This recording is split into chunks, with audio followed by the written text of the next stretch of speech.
Hey everyone, I sincerely appreciate your support. If you enjoy my audiobooks, I would be truly grateful if you could subscribe to the channel. And if you'd like to support even further, you're welcome to become a Patreon member, where you can access audiobooks of novels as long as they are freely available on the internet.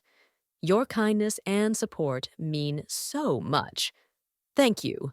Brother Han, what do you think of this trade guild? After Xiao Ming's summons, the merchants of Qingzhou gathered in groups at the Wajia restaurant. The waiters were so busy they barely had time to catch their breath. Business had boomed thanks to the influx of merchants. All I can say is that Prince Qi is a master strategist. With this move, even though he remains in Qingzhou, he has effectively put merchants across the entire empire under his control. Any merchant who joins the guild must follow his lead. A merchant surnamed Han sighed. I was thinking the same. But the problem is, Prince Qi holds the keys to fine wine, perfume, and soap. If we don't join, we get nothing. Yet if we do join, we'll be at his mercy, forced to pay a hefty sum just to sell products in lands that should belong to Prince Yan. Why not pressure him by having Prince Yan issue a ban on these goods? That won't work. Han shook his head. Prince Qi wouldn't care if Prince Yan banned sales in his territory. Other merchants would just smuggle the goods in anyway, and Prince Qi wouldn't lose much. But you and I, we'd be the ones losing out on a fortune. So we have no choice but to join the guild. Exactly. It's a brilliant move on Prince Qi's part. We have no alternatives. As the two of them debated, similar discussions took place at other tables. In the end, all the merchants came to the same realization: they had no leverage over Prince Qi. Thus, when the auction began the next day, the same merchants who had gathered at the governor's office returned once more. They scoured the map of Great Yu, searching for their hometowns. Though they felt reluctant, they knew they had to buy the rights to sell in their home regions. And if they didn't bid high enough, they'd be stuck producing soap instead. Just as he had the day before, Xiao Ming arrived at the governor's office, accompanied by Peng Yukan, Li Kaiwen, and Qian Deifa. If today's event succeeded, the Qi royal estate would rake in an enormous sum of silver. Your Highness, this map of Great Yu is quite remarkable, Peng Yukan remarked, admiring the massive map hanging on the wall. The map was highly detailed, clearly outlining the empire's boundaries, provinces, mountains, and rivers, something Peng Yukan had never seen before. Just a little something I put together, Xiao Ming replied with a grin. Today would be a turning point for Qingzhou. If he could gather enough silver, he would have the resources to implement his plans in the spring. After all, there was so much to do. As they spoke, a wealthy merchant suddenly called out from below. Your Highness, I want to purchase all the counties within Prince Wei's territory. Will 300,000 taels of silver suffice? Li Kaiwen chuckled. Everyone knows that Prince Wei's lands are among the richest in the empire. Jinling, in particular, is a hub for merchants, scholars, and courtesans alike. 16 counties in total. Don't you think 300,000 taels is a bit low? The crowd erupted in whispers. Isn't that Ding Wankan from Jinling? Yes, it's him. They say his family's wealth is worth at least 10 million taels of silver. He alone contributes 1,000,000 taels to Prince Wei every year. I heard his dining bowls are made of gold. Xiao Ming nearly choked when he heard this. A personal fortune of 10 million taels. Meanwhile, he had been ecstatic over mere tens of thousands of taels. How embarrassing. Peng Yukan, seeing Xiao Ming's shock, remarked coolly, Your Highness, why are you so surprised? Every feudal lord's territory has a few immensely wealthy merchants. Ding Wankan is nothing special. The richest family in the empire is the Cao family from Jiangnan. They say their wealth rivals that of the entire kingdom, amounting to over 10 million taels of silver. 10 million taels. Xiao Ming's jaw dropped. That was 100 million in modern terms. The Cao family was essentially the Great Yu Empire's version of the legendary Ming dynasty merchant Shen Wanzan. Shen Wanzan had been so rich that when Emperor Zhu Yuanzhang built Nanjing's city walls, Shen had offered to fund the entire project. Even today, the bricks on Nanjing's walls still bear his mark, each one stamped with the character Wan. Peng Yukan smirked. But in the end, they are nothing more than fish on the chopping block. If Prince Wei ever needs money, he could simply kill Ding Wankan and seize his wealth. A cold shiver ran down Xiao Ming's spine. This empire was truly one where officials ruled over wealth. To men like Peng Yukan, merchants were merely pigs raised for slaughter. The fatter, the better. Well said, Lord Peng, Xiao Ming replied, though he resisted the urge to argue. This was no time for a debate, he had a show to watch. Another merchant sneered. Brother Ding, since when did you become so stingy? The counties under Prince Wei are worth at least 1,000,000 taels. If you're not interested, how about letting me take them instead? The speaker was a man named Hong Kong, a leading merchant under Prince Yan. He turned to Xiao Ming. Your Highness, I offer 1,000,000 taels of silver for Prince Wei's territory. Ding Wankan's expression soured. He knew 300,000 was too low, but 1,000,000 was far too high. Prince Wei and Prince Yan's lands were both in the wealthy Jiangnan region and had long-standing rivalries. Hong Kong, a merchant just as wealthy as Ding, was clearly trying to provoke him. Now that they were bound by guild regulations, whoever bought the rights would have exclusive control.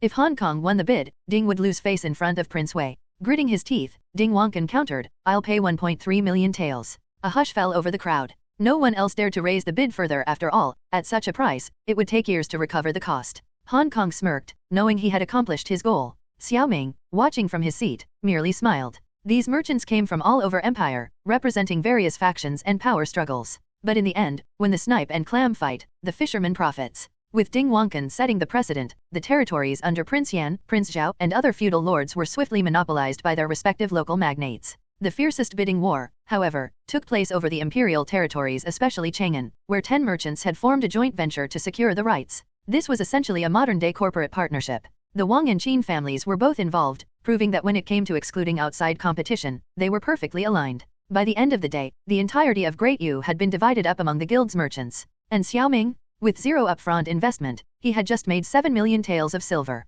Aside from the 2 largest transactions, both over 1 million taels, the other territories fetched far lower sums. Some regions, being less wealthy, saw little competition, and a few were outright ignored. Yet, Xiao Ming's business model was not uncommon in modern times. He had essentially appointed local agents, while positioning himself as the master distributor. Now that the regional sales rights were secured, the next step was for the merchants to purchase land in Qingzhou and build factories. The true growth of Kings Hu's wealth was only just beginning. After the auction for the agency rights of various prefectures and counties concluded, the merchants dispersed. At this moment, Pang Yukan stood before Xiao Ming, a rare smile on his face, and said, "Congratulations, Your Highness. This time, Your Highness has collected 7 million taels of silver. Truly a cause for celebration." Qian Deifu and Li Kaiwen also wore expressions of wild joy. When had Qingzhou ever seen so much silver? Qian Deifu said, "Your Highness, with this sum of silver, our mines, workshops, and estates can all start operating simultaneously." "Exactly, and the shipyard too. Zhang Liang is in desperate need of silver to build ships. The merchant fleet urgently needs large vessels," Li Kaiwen added.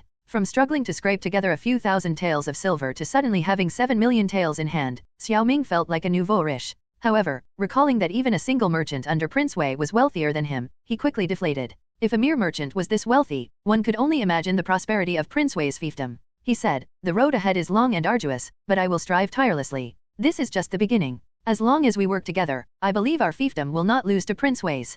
Pang Yukan gave Xiao Ming a surprised look. Xiao Ming's previous poem, a guest song, had already left Pang Yukan in awe. Now, Xiao Ming's casual remark, "The road ahead is long and arduous, but I will strive tirelessly," carried a unique charm. Pang Yukan's perception of the Prince of Qi shifted slightly. To him, Xiao Ming could now be considered a scholar, a kindred spirit, which naturally increased his sense of camaraderie. However, camaraderie aside, business had to be taken care of. Pang Yukan said, "Your Highness, spring is just a month away. The production teams are still short on plow oxen and farming tools, and the Qingzhou treasury is running out of silver. Your Highness, my mines are in the same situation. 100,000 taels for purchasing slaves and building the mining area will soon be insufficient." Qian Deifu sighed. Chen Wenlong and Li Kaiwen simultaneously clasped their hands. Xiao Ming raised his hand to stop them. "No need, I understand. No wonder you're all grinning from ear to ear. You've got your eyes on my silver." The 4 of them laughed. Pang Yukan said, "Your Highness, without silver, nothing can be accomplished. Now that Your Highness has demonstrated great talent and earned a substantial amount of silver, we naturally admire you. However, for the sake of long-term planning, this silver should be used for the fiefdom." Xiao Ming smiled wryly. It seemed the silver wouldn't even have time to warm his hands before it was gone. He said, "Fine, fine. Tell me how much each of you needs." The 4 of them were delighted. After some discussion and calculations, Pang Yukan took 1 million taels to replenish the Qingzhou treasury, Qian Deifu took 1.5 million taels to develop the mines, and the machinery department took 2 million taels for the construction of the workshop district and production procurement. The remaining 2.5 million taels, plus the 1 million taels sent by Xiao Wengsuan, totaled 3 million taels. With a flourish of his brush, Xiao Ming allocated 2 million taels to the shipyard. As the saying goes, it takes 10 years to build an army, but 100 years to build a navy. Xiao Ming didn't hesitate to spend money on maritime transport. The Great Yu Empire was just one market, and the Great Yu Empire itself was only a small part of the world. The real market was overseas, and only by dominating the overseas market could one control wealth. After the division of spoils, the 4 of them returned to their respective tasks. With silver in hand, they were no longer hesitant and prepared to forge ahead boldly. For Xiao Ming, he wasn't heartbroken over the silver. From a modern economic perspective, spending large sums of silver in his fiefdom could stimulate economic growth, boosting domestic demand. The benefits would ultimately fall on the common people. Pocketing the remaining silver notes, Xiao Ming happily headed back to the prince's residence. This auction had finally given him some financial breathing room. Now, should he consider improving his personal life? Perhaps visiting a brothel and chatting with a courtesan for some entertainment? As he fantasized about whether the courtesans of the Great Yu Empire were as beautiful as movie stars, a sudden clatter of hooves interrupted his thoughts. Xiao Ming turned around to see Lu Fei riding toward him at full speed. His heart tightened. In such a situation, Xiao Ming couldn't help but worry. Although Lu Fei was now one of his close ministers, aside from Qian Deifu, Xiao Ming couldn't fully trust anyone else. After all, to him, these people were outsiders, and trust would take time to build. As Lu Fei charged toward him, Xiao Ming couldn't help but feel nervous. The shadow of the assassin still lingered in his mind. Your Highness. Lu Fei reined in his horse just in front of Xiao Ming. Dismounting, Lu Fei looked aggrieved. On my way here, I heard from Chief Secretary Pang that Your Highness has earned a substantial amount of silver, a staggering 7 million taels. The governor's office, the machinery department, and the shipyard have all received large sums. Why did Your Highness forget about the Qingzhou army? Are we not your own flesh and blood? Xiao Ming now wanted to slap Pang Yukan. No wonder Pang Yukan had left with that enigmatic smile. He had been setting Xiao Ming up, ensuring not a single tael of silver would be left for himself. With a heavy heart, Xiao Ming pulled out the remaining silver notes from his pocket and handed them to Lu Fei. Who said that? I was just planning to personally deliver this to you, Commander Lu. Here's the remaining 1 million taels. It's all yours. The Qingzhou army has always been my top priority. Lu Fei was overjoyed. Since he had joined the Qingzhou army, they had never been truly wealthy. He grinned foolishly. Thank you, Your Highness. Xiao Ming waved his hand, and Lu Fei mounted his horse, happily riding off. Sigh, decades of hard work, gone in an instant, Xiao Ming muttered dejectedly as he returned to the prince's residence. In the residence, Ziwan was directing the servants to tidy up the empty rooms and store the gifts sent by the merchants. Seeing this, his mood improved. For the past 2 months, he had been living frugally. Now, at least he could improve his diet, as he saw plenty of cooking oil, beef, venison, and other delicacies among the gifts. There were also luxury items like ginseng, snow lotus, fine silks, writing materials, jade, porcelain, and gold and silverware. Seeing Xiao Ming return, Lu Luo happily approached. Your Highness, the gifts you received this time are truly abundant. They'll keep our residence well supplied for a while. Indeed, and some merchants even hid silver within their gifts, Ziwan said gracefully as she walked over, handing Xiao Ming a stack of silver notes. Xiao Ming took them and looked. They totaled 200,000 taels, each note stamped with the character CAO, just like the others. Hihi, Pang Yukan, man proposes, but heaven disposes. Keep this silver safe, and make sure Chief Secretary Pang doesn't find out, Xiao Ming reminded. Ziwan understood and chuckled softly. Your Highness's silver must have all been taken by Chief Secretary Pang, right? Xiao Ming nodded. In truth, he understood Pang Yukan's intentions. Pang Yukan wanted Xiao Ming to spend the silver on proper causes, so he didn't blame him.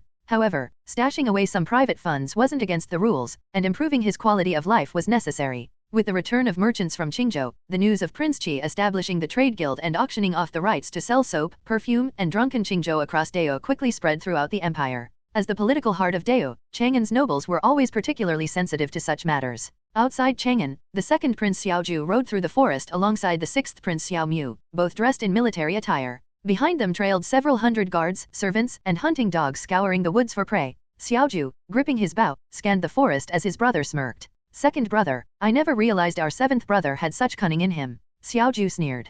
Cunning? It's nothing but petty tricks. Spending his days mingling with lowly merchants, he's still a baseborn wretch. Xiao Mu laughed along. Indeed, even if he clings to consort Chen, what can the daughter of a mere 7th-rank county magistrate do? He thinks flattering the crown prince will make him a phoenix. How laughable. Xiaoju's cold smile grew wider. A phoenix? Ha! The empress is grasping at straws. Why else would she seek help from a distant prince, offering only 100,000 taels of silver? That's no more than a beggar's handout. A beggar's handout for a beggar prince. The two brothers burst into laughter. Suddenly, a young deer darted from the trees, cornered by hunting dogs. Xiaoju swiftly knocked an arrow. Sixth brother, shall we hunt this deer together? Xiao Mu's eyes flashed with understanding. The phrase hunting the deer was often used to symbolize competing for the throne. He grinned and spurred his horse forward. When you ascend the throne, second brother, we can toss that wretched seventh brother into the hunting grounds. Now that would be sport. Indeed, along with the crown prince. With a cold gleam in his eyes, Xiaoju loosed his arrow. The arrow struck the deer's throat, sending it collapsing into a pool of blood. Across the city, the third Prince Xiaozhen sat in his study, reading a secret letter from Qingzhou. Beside him stood Li Zhong, Vice Minister of the Ministry of Revenue, who glanced over the message. Your Highness, fourth prince's scheming has backfired. He tried to frame you, but ended up losing Prince Qi's trust instead. Xiaozhen smirked. He thought he could force Prince Qi to join him against me, but it seems our seventh brother would rather stay out of the succession struggle just like Prince Wei did back then. Li Zhong frowned. Strange, the old Prince Qi would have rushed to report the assassination attempt to the emperor. But this time, he remained silent. Now he's fraternizing with merchants instead. Perhaps the little beggar is smarter than we thought. Xiao Zhen's smile deepened. Li Zhong bowed slightly. If your highness believes he's useful, why not send him a letter clarifying the matter? It might prevent any lingering resentment. Xiao Zhen's eyes narrowed. Not yet. Let's observe him a little longer. If the time is right, he might be a valuable pawn. Besides, he chuckled softly. His territory is too far away. Distant water can't quench immediate thirst. In another grand residence across the city, the fourth Prince Xiao Sa discussed affairs with his advisors, all powerful members of the Zheng family, one of Dao's 4 great clans. Unlike the other princes, Xiao Sa understood that the struggle for the throne wasn't just between brothers, it was a battle between the empire's aristocratic factions. The crown prince had the Zhao family, the Xiaozhen had the Li family, and Xiao Sa represented the Zheng family. An elderly official with graying hair, Zheng Hongguan, spoke gravely. I warned you against reckless moves, Your Highness. Now Prince Qi has distanced himself from us and grown closer to the crown prince. Xiao Sa slammed his fist onto the table, shredding the letter from Qingzhou. It doesn't matter whose side he chooses, he's just a minor figure. As long as the third prince doesn't gain from it, I couldn't care less. Zheng Hongguan narrowed his eyes. I disagree, Your Highness. Since the assassination attempt, Prince Qi has completely changed, strengthening his lands and creating new inventions. He may become a valuable ally. Xiao Sa sneered. Ally? By the time he's useful, father will already be dead. Zheng Hongguan fell silent. While political undercurrents swirled in Chang'an, Xiao Ming remained oblivious. He focused entirely on building Kingshu's industrial and agricultural foundations, unaware that his soap, perfume, and wine had triggered a chain reaction among the empire's most powerful figures. For Xiao Ming, Chang'an was nothing more than a distant city, a place that took half a month to reach by carriage. After distributing the silver from the auction, he personally oversaw the shipyards, workshops, and mines scattered across Qingzhou. Peng Yukan used the funds to pay off overdue wages and began collaborating with Xiao Ming to construct water wheels in various counties. Peng Yukan frowned as he examined a new blueprint Xiao Ming had drawn. Your Highness, this water wheel doesn't have any treading boards for people to step on. How is it powered? Traditional water wheels in Dao relied on human labor, much like a giant hamster wheel. Xiao Ming grinned. This is a new Li Fan Che, a water wheel powered by oxen. Peng Yukan's eyes widened. I've never heard of such a device. Where did Your Highness learn this? Because I'm smarter than you. Peng Yukan's face darkened. Paper theories? If Your Highness is so confident, have the craftsman build one for me to see. Xiao Ming chuckled. Give me 5 days. Unlike traditional water wheels, the new Li Fan Che used a gear-driven mechanism. It consisted of a horizontal wooden gear wheel connected to a vertical axle. An ox would pull the axle, turning the horizontal gear. The horizontal gear then engaged a vertical gear wheel, which drove a bucket conveyor belt. Water would be continuously lifted and transported into irrigation channels. This design significantly reduced labor costs and increased efficiency, a revolutionary step forward in Kingshu's agricultural technology. Day by day, Xiao Ming quietly laid the foundations of an industrial revolution. While the nobles in Chang'an schemed for the throne, the small butterfly in Qingzhou continued flapping its wings, sending ripples across the entire empire. It would not be long before these ripples became a tidal wave, reshaping the power dynamics of the entire Great Yu Empire. Even if the princes in Chang'an dismissed him as a beggar, they had no idea they were underestimating the man who would one day control the empire's wealth, technology, and future. The wheels of history were already turning, powered by soap, steel, and the silent ambition of a modern soul hidden within a forgotten prince. Tn, Dao equals Great Yu. 5 days later, a finely crafted ox-powered chain water wheel was completed by the machinery department. Peng Yukan stared in shock at the water wheel that Xiao Ming had described. At this moment, the water wheel, driven by 3 differently sized gears and pulled by an ox, continuously transported water from the Xiaoqing River onto the shore. Moreover, since the contraption was powered by 2 oxen, the tracks Xiao Ming mentioned were quite wide, and the water troughs on the tracks were deep. Each lift could bring up a large volume of river water, several times more efficient than any water wheel Peng Yukan had ever seen. Peng Yukan was born into a scholarly family. His ancestors served as minor officials in the county, far from the ranks of aristocratic clans. From a young age, he diligently studied the classics, following his family's ancestral teachings to assist a wise ruler and bring stability to the nation as his lifelong duty. However, after serving for 10 years as a censor in Chang'an, that hope gradually turned into disappointment. The current officialdom of the Great Yu Empire was controlled by noble clans. Officials without powerful backers had no chance of rising unless they attached themselves to influential families. Even those with talent for governing were often relegated to insignificant posts. Although successive emperors had upheld the tradition of not executing censors, the position's influence had waned significantly. Over 10 years, Peng Yukan had painstakingly reported hundreds of corrupt practices, only to be blocked by court officials or simply ignored by Xiao Wengsuan. The collusion among court factions and the weakening of imperial authority made him realize that the Great Yu Empire was rapidly decaying under the parasitic grip of the noble clans. To maintain a fragile peace, the court advocated for appeasement policies as northern barbarians grew increasingly aggressive, paying higher annual tributes in exchange for temporary stability. Yet even so, the barbarians, though refraining from large-scale invasions, still conducted regular raids along the borders. All these factors, combined with the intensifying struggle between the imperial princes, painted a grim picture in Peng Yukan's mind. He foresaw the Great Yu Empire splintering into chaos, much like the fallen Dai Empire, with fires of war engulfing the land. By then, the rising barbarian tribes would likely march south, crushing the Han people's millennia-old legacy under iron hooves and flames. 5 years ago, risking his life, Pang Yukan had passionately denounced the court's complacency in hopes of awakening the drunken ruler and his ministers only to receive a transfer order, assigning him to follow Prince Qi to his fief. 5 years in Qingzhou had numbed his heart. He resigned himself to serving a dissolute prince, waiting for the day he could retire to the countryside. But now, the long-extinguished flame of hope in his heart flickered faintly. Even if Dao cannot be saved, perhaps this corner of Qingzhou can be. Pang Yukan gazed at Xiao Ming. Over the past 2 months, the prince's transformation had not escaped his notice. If this change was real, Prince Qi might truly become a wise ruler. The thought made Pang Yukan nod slightly, a rare smile appearing at the corners of his mouth. Chief Historian Pang, do you believe me now? Xiao Ming turned his head, noticing Pang Yukan grinning at him like an old glass bead merchant eyeing a prized gemstone. A chill crept down Xiao Ming's spine. Pang Yukan snapped out of his thoughts and chuckled, Your Highness is indeed talented. I concede. If this ox-powered water wheel is promoted across the fief, it will greatly benefit agricultural recovery. To see the novel contraption, Ziwan and Luluo had also tagged along. The 2 girls watched with fascination. Luluo whispered to Ziwan, Sister, Chief Historian Pang seems to smile much more often now. Ziwan's eyes flicked around, then she smiled. That's a good thing. Better than his usual grim face. Haven't you noticed? He's much more lenient toward His Highness lately and fully devoted to assisting him with the fief's affairs. It does seem that way. Luluo tilted her head, not entirely understanding Pang Yukan's change. But her childlike curiosity soon won out, and she dragged Ziwan along to examine the water wheel. After regaining his composure, Pang Yukan listened as Xiao Ming said, Next, the machinery department will focus on mass-producing these ox-powered water wheels, aiming to supply every county. But the limited number of craftsmen is a major issue. Xiao Ming's words addressed a very real problem. He possessed many technologies, but starting from scratch meant countless limitations, most critically, the lack of skilled craftsmen.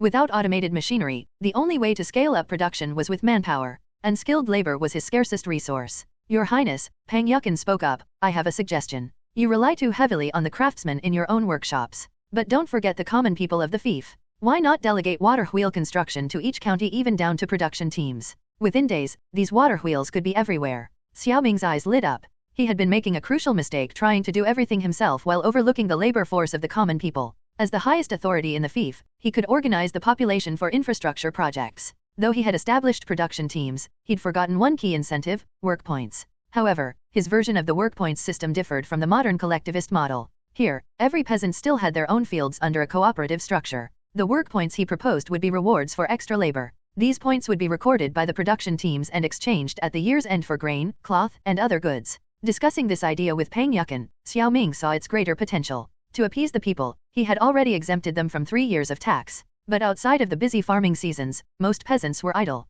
The work points system would offer them a chance to earn extra income, mobilizing the entire population at minimal cost. Participation in infrastructure projects would earn work points, effectively transforming the fief's labor force into a cheap yet motivated workforce. Pang Yukan nodded repeatedly. Forced labor bred resentment, but this work points system would undoubtedly win popular support. If Your Highness implements this system, the people will surely be deeply grateful, Pang Yukan remarked. I can only hope so. Xiao Ming knew that to secure his position, he had to win the people's hearts. Only by uniting them could he firmly hold his fief. As for the silver to pay for work points, Xiao Ming never intended to squeeze the people. From the moment he founded the Merchants Guild, he had set a course of commerce and industry to enrich the state. The common people only needed to focus on farming and assisting with infrastructure while, of course, loyally supporting him. After finalizing the plan to delegate water wheel production, with craftsmen dispatched to each county to train others, the matter was settled. However, Xiao Ming never missed an opportunity to monopolize technology for profit. He had deliberately designed the ox-powered water wheel with added complexity. Every water wheel required a critical component, metal rolling bearings. Apart only his machinery department could produce. Rolling bearings are typically used in rotating components, significantly reducing friction during motion. By applying rolling bearings to the ox-powered water wheel, the oxen's workload was drastically reduced. What previously required 4 oxen to operate could now be powered by just 2. In his previous life, the invention of rolling bearings could be traced back to the 17th century. The most crucial component of the bearing was the steel ball, while the outer casing was relatively simple to produce. Even so, Xiao Ming couldn't produce high-precision bearings with his current technological capabilities. His method of making steel balls was the most rudimentary free-fall molding. This method involved letting molten steel droplets fall freely from a height. As they descended, surface tension would naturally shape the droplets into spheres, similar to how water forms droplets in midair. Below, a cooling water basin quickly solidified the spheres into steel balls. However, the resulting steel balls varied in size and had uneven surfaces. The next step was grinding the balls on lathes to make them as uniform as possible. By incorporating these bearings into the ox-powered water wheel, Xiao Ming deliberately created an irreplaceable key component, making the device nearly impossible to replicate without the bearing. He had already set his sights on selling these water wheels to mine owners. In this era, flooding in mines was one of the biggest headaches for miners. The ox-powered water wheel not only irrigated farmland but could also be used to pump water out of mines. With Peng Yukan issuing orders for each county to send skilled craftsmen to Qingzhou for training, news of the water wheel began to spread. The ever-astute merchants naturally took notice. Thanks to Xiao Ming's recent stream of innovations, merchants across Great Yu Empire were closely monitoring Qingzhou, eager to seize opportunities before others. Xiao Ming didn't bother hiding the invention. He instructed the machinery department to install water wheels on his farmland for public demonstrations. Your Highness, this water wheel is incredible. What it pumps in one day is more than what the old wheels did in 10 days. The first to hear the news were the local aristocratic clans of Qingzhou. Wang Shijia and his entourage found the demonstration site within a day. Wang Shijia, ever cunning, brought along a servant, but Xiao Ming instantly recognized the man as one of the Wang family's top carpenters. His rough hands and the amazement in his eyes gave him away. You're wrong, at least 12 days. Xiao Ming replied confidently. Though still relying on oxen, the water wheel's efficiency was nearly equivalent to a small modern electric water pump. With oxen working in shifts, the daily irrigation capacity was astounding. By now, Qin Mu had returned from Chang'an, along with Wei Qing and Sun Dong. The self-proclaimed four talents of Qingzhou were finally gathered. With the recent influx of out-of-town merchants, the four men were now clinging to Xiao Ming like shadows, hoping to latch on to any profitable venture. 12 days. Qin Mu exclaimed, studying the water wheel's design and committing it to memory. Wei Qing and Sun Dong did the same. After the recent auction, Xiao Ming had squeezed plenty of silver out of their pockets. Now, they were desperate to copy the design and save costs. Xiao Ming chuckled to himself but didn't expose them. He couldn't stop others from reverse engineering the water wheel, but without the rolling bearings, any imitation would be far inferior. With the patent bureau in place, he could prevent unauthorized replication within his fief, but he had no power over the rest of the Great Yu Empire. After lingering for a while, the four men eventually left. Your Highness, they're clearly trying to steal your design. Luluo pouted with disdain. Xiao Ming smiled faintly. Let them steal. Whether they can actually replicate it, that's another matter. Turning toward the Xiaoqing River fields, Xiao Ming's gaze swept over the busy farmland. Lu Fei had recently completed the winter conscription, enlisting 5,000 new soldiers, 3,000 stationed in Qingzhou, while the rest were distributed across the other counties. With 1 million taels of silver in hand, Lu Fei's ambitions had grown. They planned to recruit another 5,000 troops in spring, bringing the total military force to 13,000 men. However, Xiao Ming instructed Lu Fei to prioritize coastal fishermen's sons for the new recruits. Building a navy was no overnight task. Even basic navigation skills were a problem in this era, where sailors rarely ventured beyond sight of the coast. By selecting young men familiar with the sea, Xiao Ming aimed to nurture the first generation of true seafarers. His plans were unfolding step by step. On his farmland, the new soldiers plowed fields alongside hundreds of oxen, sweat soaking their uniforms. In other undeveloped areas of Qingzhou, Lu Fei led troops to clear land for agriculture. To accelerate the process, Xiao Ming equipped the military construction corps with the best tools, including the ox-powered water wheels, which had been delivered immediately. He was betting everything on the coming year's harvest. Luluo followed Xiao Ming's gaze and giggled. Your Highness, I've never seen soldiers farming before. Xiao Ming flicked her forehead lightly. Stick with me, you'll see plenty of things for the first time. By the time they returned to Qingzhou City, the roadside snow was still melting. Winter's chill lingered, but spring was not far off, a season of hope. Just like his fief, a place full of hope. In only 2 or 3 months, Xiao Ming had introduced several innovations unknown to the Great Yu Empire. These products were rapidly expanding his influence and filling his coffers. Yet the future was uncertain and he dared not relax. In the royal family, standing still meant falling into the abyss. As they entered the bustling Qingzhou city, merchants from across the empire crowded the streets. Xiao Ming's smile widened. At least he had taken the first step.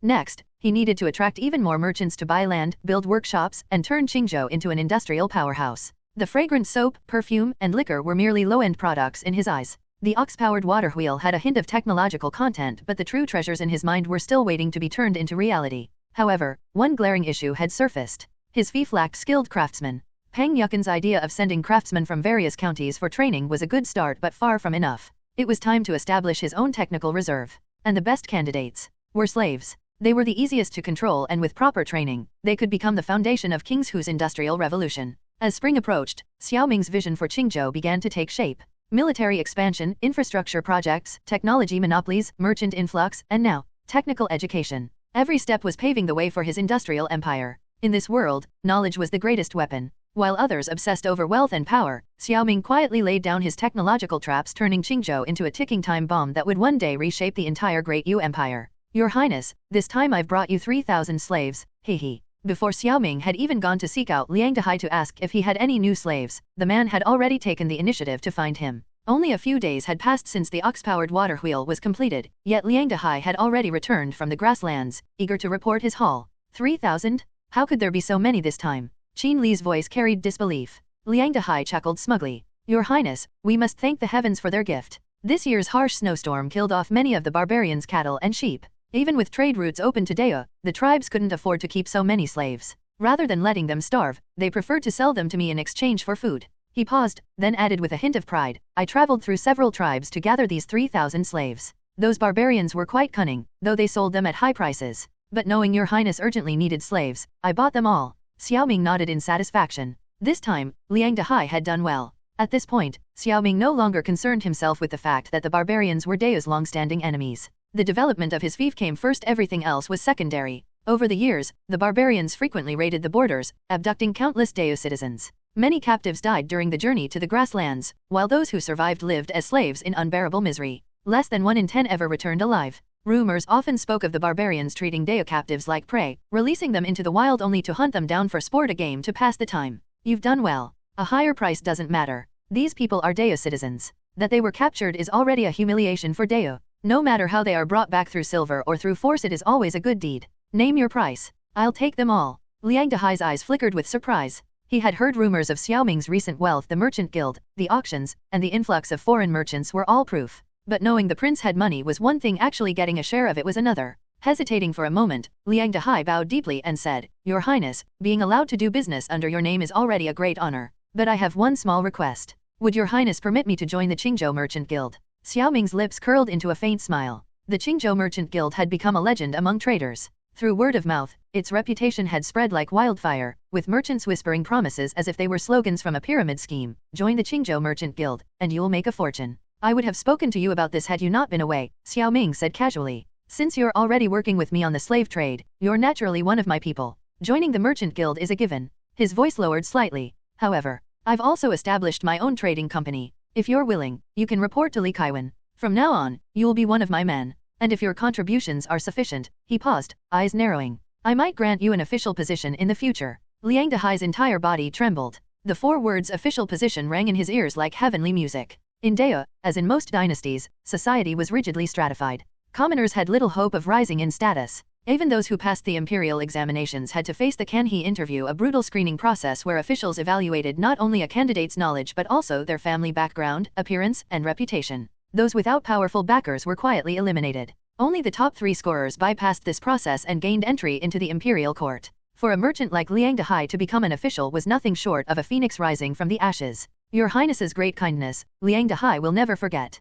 Overcome with emotion, Liang Dehai fell to his knees with a loud thud. Xiao Ming watched him quietly. In his mind, an official position was nothing more than a carrot on a stick, something to dangle in front of those who could be useful. But in this era, such a promise was more precious than gold. Don't celebrate too early, Xiao Ming warned. What I give, I can just as easily take away. Everything will depend on your own merit. Liang Dehai bowed low. I understand. If your Highness ever needs me, I will walk through fire and water without hesitation. Xiao Ming smirked faintly. We'll see about that. After dismissing Liang Dehai, Xiao Ming made his way to the workshop district, where the new slaves were being housed. With the influx of laborers, Chen Wenlong had built a slave housing compound within the workshop zone. Tall walls surrounded the area both to prevent escapes and to keep outsiders from prying. When Xiao Ming arrived, he found the slaves huddled together, far different from the previous batch. The new arrivals were little more than walking corpses. Years of torment had drained every shred of life from their eyes. Only the young and strong still carried a flicker of light. Xiao Ming ordered the guards to separate the elderly and children, leaving behind those between 13 and 30 years old, the age group most capable of learning. Out of 3,000, only 300 fit the criteria. The rest had either died or been killed by the barbarians long ago. With these 300, Xiao Ming would lay the foundation for his industrial empire. The next morning, he stood before them by the Xiaoqing River. His voice was calm, neither harsh nor overly kind. You were once Deo citizens. The barbarians stole you from your homes, but now, I have bought your freedom. A ripple of shock passed through the crowd. None of them expected to hear these words. I will not force you to stay. Those who wish to leave may go. The slaves looked at one another uncertainly, but no one moved. But if you choose to stay, you will not be slaves. I will teach you skills. Those who work hard will earn food, clothing, silver, and one day, freedom. The faint flicker of hope in their eyes burned brighter. I will not give you chains, Xiao Ming's voice echoed across the riverbank. I will give you a future. Not a single person left.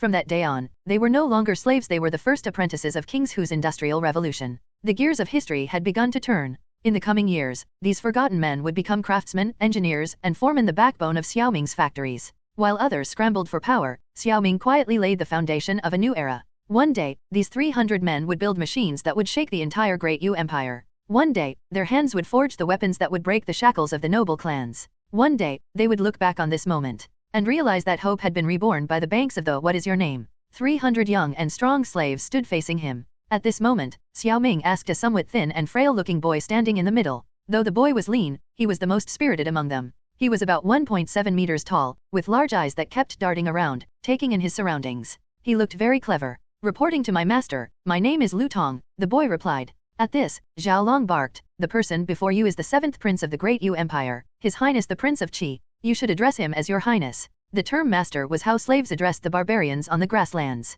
To Zhao Long, this was a sign of disrespect towards Xiao Ming. Lu Tong's face showed surprise. Having been bought from the grasslands, they had traveled by sea directly to this place and had no idea where they were. Now, he exclaimed with joy, "Your Highness, this lowly slave is from Kangzhou. 3 years ago, when the barbarians breached Kangzhou City, I was captured by them." At the same time, most of the slaves began to stir. They spoke up one after another. "Is this Qingzhou? We've returned? We're finally home. This is wonderful." Zhao Long's face turned red. The fall of Kangzhou City was a humiliation that the soldiers of Qingzhou could never forget. To think that these slaves before him were actually the people of the fiefdom who had been captured by the barbarians 3 years ago filled him with shame. Xiao Ming also felt a flush of embarrassment. Although this was the fault of his predecessor, he now had to bear the responsibility. Thinking quickly, he said, "After enduring countless hardships, I have finally brought my people back." Zhao Long, Zhao Hu, removed their shackles at once. Lu Tong's eyes reddened, and tears streamed down his face. He fell to his knees, pressing his face to the ground, and clutching a handful of yellow soil, he wailed, "Father, Mother, I've returned. I've finally returned." The other slaves also began to weep. The sight of returning home was already enough to stir emotions, let alone after 3 years of enslavement and suffering. Chen Wenlong, who was usually silent and never disobeyed Xiao Ming's orders, also spoke with a look of shame, "Your Highness, these are all people of Qingzhou. I beg your Highness to restore their household registrations and free them from their status as slaves." "Of course," Xiao Ming said to Lu Tong. "Rise. Since you are people of Qingzhou and were once free, from this day forward, I restore your freedom. I will provide you with silver and household registrations. You may each return to your hometowns." After he finished speaking, none of the slaves moved. They looked at each other, their faces filled with confusion. Lu Tong stood up and said, "Your Highness, my parents were killed by barbarian soldiers while helping me escape the grasslands. Now, I have no home to return to. Most of them are like me. When the barbarians raided Kangzhou, they slaughtered countless people. Few of us can find all our family members." Xiao Ming fell silent for a long moment. A poor and weak nation only brings suffering to its people. Countless examples in history had proven this. Thinking of this, he bowed and said, "Although the fall of Kangzhou 3 years ago was due to the defending general abandoning the city, I also bear an inescapable responsibility. Here, I offer my apologies to all of you. Your Highness." This, Lu Tong and the others were stunned and quickly knelt down. "How can we lowly slaves accept such a gesture from your Highness?" Zhao Long and Zhao Hu exchanged a glance, a strange look flashing in their eyes as they watched Xiao Ming. Xiao Ming helped Lu Tong up and said, "The barbarians are strong and well-equipped, while Qingzhou is poor and weak. The fall of Kangzhou was the fault of the defending general, but the root cause is that our soldiers are not strong enough, and our horses are not sturdy enough. I have not forgotten the shame of 3 years ago. Now, I am working tirelessly to revitalize the fiefdom and ensure the safety of the people in the future. At this moment, I am in need of capable individuals. Since you have nowhere to go, would you be willing to follow me and work toward a greater cause?" Lu Tong and the others, having no place to go and filled with the fervor of youth, were stirred by Xiao Ming's impassioned words. Lu Tong said, "If your Highness does not reject me, I am willing to serve you faithfully." Xiao Ming looked at the others. Some, like Lu Tong, were filled with enthusiasm, while others seemed hesitant and worried. He realized that not everyone was like Lu Tong, who had lost both parents and had no one to rely on.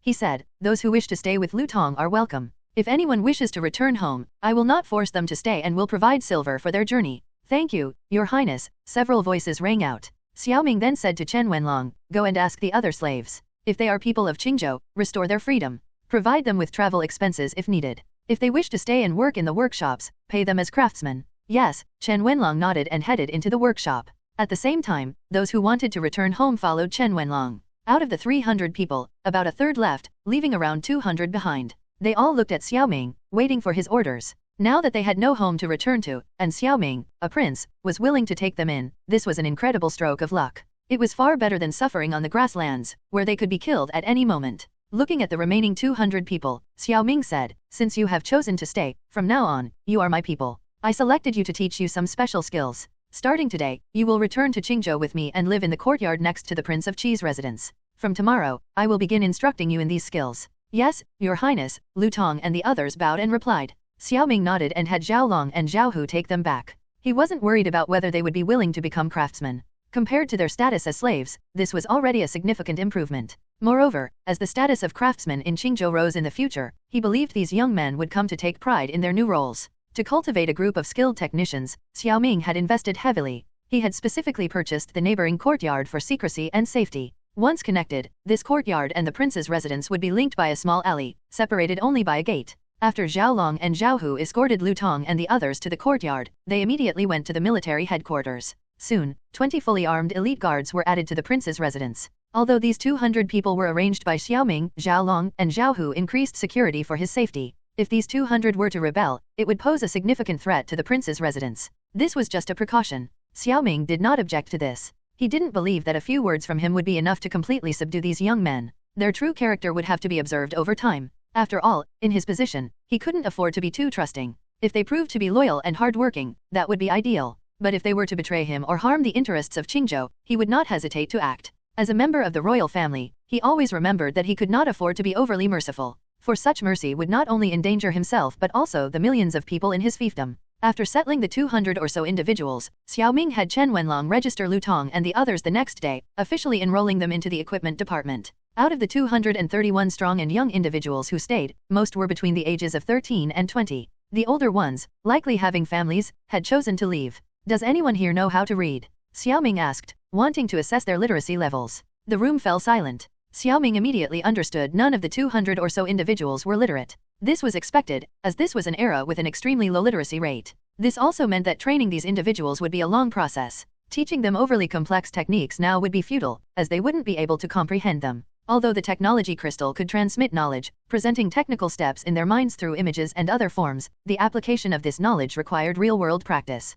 For example, blast furnace iron smelting and coke production were skills that Chen Qi had mastered only after many failures. Xiao Ming had only provided the technical knowledge, and it was through practice that Chen Qi truly understood and mastered the techniques. However, there was one comforting aspect of the technology crystal: it allowed the recipients to easily remember the knowledge Xiao Ming imparted. While it didn't grant photographic memory, it enabled them to retain about 80% of the information after a single session, greatly enhancing the efficiency of teaching. "Since that's the case, the first thing I'll teach you is how to read," Xiao Ming declared. These individuals would become the core technical backbone of Qingzhou in the future, and illiteracy was not an option. However, Xiao Ming didn't plan to teach them traditional characters. Instead, he would teach them simplified characters. From now on, all technical documents in Qingzhou would use simplified characters. This was also to maintain the confidentiality of the technology and materials. Of course, even with simplified characters, people from the Great Yu Empire would still recognize some of them, but as long as 50% remained unintelligible, it would suffice. To speed up Lu Tong and the others' learning, Xiao Ming adopted modern pinyin teaching methods, starting with the most basic characters.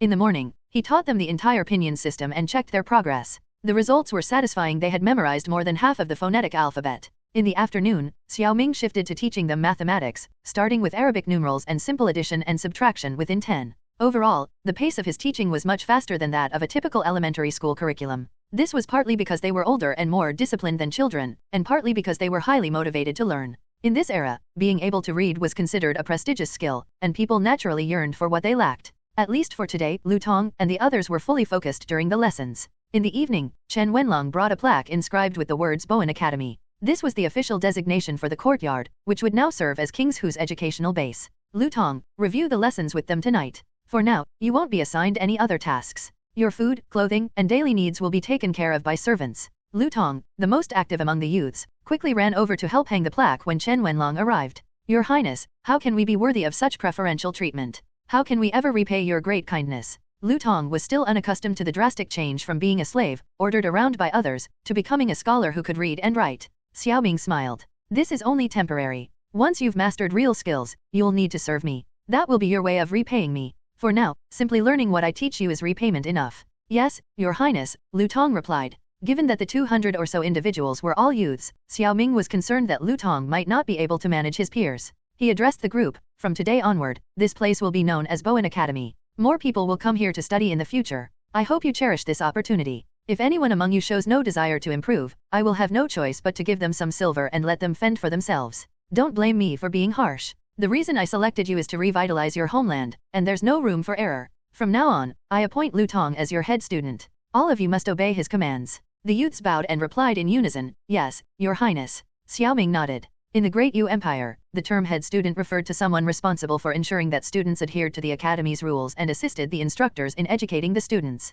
Now that he had established an academy, it was important to formalize the structure and assign the necessary roles. After giving Lu Tong a few more instructions, Xiao Ming and Chen Wenlong left the academy. The guards at the entrance closed the gates behind them. Xiao Ming had decreed that the students would be allowed to leave the academy for 1 day every 7 days. The rest of the time, they were to remain within the academy to study. "Your Highness, may I also have my son attend this academy and receive your teachings?" Chen Wenlong suddenly asked as they entered the prince's residence through a side alley. Xiao Ming chuckled. "Why the sudden request, Commander Chen?" "Your Highness, my son is of mediocre talent, with only a bit of cleverness. If he continues to idle away his days, he will never amount to much in the future," Chen Wenlong replied. A parent's love for their child is always forward-thinking. Though you are strict with Chen Qi, it is out of deep concern for his future. "Rest assured, Commander Chen, there will be a place for Chen Qi in Bowen Academy," Xiao Ming said. Chen Wenlong's face lit up with joy. "Thank you for your kindness, Your Highness." Xiao Ming waved his hand. "You are all my trusted ministers. This is only natural." Chen Wenlong's body trembled slightly.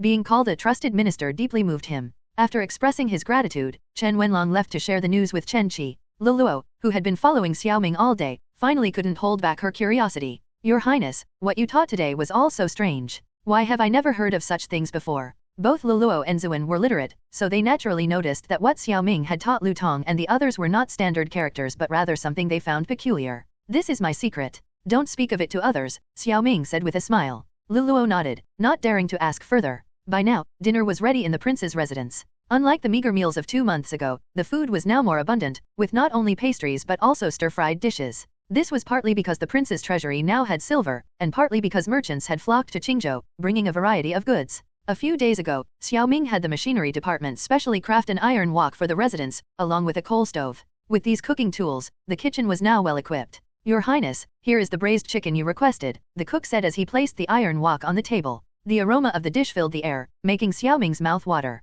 Gulp. Another sound echoed as Luluo, who was serving Xiao Ming his meal, couldn't help but drool. This girl had always been a foodie, and the irresistible aroma of the braised chicken was too much for her to resist. Even in the palace, she had never tasted such a novel dish. Braised chicken was not a dish found in the Great Yu Empire. In fact, stir-frying had only recently become popular in the empire, so the variety of dishes was still limited. At the very least, his cook had never prepared this dish before. It was only after Xiao Ming personally instructed him that the cook managed to learn how to make it. Moreover, the ingredients for braised chicken were readily available here. Green onions, ginger, and garlic were all common in the Great Yu Empire, and soy sauce and vinegar were also not in short supply. The only regret was the absence of chili peppers, but the use of Chinese prickly ash as a substitute for spiciness made up for it to a large extent. Eating braised chicken around a warm iron pot during the cold winter was undoubtedly a rare pleasure. Xiao Ming picked up a piece of flat bread soaked in the sauce, noticing the longing looks in everyone's eyes. "Your Highness, Ding Wankan is here to see you." Just as Xiao Ming was about to taste the flat bread, Ziwan walked in.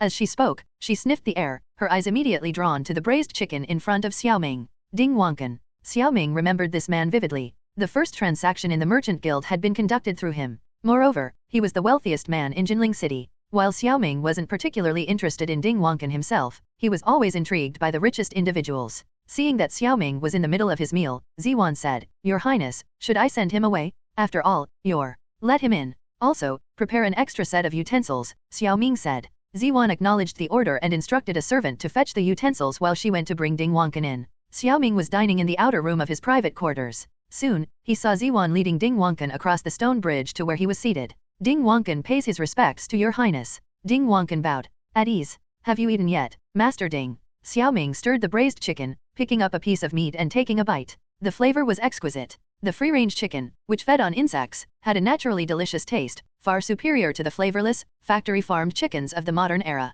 The meat was tender yet firm, bursting with flavor. Ding Wankan glanced curiously at the iron pot in front of Xiao Ming, thinking to himself how peculiar it was for the Prince of Qi to eat directly from a pot. However, he maintained his composure and replied respectfully, "Your Highness, I have not yet eaten. I am returning to Jinling City soon, but after seeing your Highness's ox-powered water wheel, I was so impressed by its ingenuity that I decided to pay my respects before leaving." "Oh, since you haven't eaten, why not join me for dinner?" Xiao Ming offered with a smile. Ding Wankan declined, I am but a lowly merchant. How could I dare to share a table with your highness? Xiao Ming had tried this before. Even Pang Yukan, his trusted advisor, had refused to sit at the same table with him. So, he no longer insisted. In that case, Leluo, serve Master Ding some food. Leluo acknowledged the order and scooped some chicken and a few pieces of flat bread onto a plate, handing it to Ding Wankan. Master Ding, please. Being served food by the prince was an honor, and Ding Wankan dared not refuse. He bowed and said, thank you for your generosity, your highness. With that, he began to eat. However, after the first bite, his earlier skepticism vanished.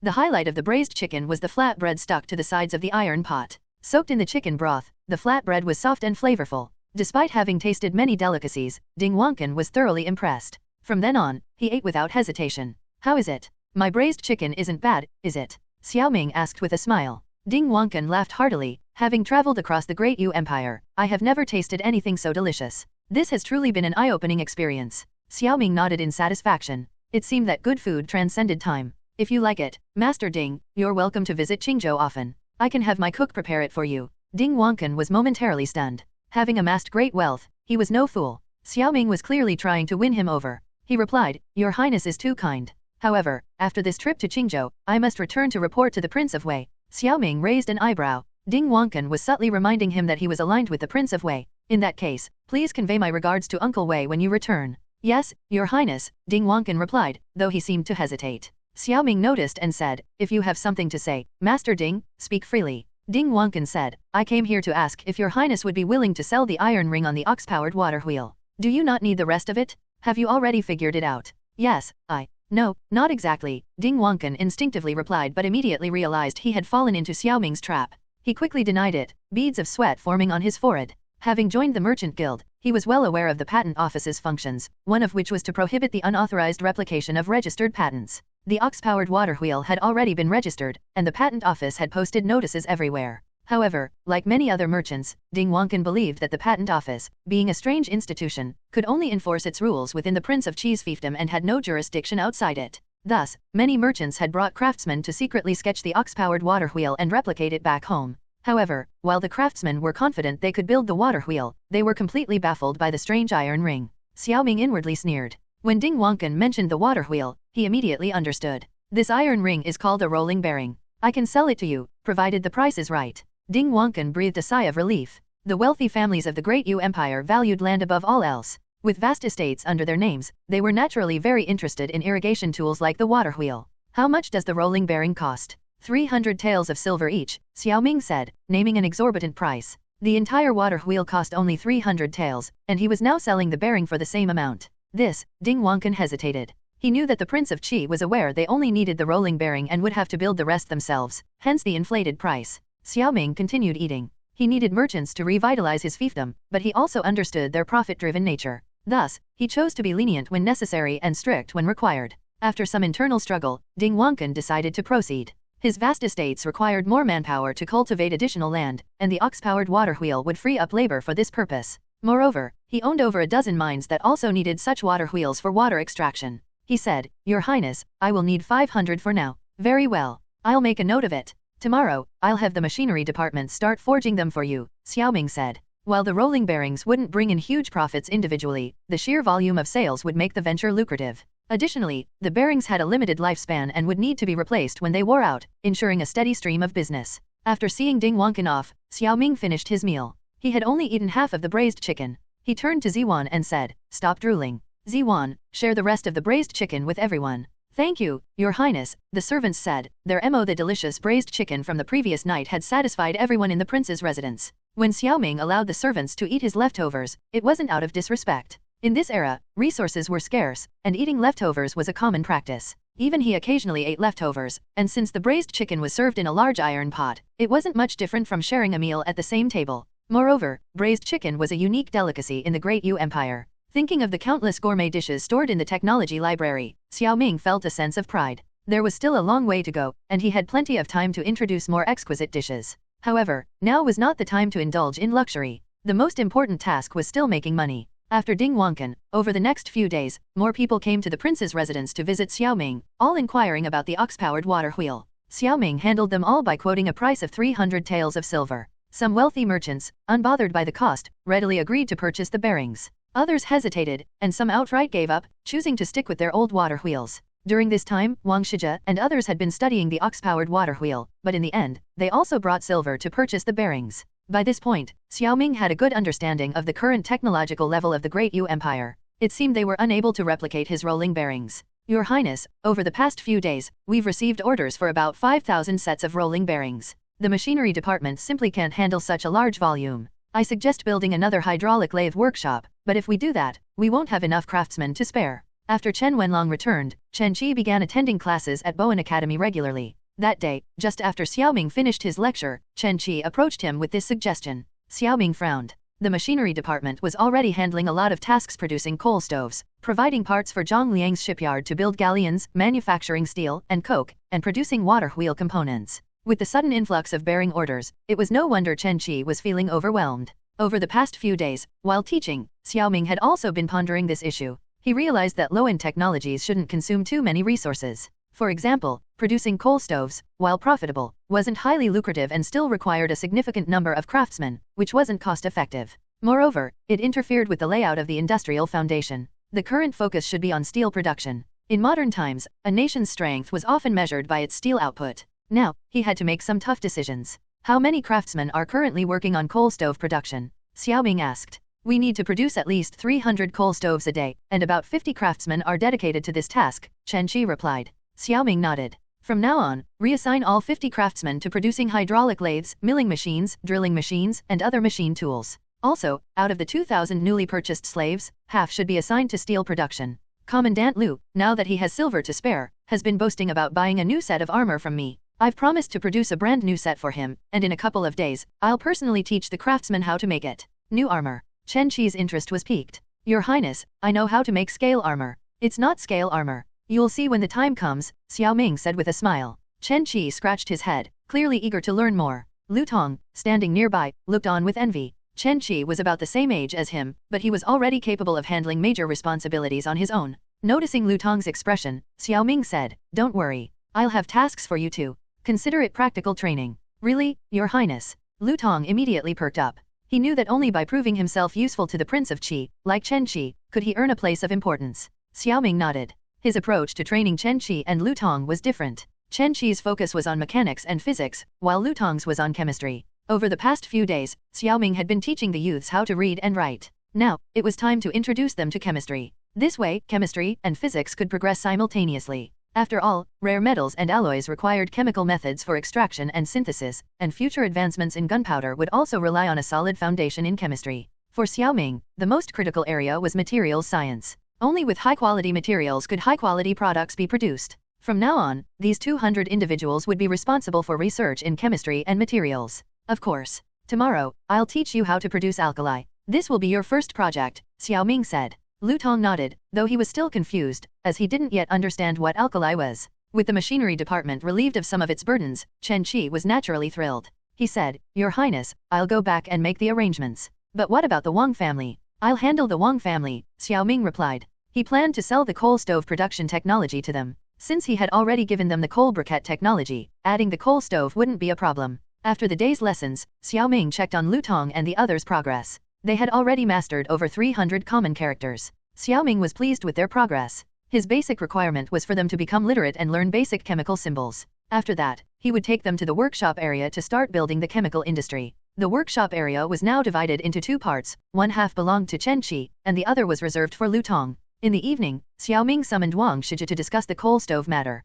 The Wang family was more than happy to take over the production of coal stoves, especially since Xiao Ming's asking price was only 50,000 taels of silver. This way, they would effectively control the entire coal stove industry chain within the 6 prefectures. Your Highness, there's one more thing I need to report. Recently, our merchants in Kangzhou have noticed that some out-of-town merchants are smuggling horses. These horses only pass through Your Highness's fiefdom briefly before heading to the Prince of Wei's territory, Wang Shizhe said. Smuggling horses? Xiao Ming frowned. He looked at Wang Shizhe. Since when has the Wang family been concerned about such matters? Wang Shizhe replied, Your Highness, the merchants flooding into Qingzhou are a mixed bunch, and not all of them have good intentions. I'm only looking out for Your Highness's interests by keeping an eye on these merchants. Xiao Ming had long anticipated that local powerful families would resent outside merchants. Wang Shiji's words sounded noble, but they also revealed the mindset of the local families in Qingzhou. How are they smuggling the horses? Why hasn't anyone in Kangzhou reported this to me? Xiao Ming's voice carried a hint of anger. Your Highness, you'll have to ask Chai Lingmu of Kangzhou about that, Wang Shijia said solemnly.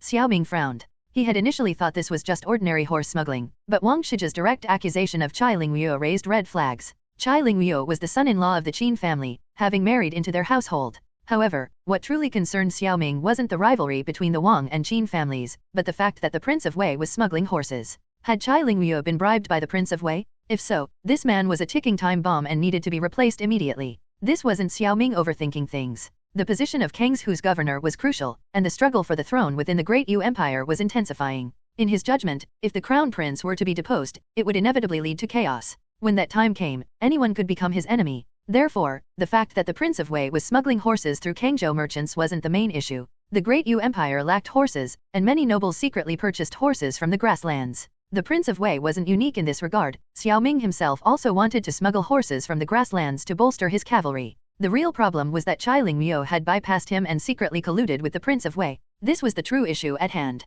It had to be said that Wang Chengzhou had struck a nerve this time. No feudal lord could tolerate a traitor in their midst. Your Highness. Seeing Xiao Ming lost in thought, Wang Shijia reminded him again. Xiao Ming snapped out of his reverie. Thank you for the reminder, Shijia. I had no idea that such a treacherous individual was lurking in such an important place like Kangzhou. I will handle this matter and ensure the Wang family is duly rewarded. Your Highness is too kind. As subjects of your fiefdom, it is our duty to share your concerns, Wang Shijia said with a smile, feeling extremely pleased with himself. Now he wanted to see how the Qin family would respond. To squeeze out outside merchants, the Wang, Sun, Wei, and Qin families had jointly purchased the operating rights for soap, perfume, and drunken Qingzhou in Chang'an. Of course, their success in securing these rights was largely due to other merchants giving face to Xiao Ming. However, even though the four families were collaborating in business, their internal conflicts remained unresolved. Li Kaiwen had told him that the four families often quarreled over the distribution of goods. After seeing Wang Shijia off, Xiao Ming summoned Peng Yukan to the prince's residence and informed him of the situation.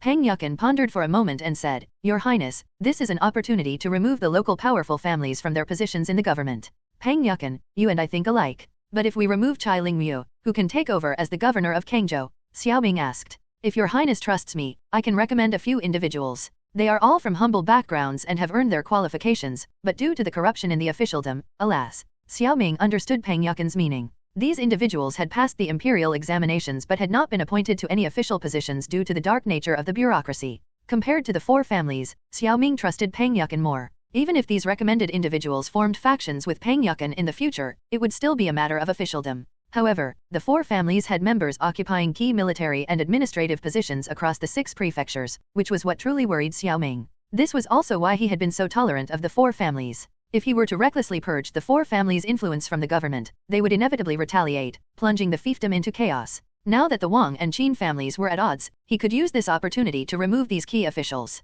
At the same time, he could exacerbate the conflict between the two families. Peng Yukan, feel free to recommend them. I am in desperate need of talented individuals who can offer me sound advice. I have endured for 5 years, all for the sake of eliminating the 4 scourges of this fiefdom, Xiao Ming said through gritted teeth. Peng Yukan nodded. In that case, I will send them a letter and have them come to Qingzhou. Good. Let's set aside the matter of Chai Lingmu for now. Once they arrive, I will order Lu Fei to arrest Chai Lingmu, Xiao Ming said. Commander Lu Fei. Peng Yukan was somewhat surprised. 3 years ago, Kangzhou fell because the defending general abandoned the city. Now, with the horse smuggling in Kangzhou, neither Chai Lingmu nor Yuan Tao, the military commander of Kangzhou, have reported anything. Your Highness means that the two of them are colluding. Peng Yukan's expression changed. Exactly, Xiao Ming said. This was a barbaric era, and also a very lawless one. He couldn't afford to be careless. If Chai Lingmu and Yuan Tao learned that he intended to execute them, they might resort to desperate measures, such as rebelling or even colluding with the barbarians to invade. If that happened, he would be finished. Peng Yukan thought for a moment and understood. He said, Your Highness's foresight is truly admirable. Xiao Ming chuckled.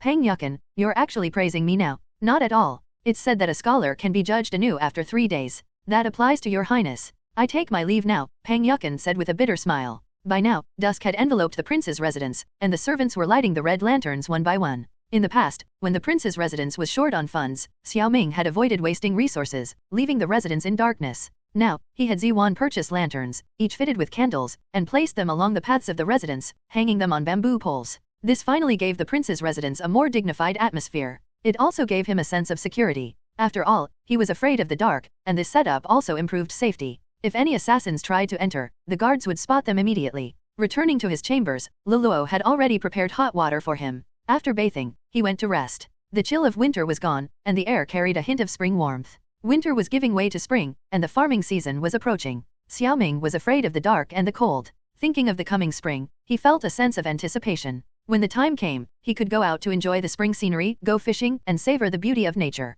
With these thoughts drifting through his mind, he spent the night half dreaming. The next day, he taught a morning class at the academy, briefly introducing the periodic table of elements. In the afternoon, he went to the machinery department. Your Highness, what kind of armor are we making? Chen Qi asked eagerly as soon as Xiao Ming arrived. He hadn't slept well the previous night. Plate armor, Xiao Ming said.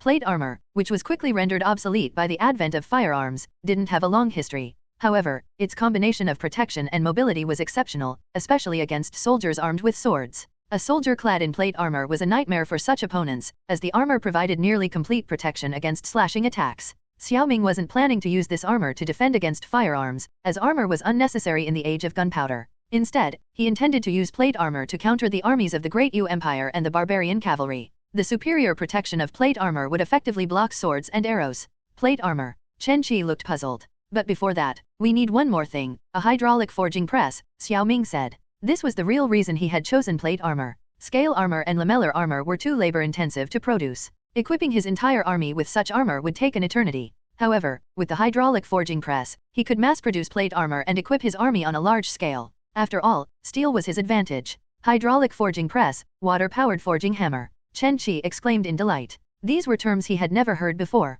but he was already accustomed to Xiao Ming continuously creating these miraculous machines in the mechanical department. For him, it was a source of satisfaction. Xiao Ming nodded, found a chair to sit on, and offered Chen Qi a seat as well. He then began to explain the knowledge of plate armor and water-powered forging hammers to Chen Qi. Plate armor, which was phased out by firearms in the 16th century, has always been a subject of controversy in history. The debate over the strongest armor has never ceased. However, Xiao Ming believed that war only eliminates outdated armor. During the long medieval period in the West, after countless wars, Western knights ultimately chose plate armor. This could only mean that the cost-effectiveness of plate armor far surpassed that of other types of armor. Moreover, after the medieval period, the advent of hydraulic forging press made the mass production of plate armor possible. The concept of forging has existed since the emergence of steel. The saying 100 temperings make fine steel refers to the process of forging. The more times steel is forged, the better its quality becomes. Hence, terms like 100-tempered steel emerged, all of which require forging. Simply put, it involves repeatedly hammering iron to improve its quality. However, this manual hammering method made the production of armor and weapons very slow. Thus, the West first introduced hydraulic forging press, which some scholars believe marked the beginning of Western military technology surpassing that of the East. Now, Xiao Ming was preparing to replicate the hydraulic forging press. Before the advent of steam engines, he had to utilize water power to lay the foundation for industrial development. He needed hydraulic forging press to produce metal materials of sufficient strength and to increase the production of machinery like lathes. Currently, Xiao Ming only possessed a limited variety of lathes, which was far from his expectations. In summary, he needed water power to stockpile the materials and high-strength tools required for manufacturing steam engines. As Xiao Ming explained, Chen Qi grew increasingly excited. The slow forging work of craftsmen had long been unable to cope with the growing orders for steel. Now, the machinery designed by Xiao Ming completely solved his problem. Your Highness, if the hydraulic forging press is successfully produced, it could increase forging efficiency by at least 30 times, Chen Qi said excitedly. No, 40 times, Xiao Ming corrected. He had consulted data and found that hydraulic forging press directly increased blacksmith's efficiency by 40 times. Such a hammer could complete hundreds of strikes per minute. However, the only drawback of hydraulic forging press was the instability of the power source, as water flow is not constant. Nevertheless, it was sufficient for his current needs. After a detailed explanation, Chen Qi had mostly memorized the manufacturing method of the hydraulic forging press. In fact, the power mechanisms of water-powered machinery were generally similar, much like the ox-powered water wheel. As long as there was rotation, power could be generated. Gears, bearings, and other components were largely the same, differing only in the working parts. Thus, for Chen Qi, who had successfully manufactured the ox-powered water wheel, this was not a difficult task. Moreover, after observing for some time, Xiao Ming concluded that ancient people were not stupid, their intelligence was on par with modern humans. The only shortcoming was their lack of education and knowledge. In areas they were familiar with, such as poetry, calligraphy, painting, and even strategy, they were no less capable than modern people. As the saying goes, a little hint is all it takes. The ancient people just needed someone to give them that hint, and Xiao Ming was playing that role. Recognizing the importance of the hydraulic forging press, Chen Qi focused on its production. Thanks to the convenience of lathe processing, the manufacturing of hydraulic forging press proceeded smoothly. However, even so, the first hydraulic forging press would take a month to assemble due to its complex structure. Xiao Ming had great confidence in Chen Qi's abilities and entrusted the task entirely to him. Whenever Chen Qi encountered difficulties, he would come to the academy to ask Xiao Ming, and they would discuss the issues together. During this period, Xiao Ming continued to teach at the academy as usual. However, he had Lu Tong and others begin their first chemical production task, extracting alkali from plant ash. This task was originally handled by the royal residence servants and the machinery department, but Xiao Ming had now completely separated it to refine the industrial system. Moreover, during this time, soap production workshops had sprung up like mushrooms in Qingzhou, leading to a sharp increase in the demand for alkali. This was why Xiao Ming decided to produce alkali separately. Otherwise, he would be constantly bothered by merchants coming to buy alkali. Thank you, Your Highness. Another batch of alkali was transported out of the palace, and the merchants purchasing it were all smiles, though they also felt a pang of pain. The reason was that alkali was simply too expensive. In the cost of producing soap, alkali accounted for more than half. After selling the soap, they could only earn about 1 or 2 taels of silver. Sigh, if only we could learn how to produce alkali, wouldn't we make a fortune? As they walked away, one merchant said to another, Learn? How? I heard that alkali is no longer produced in the workshop area. It's only produced in the courtyard next to the palace, and that place is not accessible to just anyone. That's true, but I heard that there are 200 students living there, and they go out once a week. If we could bribe one of them, maybe. Don't even think about it. Every time they go out, they are accompanied by guards. It's impossible for outsiders to get close. Sigh, the merchant sighed deeply. At this moment, Pang Yukan passed by the two merchants. Hearing their conversation, he couldn't help but sneer, thinking to himself, these merchants are indeed driven by profit and will stop at nothing. Upon entering the palace, he met with Xiao Ming and first repeated the merchant's conversation to him. I am well aware of these merchants' tricks. Besides this method, they also deliberately sell slaves to Liangdahai, hoping to infiltrate the workshop district with these slaves. Humph, they underestimate me. I'll let them in but never let them out. Pang Yukan said, I brought this up not to discuss the craftsmanship, but because Qingzhou is becoming increasingly chaotic. Your Highness should establish your own secret guards. Xiao Ming's expression turned serious. He said, it's not that I don't want to, but I lack suitable candidates. The secret guards Pang Yukan referred to were similar to the Ming dynasty's imperial guards, essentially a modern intelligence system. Without such a system, Xiao Ming would be blind to the happenings in the Great Yu Kingdom, knowing nothing. For instance, in the recent case of horse smuggling revealed by the Wang family, Xiao Ming had been completely unaware beforehand. Pang Yukan brought this up precisely because he was stimulated by this incident. Your Highness, I came here today because I think there's someone who might interest you, Pang Yukan said with a smile. Xiao Ming recalled that Pang Yukan had been tasked with finding talents for him. He asked, does Pang, Chief Secretary, have a suitable candidate in mind? Who is it? Your Highness, the person I've found is on his way, but he's actually a local. His name is Wang Xian, Pang Yukan said. Wang Xian? Why does that name sound familiar? Xiao Ming asked, puzzled. Your Highness, do you remember when Qin Chuanyuan accused Wang Chengzhou? At that time, there was a scapegoat, Pang Yukan reminded him. Xiao Ming recalled. Back then, Wang Chengzhou had pinned all the blame on a man named Wang Xian, clearly using him as a fall guy. Wang Chengzhou had even said that the Wang family would handle the matter themselves. Ah, yes, I remember now. That's the same Wang Xian. After Wang Chengzhou returned, he punished Wang Xian under family law for the crime of hiding plowing oxen. Wang Xian was given 100 heavy lashes until he passed out. Then, Wang Chengzhou ordered his servants to tie stones to Wang Xian's hands and feet and throw him into the Tuo River. However, Wang Xian was lucky. The servants were lazy and didn't tie the stones tightly. When he hit the water, he woke up, broke free from the stones, and floated downstream. I happened to be inspecting farming matters by the river that day and fished him out. At the time, he was barely alive. Xiao Ming was skeptical. Wang Chengzhou is indeed ruthless, but what does Wang Xian have to do with the secret guards? Your Highness, since ancient times, people who have been pushed to the brink are the best candidates for secret guards, Pang Yukan explained slowly. Xiao Ming pondered this. Pang Yukan's words made sense. Wang Xian had already died once and must harbor deep hatred for the Wang family. And since the Wang family was a target Xiao Ming planned to dismantle eventually, this could work in his favor. If he gave Wang Xian a chance to live, Wang Xian would surely be grateful and would likely go to great lengths to help Xiao Ming take down the Wang family. Xiao Ming smiled. Pang Yukan, your foresight is truly impressive. I am humbled. The two were used to exchanging compliments, and Pang Yukan simply chuckled. He said, it seems your Highness has figured it out. But how can Wang Xian serve by your Highness's side without being recognized by the Wang family? That is indeed a problem, but it's not insurmountable. I'll have the machinery department craft a special mask for him. What do you think? Xiao Ming suggested. Good idea. Wang Xian, as a secret guard, should live behind a mask. I'll speak with Wang Xian again. If his resolve is firm, I'll bring him to meet you tomorrow, Pang Yukan said. Xiao Ming nodded. He had been so busy building the industrial foundation that he had neglected the essential matters of a feudal lord's survival. The military was one priority. He was about to equip his army with plate armor, but that would take time. The second priority was the secret guards, or the intelligence system. In any era, being uninformed was extremely dangerous. For example, Xiao Ming had no idea what his neighbor, the Prince of Wei, was up to, while the Prince of Wei likely knew everything about Xiao Ming's activities. This was a pitiful situation. After finalizing the plan to establish the secret guards, Pang Yukin returned to his residence. His home was a traditional courtyard house just a street away from the Prince of Qi's residence. When he arrived, his wife, Madame Sun, was playing with their 5-year-old daughter. Madame Sun was an ordinary-looking woman. Seeing Pang Yukin return, she said, "Husband, dinner is ready.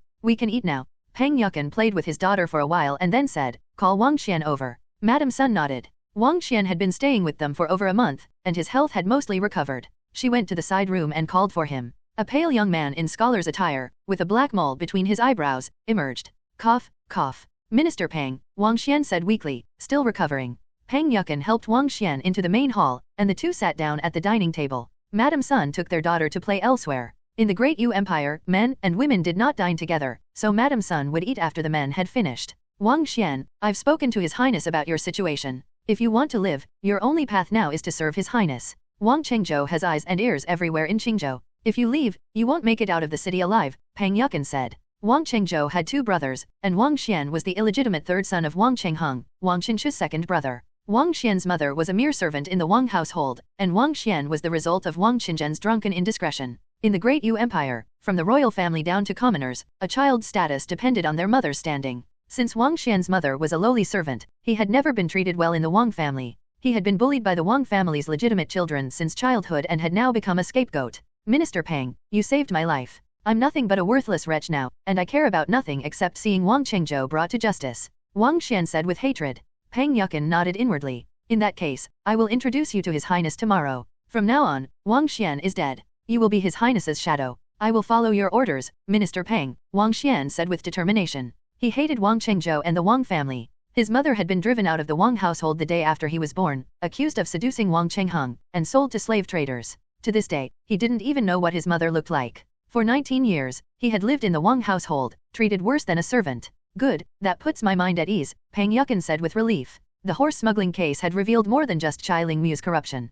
Pang Yukin had uncovered something even more significant. The Prince of Wei, known for his timidity, had smuggled 3,000 high-quality war horses from the grasslands over the past 5 years. This could only mean one thing: the struggle for the throne in the Great Yu Empire was no longer just a conflict among the princes. It now involved the 6 non-royal princes. When the 6 non-royal princes had helped Emperor Xiao Yuanzi establish the Great Yu Empire, they had been promised a share of the kingdom. Over the past century, their territories had become like independent states within the empire. However, as the imperial family's territories were increasingly encroached upon by northern barbarians, the emperor's authority had waned, and the 6 princes had grown increasingly disdainful of the royal family. The deep camaraderie between Emperor Xiao Yuanzi and the 6 princes had faded with the passing of that generation. The current generation of princes had little affection for the royal family. If the struggle for the throne went wrong, the consequences would be severe. The Prince of Wei, though timid, was highly intelligent. He was likely preparing for the worst, though it was unclear whether this was his own initiative or the result of someone else's influence. This was why Pang Yukin had urged Xiao Ming to establish a secret guard system and gather intelligence on the empire's internal affairs. Otherwise, Xiao Ming might find himself caught off guard. However, Pang Yukin believed that as long as Emperor Xiao Wengsuan remained alive, the princes wouldn't dare act too recklessly. After all, Emperor Xiao Wengsuan was a ruler who had emerged from bloodshed and chaos, and the princes were still under his control. A cold iron mask was slowly fitted onto Wang Xian's face, and Pang Yukin smiled. The next day, Xiao Ming met the Wang Xian that Pang Yukin had spoken of, a pale, even malnourished young man. Could someone like this really handle the dark and dangerous work of a secret guard? The heart is what matters most. That was Pang Yukin's explanation to Xiao Ming. Seeing the determination in Wang Xian's eyes, Xiao Ming chose to believe in him. After all, he currently had no better candidates, and Wang Xian, alone and desperate, seemed like a suitable choice. "Do you know the skills required for a secret guard?" Xiao Ming asked. Wang Xian shook his head but replied, "If I don't succeed, I'd rather die." Xiao Ming nodded slowly. This was a man consumed by hatred, with enough drive to carry out this task. He said, "From now on, you will live behind this iron mask. Starting today, you are my left guard. I will also introduce you to a colleague." As soon as he finished speaking, Li San stepped out from behind a screen in the main hall. Xiao Ming continued, "This is Li San, one of my men. The matter of the secret guards is of great importance, and I cannot place my full trust in you alone, as it concerns my life and safety. Therefore, the secret guards will be divided into left and right guards. You are the left guard, and Li San is the right guard. You will compete with each other. Whoever proves superior will become the chief when the two guards are merged in the future. Wang Xian glanced at Li San. His expression was unreadable behind the iron mask, but he said coldly, "Your Highness, the position of chief will undoubtedly be mine." Li San smirked. Last night, when Xiao Ming had approached him about the secret guards, he had been shocked. But realizing that he could go from being a mere servant in the prince's residence to becoming one of Xiao Ming's secret guards overnight, the shrewd Li San knew exactly how to choose. Anyone can talk big. I, Li San, am no pushover, Li San said.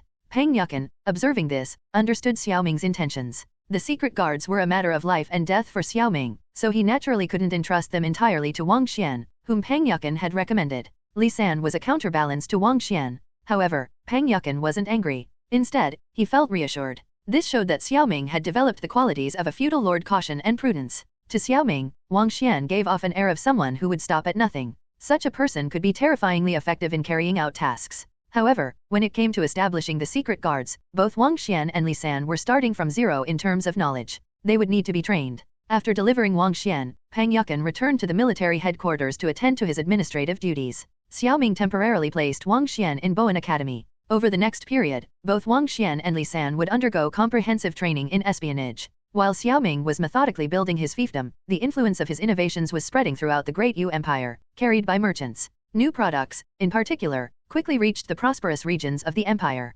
Chang'an. With the mass production of soap in Qingzhou, a steady stream of soap flooded into Chang'an, becoming a daily necessity that the wealthy and powerful eagerly purchased. Now, not only were the imperial concubines using it, but even commoners considered owning a bar of soap a mark of prestige. The introduction of perfume to Chang'an's east and west markets after the soap caused an even greater sensation. Xiao Ming's decision to produce perfume first wasn't without basis. Historical records showed that when perfume first appeared in Chang'an during the Tang dynasty, it had caused a sensation among women. This precedent convinced him that perfume would have a market in the Great Yu Empire, and reality proved him right. At a poetry gathering in Chang'an, a young lady from a prominent family flaunted her strong perfume scent as she walked through the crowd. The overpowering fragrance made the other young ladies cover their noses in envy. Perfume was in such high demand that this young lady's extravagance was the subject of much admiration. At the same gathering, behind a screen, several scholars gathered around a particularly fragrant scholar. "Brother Wang, you smell as sweet as a flower." "We're all envious," one scholar said. "But isn't perfume for women?" Brother Wang rolled his eyes.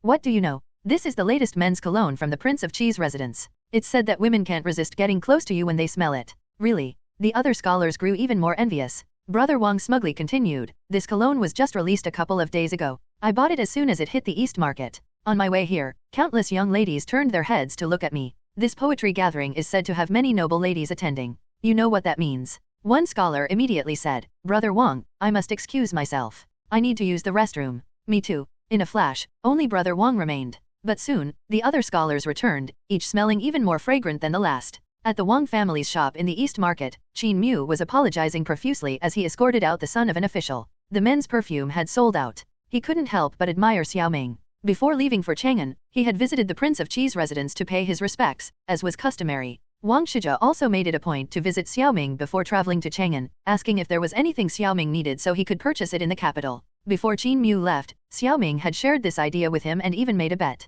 In truth, there was no such thing as men's perfume. Xiao Ming had simply created a justification for men to use perfume. Sure enough, once the idea spread, many young noblemen rushed to buy the perfume. However, Qin Mu wasn't happy about it. He had lost the bet, and losing meant another 10,000 taels of silver gone. In his eyes, the Prince of Qi was becoming increasingly greedy, finding every possible way to squeeze money out of them. Of course, these new products had earned them a considerable profit, but compared to the silver the Prince of Qi was making, it was nothing. During this visit, Xiao Ming had not only shared this idea but also asked Qin Mu to deliver some items to the palace. Qin Mu figured they should have arrived by now. As he expected, the imperial concubines were currently vying for their share of the unique perfumes. Surprisingly, Emperor Xiao Wengsuan had also come to the rear palace. "Your Majesty, this is the perfume specially made for you by Ming'er. It's said to refresh the mind and relieve fatigue," Empress Zhao said as she handed a bottle of perfume to Emperor Xiao Wengsuan. When this batch of perfumes arrived, Empress Zhao was surprised to find that there was a special perfume for the emperor. After reading the accompanying letter, she understood and immediately sent a palace maid to inform the emperor.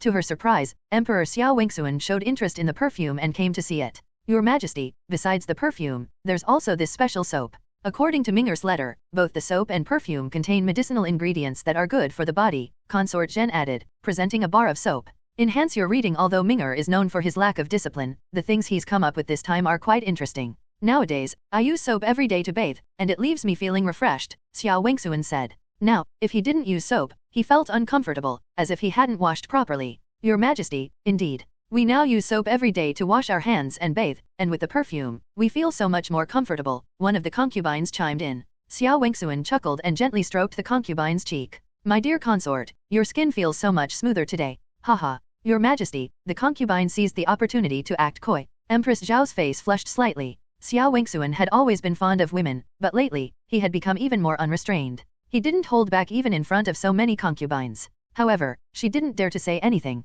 These days, it was rare to see Xiao Wingsuan in such a good mood. Holding the perfume in his left hand and the soap in his right, Xiao Wingsuan thought to himself that these two items would certainly enhance his intimate moments with his concubines. Feeling pleased, he said, the Prince of Qi has finally done something to make me happy. I think I'll have the remaining 800,000 taels of silver sent to him soon. Your servant thanks your Majesty on behalf of the Prince of Qi. Consort Zhen was overjoyed. Xiao Wingsuan looked at Consort Zhen and nodded with satisfaction. I've heard that the mung bean cakes here at Consort Zhen's palace are quite delicious. I'd like to try them and see what they taste like. The other concubines couldn't help but feel envious. Xiao Wingsuan's words implied that he would be staying the night at Consort Zhen's palace. Empress Zhao's expression shifted. She wasn't sure whether to feel happy or not. In the past, Xiao Wingsuan had doted on Consort Zhen above all others. However, after Xiao Ming repeatedly caused trouble in Chang'an, Xiao Wingsuan had grown distant from Consort Zhen out of frustration with Xiao Ming. Now, whether intentionally or not, the Prince of Qi seemed to have genuinely pleased Xiao Wingsuan. She was happy because the Prince of Qi was regaining favor. If he could support the Crown Prince, that would be good. On the other hand, as a woman, she couldn't help but feel a twinge of jealousy. The concubines tactfully excused themselves, each leaving behind a stack of silver notes. Xiao Wingsuan remarked, this Prince of Qi has even brought his business into the palace. Consort Zhen explained, Your Majesty, the Prince of Qi had no choice. Now that he has turned over a new leaf and is diligently managing his fiefdom, he lacks both funds and talent. He had to resort to such measures. Xiao Wingsuan frowned. Nowadays, the Crown Prince, the Second Prince, the Third Prince, and the Fourth Prince are locked in a life and death struggle in Chang'an, undermining each other in court. It truly infuriates me. None of these unfilial sons can comfort me like the Prince of Qi. Consort Zhen said, Your Majesty, the princes are just brothers squabbling. It's normal for them to argue. Your Majesty must take care of your health. Xiao Wingsuan sighed. It's only here with you that I feel at ease. Unlike Consort De, every time I visit her, she either asks for official positions or pleads for the fourth prince. You, on the other hand, didn't say a word when I sent the Prince of Qi to Qingzhou. Your Majesty is busy with state affairs day and night. How could I dare to speak out of turn? Your Majesty must have had your reasons for granting Qingzhou to the Prince of Qi, Consort Zhen replied. Xiao Wingsuan nodded slightly. Although Consort Zhen wasn't from a noble family, she was well educated and deeply understood his heart. He said, the Prince of Qi may be a scoundrel and lack discipline, but he is still my son, a member of the royal family. I sent him to Qingzhou because he had no means to protect himself in the struggle for the throne. With the Prince of Wei nearby to look after him, he can live out his life as a prince. Xiao Wingsuan furrowed his brow and continued, but now the Prince of Qi seems to be making progress. This pleases me. If he can manage his fiefdom well, he can help hold back the barbarians' southern advance and serve as a royal prince that the non-royal princes will fear. Emperor Jiaozhou once said that it's better to have many royal princes, even if they cause chaos, because the empire will still belong to the Xiao family. If the non-royal princes gain the upper hand, that would be a disgrace to the Xiao family. Emperor Jiaozhou was indeed wise and mighty. It's precisely because of this that the non-royal princes and the royal princes are wary of each other, Consort Zhen said. Exactly. That's why I've turned a blind eye to the Prince of Wei smuggling horses and have secretly supported him, Xiao Wingsuan said. However, if the Prince of Qi can maintain his progress, I will also support him. But it depends on his performance. After all, the entire court is watching. It's clear which princes have achievements and which do not. If he can make contributions, I will have a legitimate reason to reward him. Consort Zhen smiled, feeling reassured. Her greatest worry had been the strained relationship between Xiao Ming and Xiao Wingsuan. Now, it seemed that Xiao Ming had acknowledged his mistakes and was reforming, while Xiao Wingsuan still remembered their past affection. She said, Your Majesty, Ming'er has recently accomplished something noteworthy. Oh. Xiao Wingsuan picked up a mung bean cake brought by a palace maid and asked, Tell me about it. Consort Zhen smiled and brought over a blueprint. Your Majesty, this was sent along with the perfume and soap by the Prince of Qi. Xiao Wingsuan unfolded the blueprint. It depicted an ox turning a wooden rod, with the words ox-powered water wheel written beside it. Your Majesty, in his letter, the Prince of Qi said that this ox-powered water wheel can draw water more than 10 times faster than the water wheels currently used in the Great Yu Empire. If it is implemented across the empire, it will greatly boost agricultural productivity, Consort Zhen explained. Is that so? Xiao Wingsuan said. Your Majesty, the Prince of Qi said that the water wheel will be delivered soon. Once it arrives, Your Majesty will see for yourself, Consort Zhen said. Xiao Wingsuan nodded. Interesting, interesting. I'd like to see what else the Prince of Qi has come up with. 3 days later, a ship from the Qin family arrived in Chang'an carrying the components of the ox-powered water wheel, along with craftsmen to assemble it. The components only needed to be put together in Chang'an to form a complete water wheel. When Xiao Ming learned of this, he took his court officials to the imperial estate outside Chang'an, where the ox-powered water wheel had been delivered. After witnessing the water wheel's ability to draw water, the officials were utterly amazed. Your Majesty, this ox-powered water wheel is truly a marvel of engineering. I wonder which craftsman came up with it, Minister of Works Zhang Hongwen praised. The other ministers also smiled approvingly. The third prince quickly said, Father, if this ox-powered water wheel is promoted across the Great Yu Empire, it will greatly benefit agriculture. Standing beside the third prince was a man in his 30s, dressed in a yellow brocade robe. He had intended to speak but was a step too slow. This was the crown prince, Xiao Shan. The fourth prince sneered at the crown prince and said, Father, the craftsman who invented this should be heavily rewarded. Xiao Ming laughed heartily. This was not invented by some craftsman, but by your seventh brother, the Prince of Qi. The expressions of the third and fourth princes immediately stiffened. The crown prince said, Father, in that case, the Prince of Qi should be richly rewarded. Xiao Ming nodded. The ox-powered water wheel had seemed impressive on paper, but seeing it in person, he could truly appreciate its ingenuity. Qingzhou. A gentle spring rain marked the end of the long, harsh winter. Spring had arrived once again, and the February breeze felt like a pair of scissors, cutting through the remnants of the cold. The arrival of spring was good news for Xiao Ming, but it wasn't the only good news. The praise for the ox-powered water wheel from the entire court had also reached Qingzhou, carried by the spring breeze. Following this, 800,000 taels of silver arrived in Qingzhou. However, this was just the appetizer. Along with it came a massive order from the imperial court. Your Highness, this plan is truly brilliant. Now that the ox-powered water wheel has gained the emperor's approval, it is required to be used in all imperial estates and government-owned fields across the Great Yu Empire. Even the feudal lords have been stirred and have sent officials to place orders. Currently, the orders for the water wheel's rollers have reached 30,000 sets, amounting to 9 million taels of silver. After deducting costs, we stand to make a profit of 6 million taels. Li Kaiwen was ecstatic. The Qingzhou Trading Company was now the sole official trading company in Qingzhou, responsible for distributing all goods produced in the industrial district to every corner of the empire. At the same time, the Qingzhou Trading Company also handled external communications, such as securing orders. This time, in addition to the orders from Chang'an, there were also numerous orders from various feudal lords.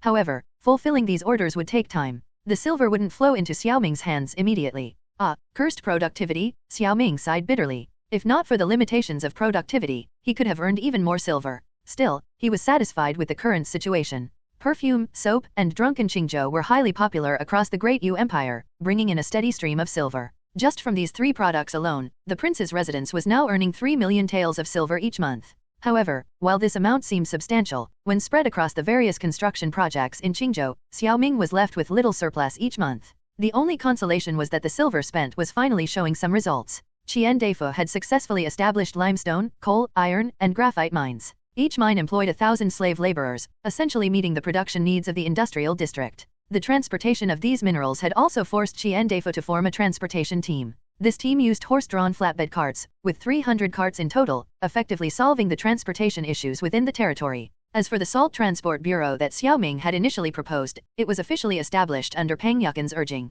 Taking advantage of Kingshu's coastal location, the bureau had set up numerous salt fields in the Dengzhou area. Now, the fiefdom no longer needed to purchase salt from outside to meet its needs. The most significant progress, of course, was in the machinery department. While Chang'an was marveling at the ox-powered water wheel, the machinery department had birthed another groundbreaking invention, one that would revolutionize the long-stagnant forging industry. After a month of repeated deliberation between Chen Qi and Xiao Ming, and with the help of precision parts produced by the lathes, the hydraulic forging press was finally completed. To this end, Xiao Ming decisively reorganized the machinery department, establishing the first specialized steel workshop in the industrial district. The craftsmen in this workshop would focus solely on steel production and forging. Various water-powered lathes and manual lathes were grouped into the lathe workshop, while other workshops were established for cement, bricks, alcohol, and perfume. All workshops were placed under the unified management of the machinery department. After muttering to himself, Xiao Ming felt a slight sense of satisfaction when he thought about his achievements over the past 4 or 5 months. Seeing Li Kaiwen grinning from ear to ear, he said, "Don't celebrate too soon. These orders are just trial purchases. Your tasks ahead are still heavy." Over the past month, while assisting Chen Qi in producing the hydraulic forging press, Xiao Ming had also been busy with Bowen Academy. He had called all his key personnel to the academy for training. For Li Kaiwen, he taught modern business knowledge. "Your Highness, don't worry. To take, one must first give. Tomorrow, I will visit the fiefdoms of the various feudal lords to persuade them to encourage their local wealthy families to purchase the ox-powered water wheel," Li Kaiwen said. Xiao Ming nodded. This was a business tactic he had taught Li Kaiwen public relations. Remember, a truly excellent merchant can sell a comb to a monk, Xiao Ming said. Product sales depend on promotion, Li Kaiwen replied smoothly. Xiao Ming nodded. Li Kaiwen had quickly grasped the basics of business knowledge, but there was still much Xiao Ming hadn't taught him, things that weren't immediately necessary. When the time came, it would be Xiao Ming's turn to shear the wool from everyone. For Xiao Ming, human history was not only a history of war but also a history of economics. War was fought for economic gain, and economics was pursued to fund war. Understanding this is good. Spending silver doesn't matter. Your task now is promote until noble ladies feel ashamed to go out without using soap or perfume. Promote until the elite feel embarrassed to serve any wine other than drunken Qingzhou, Xiao Ming said emphatically. If the merchants of the Great Yu Empire thought he only had products to offer, they were sorely mistaken. His plans were just beginning, and his methods of amassing wealth were only starting to unfold. While sending Li Kaiwen to promote King's Hu's goods across the empire, Xiao Ming also allocated 1,000,000 taels of silver for public relations. These funds were, of course, meant to grease the palms of local officials. After all, the Great Yu Empire was still an official-centric society. By winning over the officials, his goods could flow unimpeded, and the officials would assist in promoting them. After discussing some details with Li Kaiwen, the latter left with great enthusiasm. Xiao Ming sat at the desk in the main hall and began drafting a series of business strategies. According to his plan, once soap became ubiquitous among the elite and known throughout the empire, it would be time to categorize perfume, soap, and drunken Qingzhou into different grades. At that point, slightly lower quality soap would enter the lives of commoners. Since this was business, every consumer class had to be considered. Xiao Ming's principle was always to take things to the extreme. After finalizing the sales strategy for King's Hu's products, Xiao Ming left the main hall and looked out at the bright sunlight.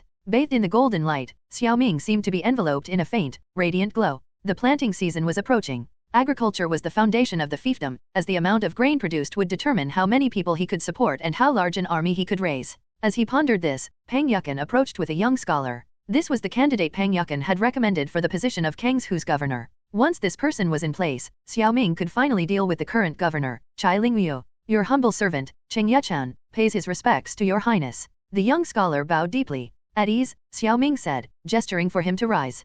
Pang Yukan then said, Your Highness, regardless of who bribed Chai Lingyu, the evidence of his involvement in smuggling war horses is irrefutable. According to the law, he should be executed. Xiao Ming's gaze grew distant. It was time to gradually take control of his fiefdom. Tian, I will only upload 1 chapter per day here from now on. If you want faster access, you can visit my Patreon to get access to 5 chapters daily. /Colored hair.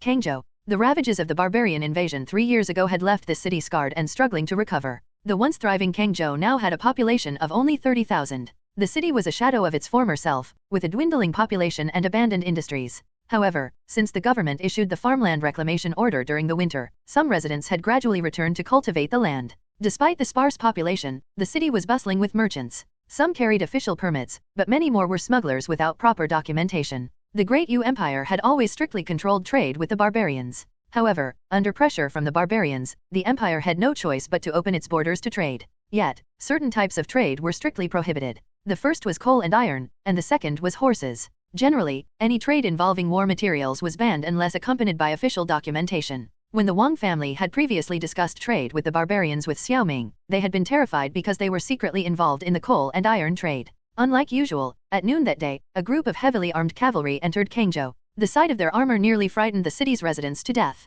The cavalry wore barbarian-style armor, and their horses were as robust as those of the barbarians. At first glance, it seemed as if barbarian cavalry had entered the city. It wasn't until they saw the Qingzhou military flag that the residents felt somewhat reassured. Acting on Xiao Ming's orders, Lu Fei had led the elite cavalry of Qingzhou, traveling day and night to reach Kangzhou in just 2 days and 1 night. His mission was to arrest Kang's Hu's governor, Chai Lingyu, and Kang's Hu's military commander, Wei Tong, and bring them to Qingzhou. If they resisted, they were to be executed on the spot. Upon entering Kangzhou, Lu Fei and his 30 cavalrymen headed straight for the Kangzhou government office. Chai Lingyu and Wei Tong, one was the son-in-law of the Qin family, and the other was a member of the Wei family. In Lu Fei's eyes, neither of them was any good, and the 4 great families deserved to be torn to pieces. 3 years ago, when the barbarians invaded, their iron hooves trampled the lands of the 6 prefectures, and the people wailed in agony under their oppression. Meanwhile, the local powerful families hid in their fortified manors, gathering their private armies for self-defense and refusing to come out. At that time, there were only about 2,000 barbarian cavalry in the 6 prefectures, while the private armies of the 4 families numbered nearly 10,000.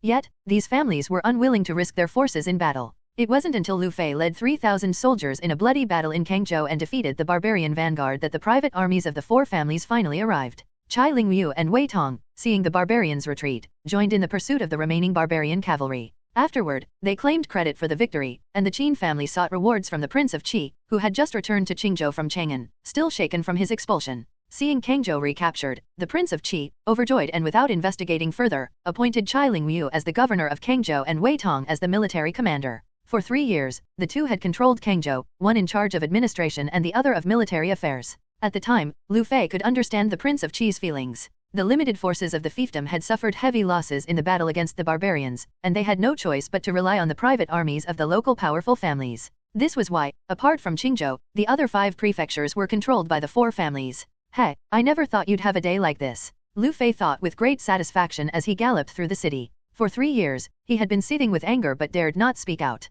How could the blood of thousands of soldiers be exchanged for Kangzhou only to hand it over to such cowards? Now, with Xiao Ming's order, these 2 scoundrels were finally going to be executed. When they reached the Kangzhou government office, Lu Fei dismounted and entered, his voice booming like thunder. Governor Chai, where are you? The prince has issued an order. Come and receive it. The office was nearly empty, with only a few clerks present. One of them timidly replied, Commander Lu, Governor Chai is not here. Not here? Then where is he? Lu Fei's eyes widened in anger. Speak quickly. If you delay my mission, I'll skin you alive. The clerk was terrified. He had seen Lu Fei during his previous visit to Kangzhou a few days ago, and Lu Fei's fearsome reputation from 3 years ago was well known to him. Frightened, he stammered, the governor and the commander have gone to the Baishan garden in the city. Humph? Those 2 scoundrels. Lu Fei stormed out of the office, mounted his horse, and shouted, Follow me, surround the Baishan garden. Yes, sir. The 30 cavalrymen roared in unison, their hoofs thundering as they rode off. The clerk finally caught his breath. Seeing Lu Fei's demeanor, he realized something serious was happening.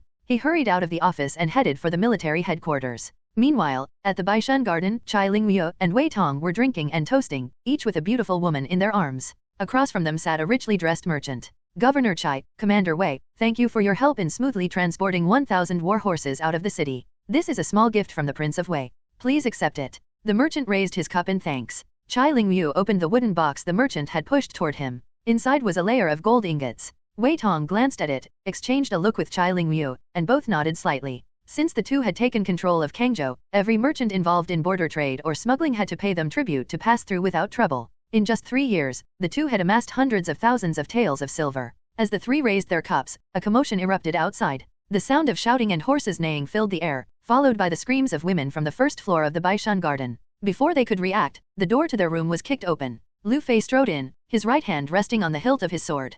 Commander Lu, Chai Lingyu and Wei Tong were both startled. Regaining their composure, Wei Tong said displeased, Commander Lu, what are you doing here? What is the meaning of this? Chai Lingyu also looked disdainful. The two, stationed far away in Kangzhou, were unaware of the changes in Qingzhou. Relying on their status as members of powerful local families, they looked down on Lu Fei, a mere brute. Lu Fei took in the scene a table laden with delicacies and beautiful women in their arms. He was already angry at Wei Tong for his half-hearted efforts in building the military farms and delaying the land reclamation. Thinking of his soldiers toiling in the fields, surviving on thin porridge, his anger flared. But then, he suddenly smiled and said, My apologies, my apologies. A few days ago, I received an order from the Prince of Qi to come to Kangzhou. Learning that the two of you were here, I came to deliver the order. Wei Tong, seeing Lu Fei's apologetic demeanor, felt smug. No matter how formidable Lu Fei was in the military, his humble origins meant he still had to defer to them. He said indifferently, What instructions does His Highness have? Instructions? Not at all. His Highness, recognizing your 3 years of service in guarding Kangzhou, has sent me to reward you.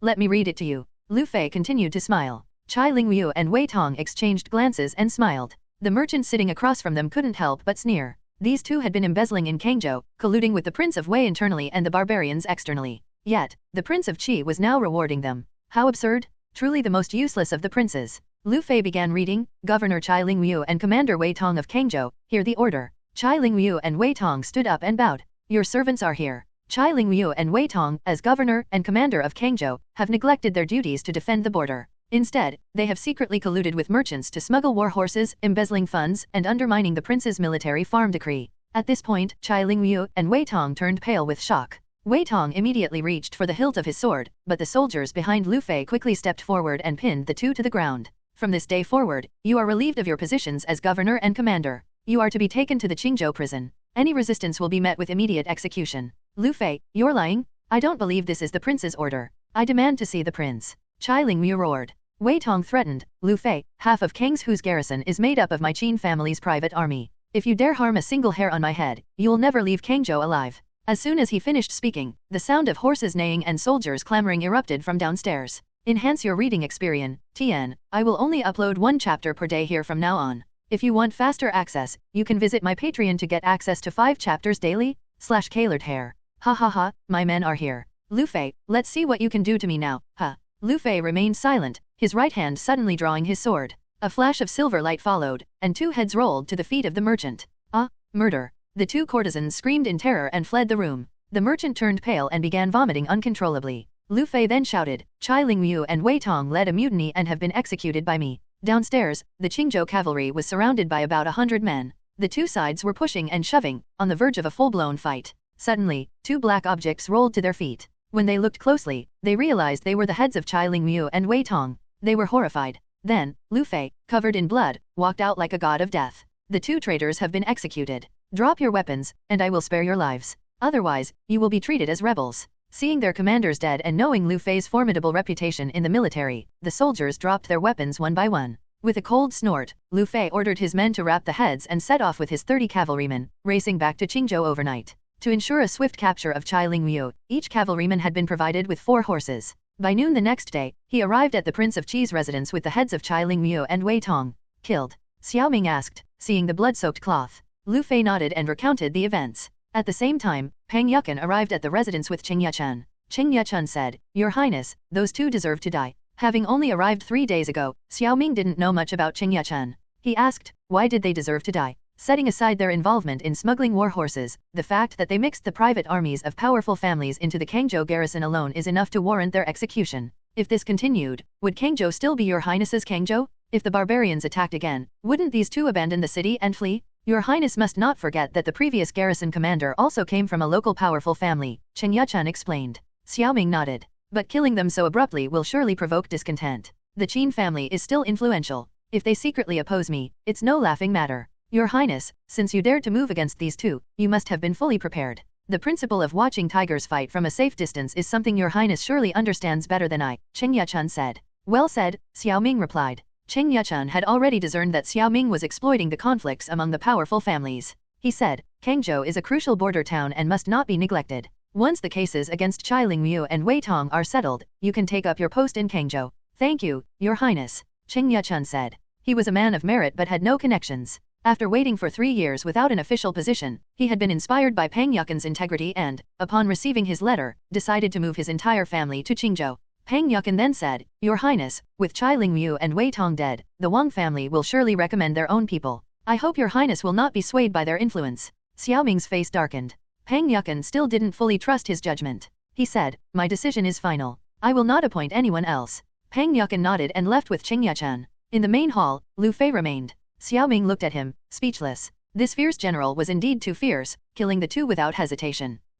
I wanted to interrogate them, but now they're dead, and there's no evidence, Xiao Ming said angrily. Lu Fei chuckled. Your Highness, that's not necessarily true. I also captured a merchant who was colluding with them. He's in the Qingzhou prison. If your Highness is concerned, I can help with the interrogation. At least you're not completely reckless. By the way, with Wei Tong dead, the position of Kangzhou's military commander is vacant. Select capable individuals from the Qingzhou army to fill the post. We cannot afford to lose control again, Xiao Ming said. Not only Kangzhou, but Xiao Ming was also deeply concerned about the other prefectures. Most of their officials were from the 4 great families. By exploiting the conflict between the Wang and Qin families, he planned to thoroughly cleanse Kangzhou. As for the other prefectures, he would use this conflict as a catalyst. As Qing Yuchun had pointed out, Xiao Ming intended to watch the tigers fight and reap the benefits. After instructing Lu Fei to send capable individuals to Kangzhou, Xiao Ming also ordered him to organize the newly recruited soldiers into a new army, directly under his command, with no interference from the other prefectures' military headquarters. This way, he could use the new army to check the forces of the other prefectures. However, with Qingzhou and Kangzhou under control, the other prefectures wouldn't be able to cause much trouble. His only concern was the Qin family's backlash. Chai Lingyu and Wei Tong were core members of the Qin family. After Lu Fei left, as Pang Yukan had predicted, the Wang family sent someone to recommend their own candidates for the positions of Kangzhou's governor and military commander. Kangzhou was a lucrative prize, and everyone knew it. With the Qin family suffering heavy losses, the Wang family naturally wanted to secure a more advantageous position. However, they no longer had anything to offer that could sway Xiao Ming. He was no longer the prince who could be bribed with a mere 10,000 taels of silver. The Wang family's envoy left empty-handed. Shortly after, Li San entered.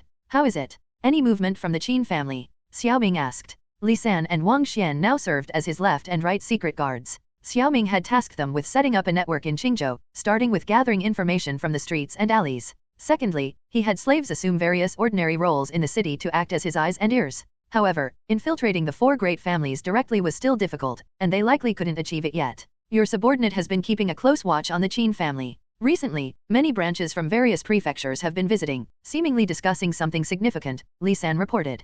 Good, keep watching. If an opportunity arises, try to plant a spy within the Qin family, Xiao Ming said. Li San acknowledged the order and left. As he exited, Wang Xian, who had been waiting outside, entered, his iron mask giving Li San a cold glance. Shivering slightly, Li San smirked. Wang Xian was a man of few words, and Li San found it hard to get along with him. Your Highness, Wang Chengzhou is currently pleased, though he is somewhat annoyed that you rejected his recommended candidates. He has been complaining in his residence, but there's no other movement for now, Wang Xian said in his naturally hoarse voice, speaking slowly and deliberately. They're celebrating too early. You said that Wang An, the governor of Dengzhou, murdered 72 members of the Fang family and seized their land. Is this true? Xiao Ming asked. As a former member of the Wang family, Wang Xian was well aware of their underhanded dealings. With the Qin family suffering a loss, they would be eager to retaliate against the Wang family. Having lost a governor and a military commander, the Qin family would want the Wang family to suffer equivalent losses. Xiao Ming was now gathering evidence for the Qin family, secretly eroding the power of both families.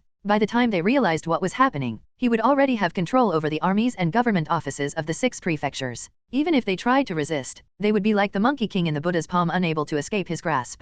Enhance your reading experience. Pass this information to the Qin family secretly. Remember, make sure they don't suspect that someone deliberately leaked it, Xiao Ming said. Wang Xian remained calm as usual. Your Highness, when this incident happened, I was sent to Dengzhou to collect debts. I attended Wang An's banquet, where he got drunk and revealed the matter, including where the 72 bodies were buried. This time, I need to dig up the remains and stir up public opinion in Dengzhou. The Qin family will naturally send someone to investigate, and I will quietly leave evidence behind. Xiao Ming nodded. Wang Xian was indeed diligent. Those who had endured hardship had a different kind of spirit. Very good. You're most familiar with the Wang family. I hope you can quickly arrange for spies to infiltrate them, Xiao Ming said, reminding Wang Xian just as he had reminded Li San. Your Highness, I have already planted a spy in the Wang family, Wang Xian replied, still calm. Xiao Ming was surprised. Impressive. It's been less than a month, and you've already accomplished this. You're much faster than Li San. Wang Xian explained, Your Highness, I merely took advantage of an opportunity. There's a servant in the Wang family named Wang Cheng.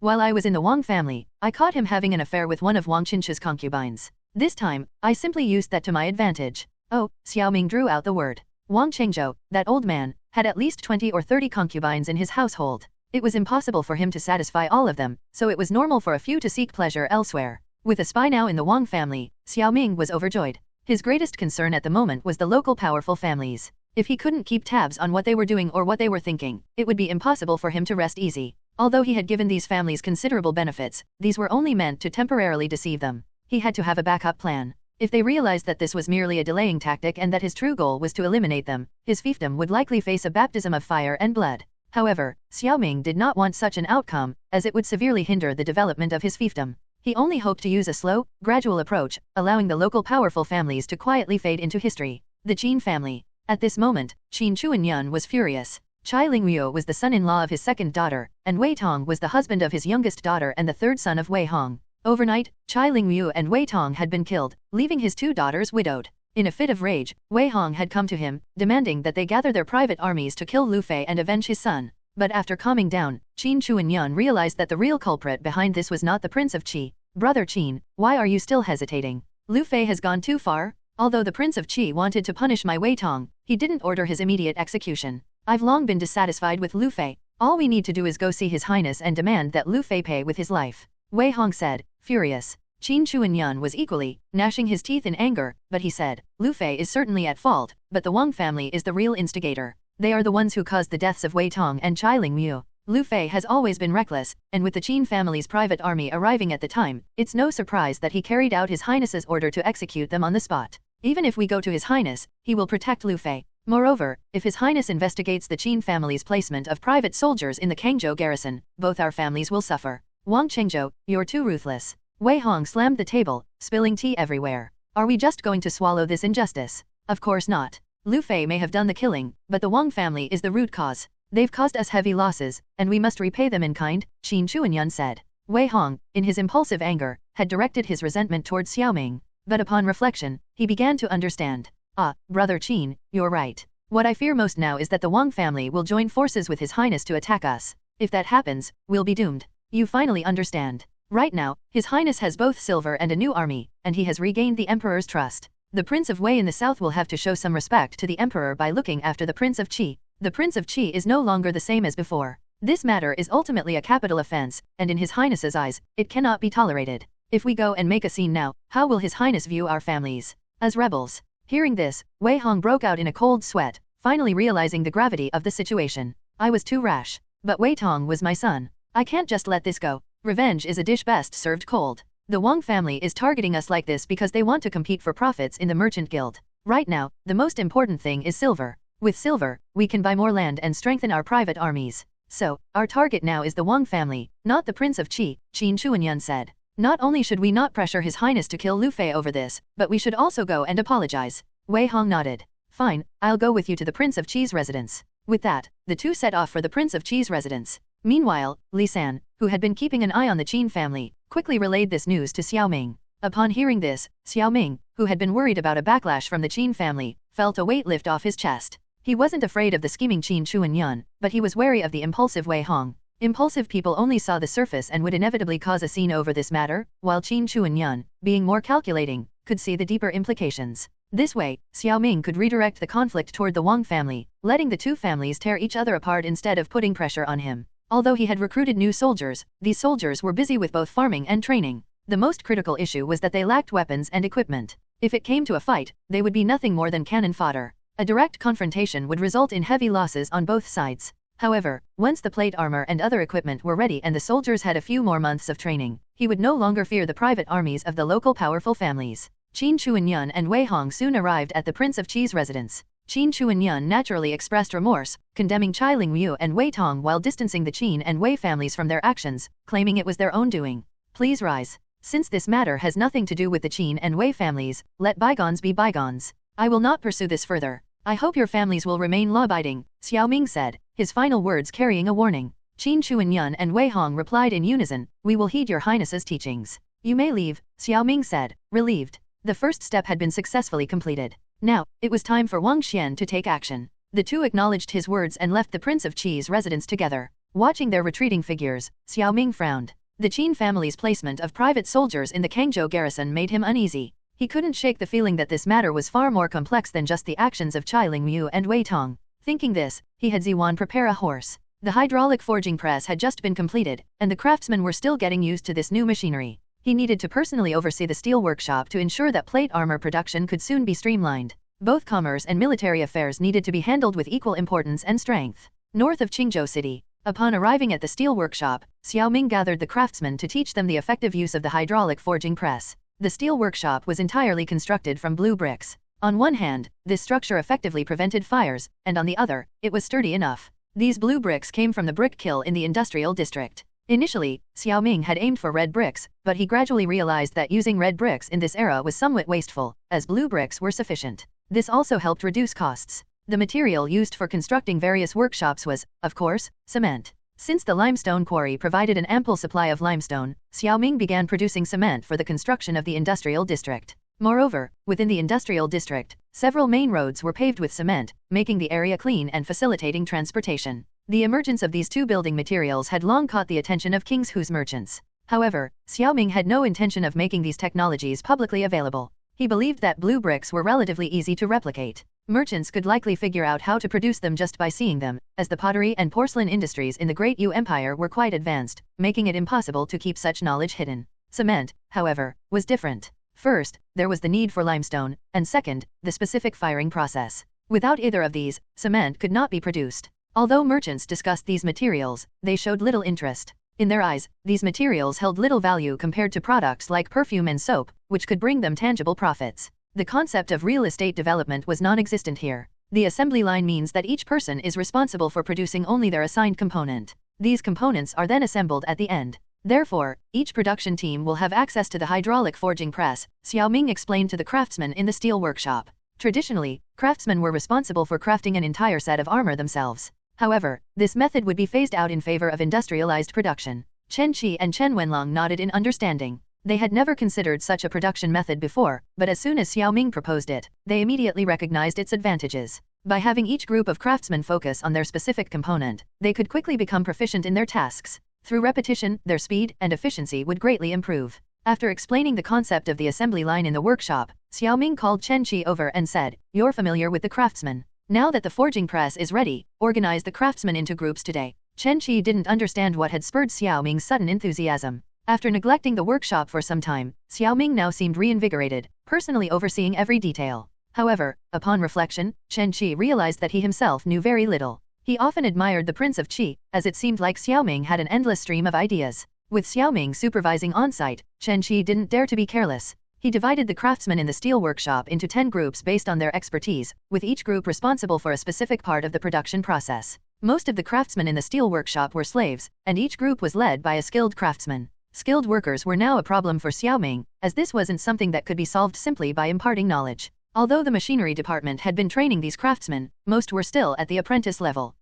Troublesome. Where can we find more skilled craftsmen? Xiao Ming muttered to himself. Chen Wenlong then said, "Your Highness, the fastest way to acquire craftsmen is through war. In the past, the barbarians plundered countless skilled craftsmen from our great Yu. Now, not only do their armor and weapons rival ours, but they've even started using fire tubes in sieges. The barbarians learn quickly. Fire tubes have only been around in the Great Yu for a few decades, yet the barbarians have already adopted them," Xiao Ming said with concern. In this era, which corresponded to the 17th century, the Great Yu's firearms were still in their infancy. The fire tubes were the most primitive, firing stone projectiles with a range of only about 100 meters. Even so, these fire tubes had a significant psychological impact during sieges. Chen Wenlong also frowned. The northern barbarians are growing stronger by the day, and their national power is gradually matching that of the Great Yu. Even Goryeo, which once submitted to the Great Yu, now pays tribute to the barbarians. Goryeo, Xiao Ming sneered. This stick country had always been opportunistic. Even in modern times, they couldn't change their nature. Xiao Ming recalled that according to the Great Yu's historical records, when the empire was first established, Goryeo had sent envoys to offer congratulations. Now, they had switched allegiances. Leaving Goryeo aside, let's talk about Japan. When the Great Yu was strong, Japan paid tribute to us every year, exchanging trivial gifts for vast amounts of gold and silver. But now, seeing the Great Yu repeatedly humiliated by the barbarians, Japan not only disregards our past relations but also shows disrespect, frequently raiding our coastal areas. Sigh. In every era, there are patriots who lament the fate of their nation. Although Chen Wenlong was a man of few words, he was deeply concerned about his country. Having witnessed the suffering of the Great Yu's people at the hands of foreign invaders, he felt indignant. Yet, the Great Yu remained intoxicated in the dream of being the celestial empire, while the prosperity of the south lured officials into a life of luxury, making them oblivious to the looming crises. Memories flooded Xiao Ming's mind. In his recollection, his knowledge of Goryeo and Japan was limited, but he was certain that these two nations had also undergone changes due to the butterfly effect of history. Historically, Goryeo should have already been called Joseon by this time, as the name was bestowed by Zhu Yuanzhang upon the Joseon dynasty, which overthrew the Goryeo dynasty with Ming support. However, in this world, without the Yuan dynasty or Zhu Yuanzhang, the Goryeo dynasty, supported by the barbarians, had persisted to this day, retaining its original name. As for Japan's invasion of Goryeo, that had indeed occurred. The Great Yu's history seemed to have had little impact on Japan, an isolated island nation. The era of Toyotomi Hideyoshi still saw expansionist policies. However, this time, Japan was defeated by the barbarians, which only deepened their disdain for the Great Yu. Now, Japan was in the Tokugawa shogunate era. Historically, barbarians feared strength rather than respected virtue. This was why Japanese pirates and Ronin, seeing the Great Yu's wealth and military weakness, frequently raided its coasts. Minister Chen, there's no need to sigh. Empty talk is no substitute for action. Self-pity won't change the current situation. When my army is strong and well-equipped, why should I fear the barbarians and savages? Xiao Ming said. Your Highness is right. If I were like that, I'd be no different from those scholars who only talk about saving the nation, Chen Wenlong replied. Xiao Ming nodded. This was precisely his point. Truth lies within the range of canons. That was his philosophy. TN, I will only upload 1 chapter per day here from now on. If you want faster access, you can visit my Patreon to get access to 5 chapters daily, /Colored Hair. Right now it's 10 chapter ahead. The assembly line production in the steel workshop was officially implemented, and naturally, the production models of other workshops also needed to change. To this end, Xiao Ming specifically wrote a production organization plan. The knowledge in his mind could not only be transmitted but also presented on paper. This way, others could learn through written materials rather than relying solely on his personal instruction. During this period, Xiao Ming had written several technical books using the vast knowledge from the technology library, combined with his own understanding. These books were strictly safeguarded for reference and study. In addition to the steel workshop, Xiao Ming also visited other workshops to correct mistakes in the production process. This industrial district was Xiao Ming's pilot project. If the industrial district model proved successful, it would be expanded further. After all, despite all his efforts, he only had a handful of workshops, which were far from sufficient to fully tap into the consumption potential of the Great Yu Empire. Therefore, Xiao Ming's next plan was to expand and replicate more steel workshops, more wineries, and so on, until the market was saturated. However, expansion required silver and an adequate labor force, which was why Xiao Ming and Chen Wenlong lamented the shortage of skilled craftsmen. Chen Wenlong's remark that war was the fastest way to acquire craftsmen was something Xiao Ming understood well. However, given his current capabilities, launching a war would be akin to an old lady eating arsenic suicidal. Nevertheless, this reminded Xiao Ming that he might not need to personally engage in war but could instead buy what he needed. At present, the barbarians were the ones reaping the most benefits from war. Whether through plundering the Great Yu, oppressing Goryeo, or fighting the Ottoman Empire in Central Asia, the barbarians captured a large number of slaves every year. In Xiao Ming's view, the barbarians' war tactics were highly sophisticated. After analyzing several of their war campaigns, he noticed that the barbarians often resorted to massacres during sieges, a form of war intimidation similar to the tactics used by the Mongols in contemporary history. After conquering a tribe or nation, the barbarians would organize slave armies, modern-day puppet forces, using them to wear down the enemy's strength before striking the final blow themselves. So far, the barbarians had destroyed 15 tribes and nations across the grasslands and the western regions, until they encountered their formidable foe, the Ottoman Empire. Because the historical divergence in this timeline occurred after the Han Dynasty, Europe was not spared from the devastation caused by the westward migration of the Xiongnu. During the Liang Dynasty, which preceded the Dai Dynasty, a rising nomadic tribe from the grasslands migrated westward after their wars with the Liang Dynasty. Persian merchants from the west described the terrifying second invasion of Central Asia and Europe by nomadic tribes. From Xiao Ming's perspective, this invasion occurred 50 years earlier than the Mongol invasion of Europe in contemporary history. It was precisely because of the butterfly effect caused by the Liang dynasty's nomadic tribe replacing the Mongols that Xiao Ming worried Europe's historical trajectory might not change significantly. However, this was merely his speculation. The emergence of the Ottoman Empire was already enough to indicate certain trends. As for the current barbarians, Xiao Ming believed they were essentially the Jurchen tribe. The wars between the Liang dynasty and the nomadic tribes of the grasslands had caused the original rulers of the grasslands to migrate westward, allowing this tribe to seize control of the northern grasslands. Now, with their semi-agricultural, semi-nomadic lifestyle, this tribe had truly grown powerful. Troubled times indeed, Xiao Ming murmured. Although the barbarians' development trajectory had changed, their inherent nature as invaders remained the same. Perhaps he was facing an enemy even more ruthless and powerful than the Ming dynasty of contemporary history. This was why he had no interest in playing the game of imperial power struggles with his brothers. Instead, he focused on building up his strength to prepare for the coming storm. After leaving the industrial district, Xiao Ming did not return to the prince's residence but went to the Xiaoqing River, where his farmland was located. At this moment, Lu Fei was rolling up his sleeves and working alongside the soldiers to reclaim wasteland, showing no signs of tension after killing 2 scions of powerful families. Ah, this single-minded fool, Xiao Ming sighed. If Lu Fei had acted like this under another prince, his head would have been chopped off countless times by now. Let's go take a look, Xiao Ming said to Zhao Long and Zhao Hu. Spring was approaching, and the land would soon be ready for planting. Xiao Ming was considering what crops to grow. Grain was, of course, the priority, but crops like cotton could also be planted.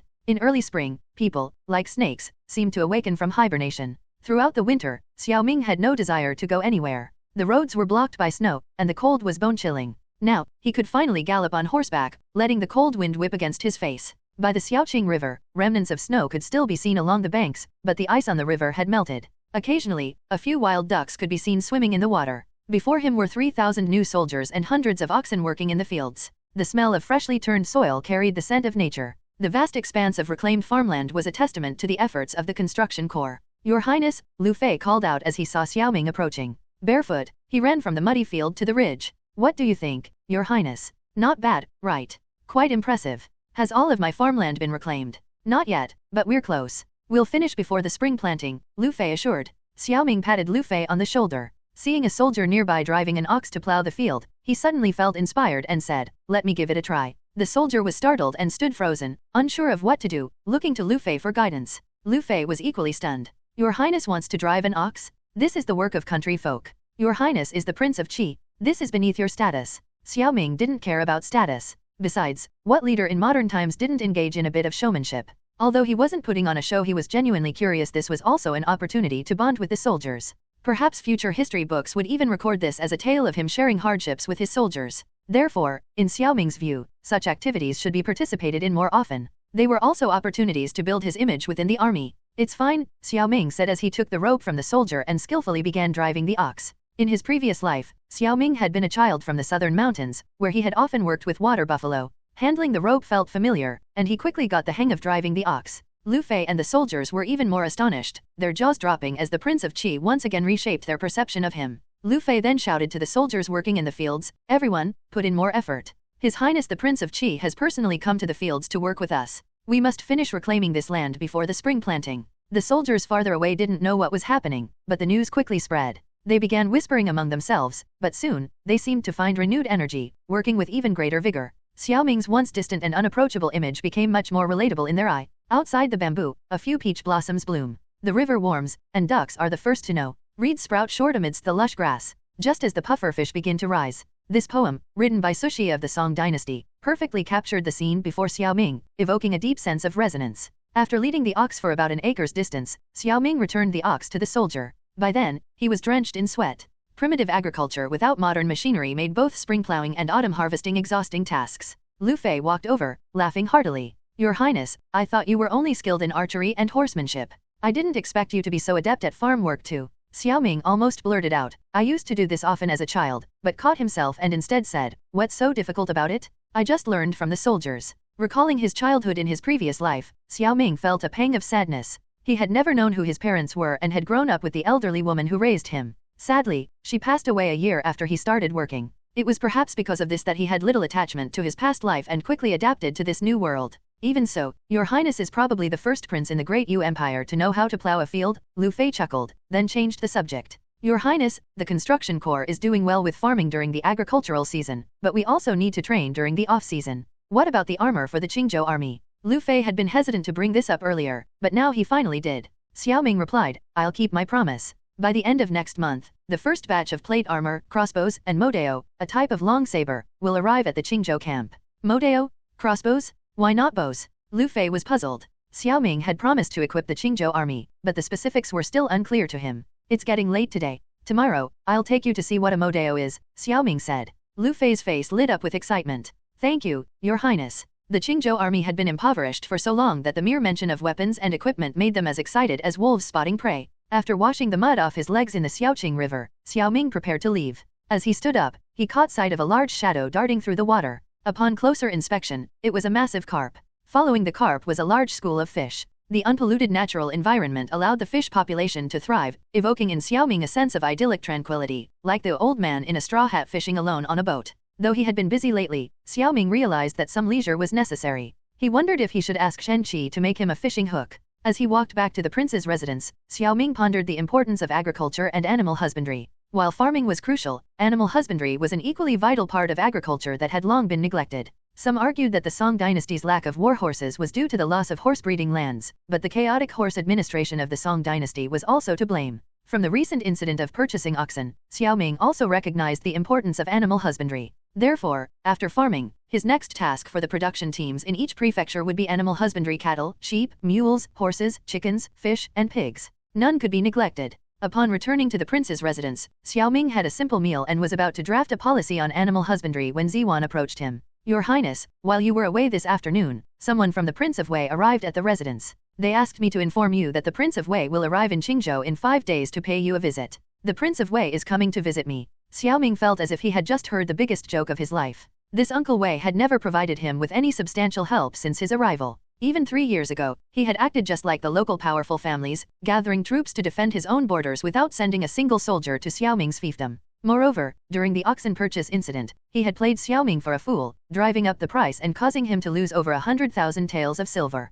Now, he was actually coming to visit? After some thought, Xiao Ming realized that the Prince of Wei's visit was likely not as simple as it seemed. The merchant Lu Fei had captured in Kangzhou was still in the Qingzhou prison. The fact that the Prince of Wei was arriving so quickly suggested that the merchant had a lot of valuable information. It was necessary to interrogate him. Putting down his brush, Xiao Ming immediately sent someone to fetch Lu Fei. They would interrogate the merchant, Zhou Zia, that very night. Qingzhou prison. Located on a street adjacent to the Qingzhou army barracks, the Qingzhou prison was under the jurisdiction of the Qingzhou government office. Usually, criminals caught by the city's constables were held here. Because it was next to the Qingzhou army's garrison, few ever dared to plot jailbreaks. That was why Lu Fei had dared to imprison the merchant here. "Your Highness, this is the merchant." The dim lantern light flickered in the damp corridor, filling the air with the stench of rot, spoiled food, and human waste. Josio was locked in the innermost cell. Unlike the other prisoners' despondent looks, he appeared quite at ease, almost as if he could leave whenever he pleased. Josio, you're certainly enjoying yourself. Hearing Lu Fei's shout, Josio slowly rose from his reclining position, walked to the cell door, and glanced at both Lu Fei and Xiao Ming. He cupped his hands in mock deference. You must be Prince Qi. This humble merchant, Josio, pays respects to your highness. Xiao Ming studied him with interest. How did you know I was Prince Qi? In Qingzhou City, there's only one person that Captain Lu would follow, so obediently none other than Prince Qi. Xiao Ming's lips curled. You have sharp eyes. Since you're such a clever man, I'll get straight to the point. Are you smuggling war horses under Prince Wei's orders? What exactly is Prince Wei's intention behind this operation? Josio burst into laughter. Your Highness, do you really think I'd risk offending Prince Wei to tell you anything? And you're not afraid of offending me? Forgive me for speaking bluntly, Your Highness, but do you truly believe, in His Majesty's heart, you're more important than Prince Wei? If the Emperor had to choose between you and Prince Wei, who do you think he'd let live, the prince with wealth and soldiers, or the prince with a worthless fiefdom? The hidden scorn in Josio's eyes was unmistakable. His arrogance enraged Lu Fei, who lashed out with his whip, striking Josio across the face. Blood trickled down his cheek. You dog! How dare you speak to His Highness like that? Even if your Prince Wei had 3 heads and 6 arms, I'd still cut him down. Lu Fei raised his whip for another strike, but Xiao Ming stopped him. Josio's words were harsh, but not without truth. Xiao Wingxuan, the emperor, always prioritized profit. If Xiao Ming ever became a liability, his father wouldn't hesitate to abandon him. By mentioning the emperor, Josio had already exposed the deeper scheme behind this smuggling ring. So, this horse smuggling operation is secretly authorized by my father, isn't it? Enhance your reading experience. Your Highness is a wise man. Josio glared at Lu Fei with resentment. Xiao Ming nodded and said to Lu Fei, let's go. There's no need to continue this trial. Josio sneered at Xiao Ming. Farewell, Your Highness. Then he turned to Lu Fei and said, Captain Lu, the mountains and rivers remain unchanged. We will meet again someday. Perhaps you won't have that chance. Xiao Ming suddenly turned to Lu Fei and declared, the criminal Josio is guilty of smuggling war horses and colluding with barbarians. His crimes are heinous and unforgivable. He is sentenced to immediate execution. Prince Qi, how dare you? Josio panicked. Xiao Ming slowly turned around. Do you think I am more important to Prince Wei, or are you? You. The cell door was opened by Lu Fei, and Josio's eyes filled with terror. He had assumed that Prince Qi would not dare to offend Prince Wei, which is why he had been so confident. After all, Prince Wei's fief was only 300 miles away from Qingzhou. If Prince Wei were to become enraged and send troops, Prince Qi would surely suffer. Skirmishes between the borders of feudal lords' territories were not uncommon. But he never expected that Xiao Ming would act so unpredictably. No matter what he thought now, it was too late. A flash of the blade, and the last thing he saw was the ground rolling away. Lu Fei sheathed his sword and clasped his hands. Thank you, Your Highness. No need. You are my subordinate. If I allow others to humiliate you in front of me, where would my dignity be? However, my father is becoming more and more confused. Everyone knows that Prince Wei is the wealthiest in the land. Now, with the Emperor allowing him to recruit soldiers and buy horses, if he remains loyal, all is well. But if he becomes a wolf, I will be the one to suffer. Your Highness speaks wisely, but perhaps the Emperor is using Prince Wei to keep the other feudal lords in check, Lu Fei said. Mentioning this made Xiao Ming even more furious. In Xiao Wingxuan's eyes, it seemed that as long as someone from the Xiao family was on the throne, it didn't matter who it was, as long as it wasn't a king of a different surname. Forget it. I don't expect much support from my father. In his eyes, it would take me over 20 years to surpass Prince Wei, Xiao Ming said as he walked out of the prison. Lu Fei followed and asked, but now that Josio has been killed, how will Your Highness explain this to Prince Wei? The disdain in Josio's eyes had touched a nerve in Xiao Ming. Since arriving here, he, the Prince of Qi, had never been respected by the nobles of the Great Yu Empire. He couldn't control how others viewed him, but he refused to bow to Prince Wei as Josio had expected. That's why he had killed Josio. He wanted Prince Wei to understand that he was not a lump of clay to be molded as he pleased. Explain? I have nothing to explain. I merely executed a smuggler who was trafficking war horses in Qingzhou, Xiao Ming said. Lu Fei understood that Xiao Ming was planning to play dumb. Before they could walk far, the prison warden ran up to Xiao Ming and said, Your Highness, we found this in Josio's undergarments. Undergarments? Xiao Ming frowned. Undergarments were equivalent to modern-day underwear. It was disgusting that Josio had hidden a letter there. Disgusted, he tore open the envelope and read it. After a quick glance, his expression changed. What is it, Your Highness? Lu Fei asked. Xiao Ming handed him the letter. After reading it, Lu Fei's face also turned pale. 5 days later, a massive fleet docked at the Tuo River port. The warships were connected by chains, their banners fluttering endlessly. The word Wei was prominently displayed on the flags. As the fleet stopped, 5,000 soldiers in shining scale armor disembarked, escorting a luxurious purple and gold-edged sedan chair toward Qingzhou City. Inside the sedan chair lay the obese and bulky Prince Wei, dressed in a green brocade robe. As the third brother of Emperor Xiao Ming of the Great Yu Empire, he had sided with Xiao Ming during the struggle for the throne. As a reward, after ascending the throne, Xiao Ming had generously compensated him. In just 20 years, Prince Wei's fief had become one of the wealthiest in the Great Yu Empire. Lying in the sedan chair, Prince Wei gazed at Qingzhou City through the curtain's gap. The purpose of his visit was naturally to address the matter of his merchant, Zhou Ziyou. Since Emperor Xiao Ming had tacitly approved his smuggling of war horses, Zhou Ziyou had been in charge of the operation. In his secret discussions with Xiao Ming, this matter had been strictly confidential to avoid alerting the other feudal lords. But he never expected that Zhou Ziyou would be captured by his nephew, Xiao Ming, at this time. Originally, he didn't need to come to Qingzhou in person, a letter would have sufficed. However, Zhou Ziyou had been carrying an important letter. If Xiao Ming had seen it, there would be real trouble. Thinking of this, he lost all interest in the scenery and became deeply worried. By order of Prince Qi, only Prince Wei and his personal guards are allowed to enter the city. All others are forbidden. At the city gate, the Qingzhou guards were on high alert. Facing Prince Wei and his 5,000 soldiers, they remained stern. On the city wall, Lu Fei's sharp eyes were fixed on the fierce generals beside the sedan chair. How dare you? This is Prince Wei's carriage. Who dares to stop us? From Prince Wei's entourage, a burly general with a red cape and dual hammers rode forward. Lu Fei shouted, by Prince Qi's military order, who dares to disobey? The general was furious and was about to charge toward the gate when Prince Wei's voice came from the sedan chair. Caou, do not be rude. When visiting another feudal lord's territory, it is customary not to bring troops into the city. Bring 4 personal guards and follow me into the city. Yes. Caou glared at Lu Fei on the city wall, selected 4 guards, and followed the sedan chair into Qingzhou City. Once inside the city, Caou said to Prince Wei, Your Highness, Prince Qi is truly disrespectful. Not only are you his elder, but even as a guest, he should have come out to greet you. Prince Wei smiled bitterly. It seemed that Xiao Ming had seen the secret letter, which was why he was giving him this cold reception. Xiao Ming now held leverage over him. Arriving at the Prince Qi's residence, Prince Wei, assisted by maids, stepped out of the sedan chair and walked heavily toward the mansion.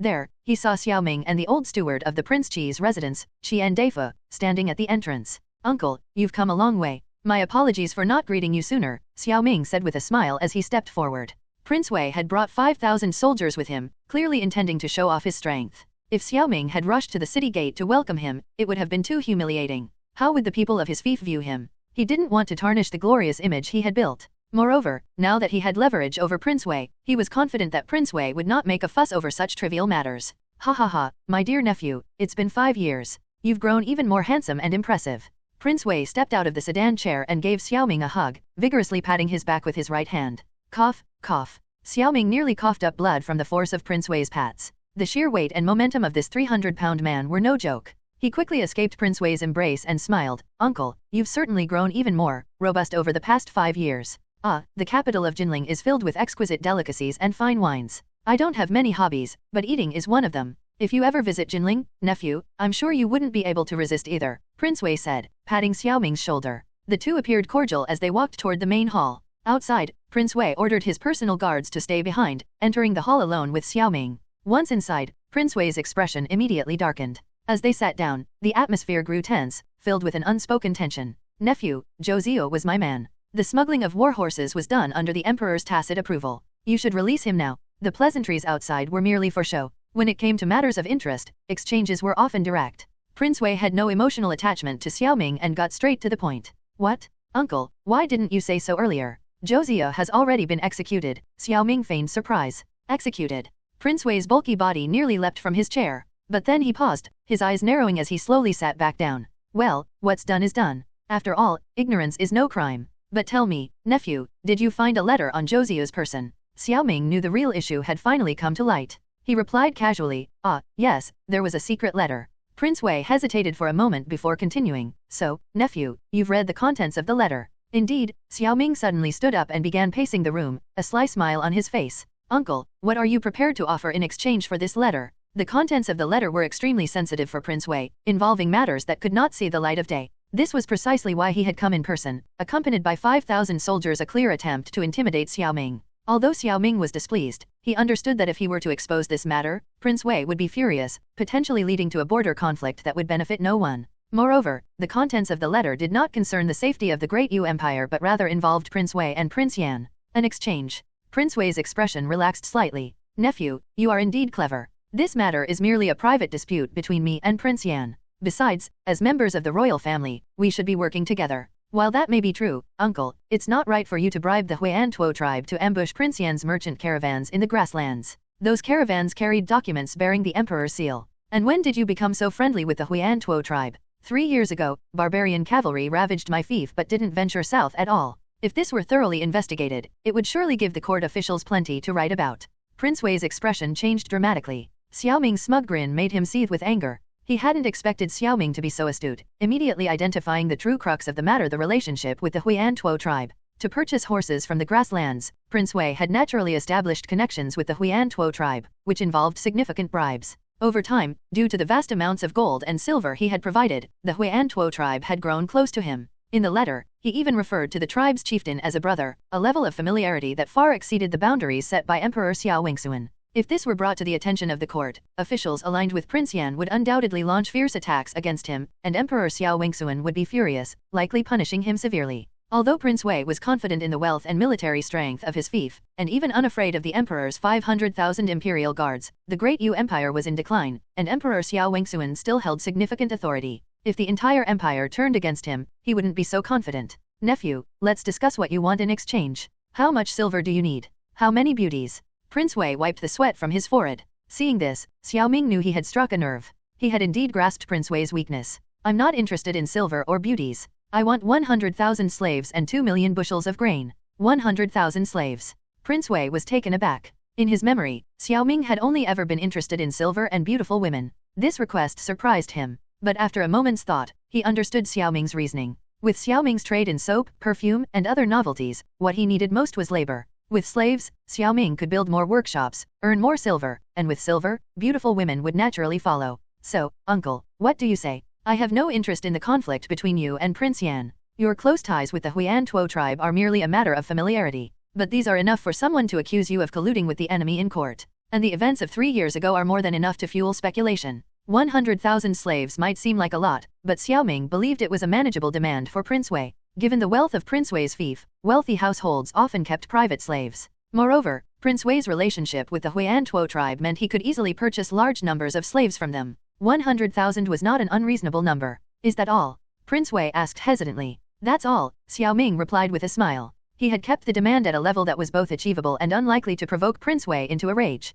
Ha ha ha. Well, this trip wasn't in vain. In the future, nephew, if you have any requests, feel free to ask me. After all, we are neighbors. Prince Wei laughed heartily and extended his hand to Xiao Ming. Xiao Ming then produced the secret letter, but suddenly tore it in half. Uncle, it's not that I don't trust you, but the current situation leaves me no choice. The first half of the letter concerns Prince Yan, while the second half involves the barbarians. We'll each keep half. Once the 100,000 slaves arrive, I'll return the second half to you? Prince Wei's expression darkened. Nephew, don't push me too far. This shows you don't trust me. 3 years ago, I trusted you, uncle. Prince Wei's face flushed with embarrassment. 3 years ago, he had promised Xiao Ming military support but had delayed sending troops, merely observing from the border.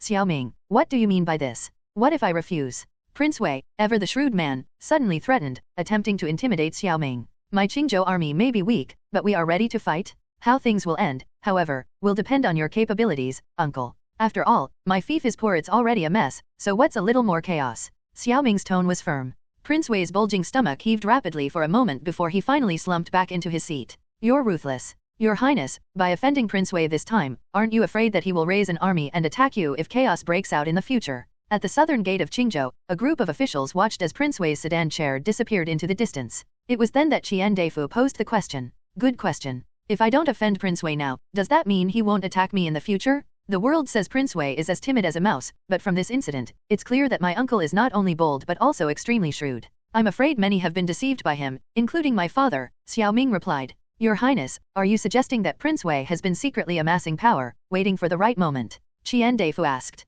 I'm afraid that's exactly the case. Over the years, Prince Wei has purchased far more war horses than my father allowed him. He has also secretly ambushed merchant caravans from other feudal lords buying horses in the grasslands. His ambitions are not small. Moreover, his close ties with the Huan Tuo tribe are not just about buying horses. I fear, Xiao Ming frowned. Fear what? This is just speculation, but never mind. We'll take things one step at a time. The most important thing now is to focus on our own fief. The 4 great families must be neutered, Xiao Ming said resolutely. Now, he needed to fully control the military and political affairs of his fief and use slaves to accumulate enough capital for war. This was precisely why he had demanded 100,000 slaves from Prince Wei. These slaves were meant to provide manual labor. While 100,000 might not seem like a lot, their combined labor could rival thousands of hydraulic hammers. In an era where machinery was far from widespread, these slaves were crucial for his industrial development. As for why he didn't demand 300,000, 500,000, or even 1,000,000 slaves, the answer was simple: he could demand them, but he couldn't afford to feed them.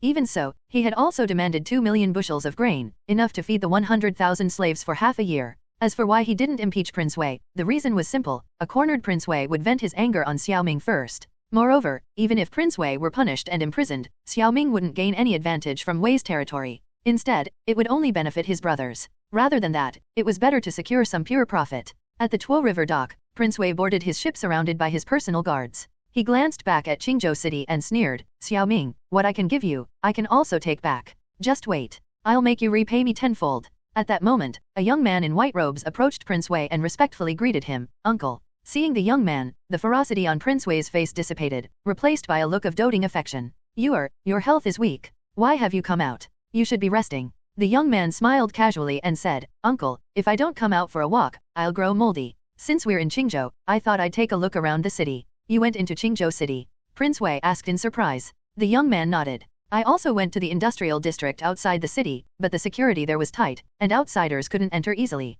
Cao, who was standing nearby, said, "Your Highness, that's no problem. With 5,000 armored soldiers, we can easily sweep through Qingzhou City. I'll lead the men and clear the way for you." "General Cao, don't be reckless," the young man said sternly. "Prince Qi may be weak, but he is still a prince. Even when beating a dog, one must consider its master, let alone a prince." Hearing this, Prince Wei looked at the young man with sorrow. In my eyes, Xiao Wengxuan has never been the true emperor of the Great Yu Empire, and those princes are not the true princes. The throne rightfully belonged to your father, and you are the true prince of the Great Yu Empire. Uncle, the victors write history. This is the nature of the struggle for power. The true enemy of the Great Yu Empire is the barbarians. They are the most formidable enemy the Han people have faced in thousands of years. If my father were still alive, he wouldn't want to see brothers killing each other, the young man in white advised. Your thinking is still too naive. From my interactions with the Huian Tuo tribe, it's clear that the barbarians have become a dynasty no weaker than the Great Yu Empire. But look at our empire now, feudal lords fighting among themselves, a scattered mess, with powerful families controlling the court and local clans dominating the countryside.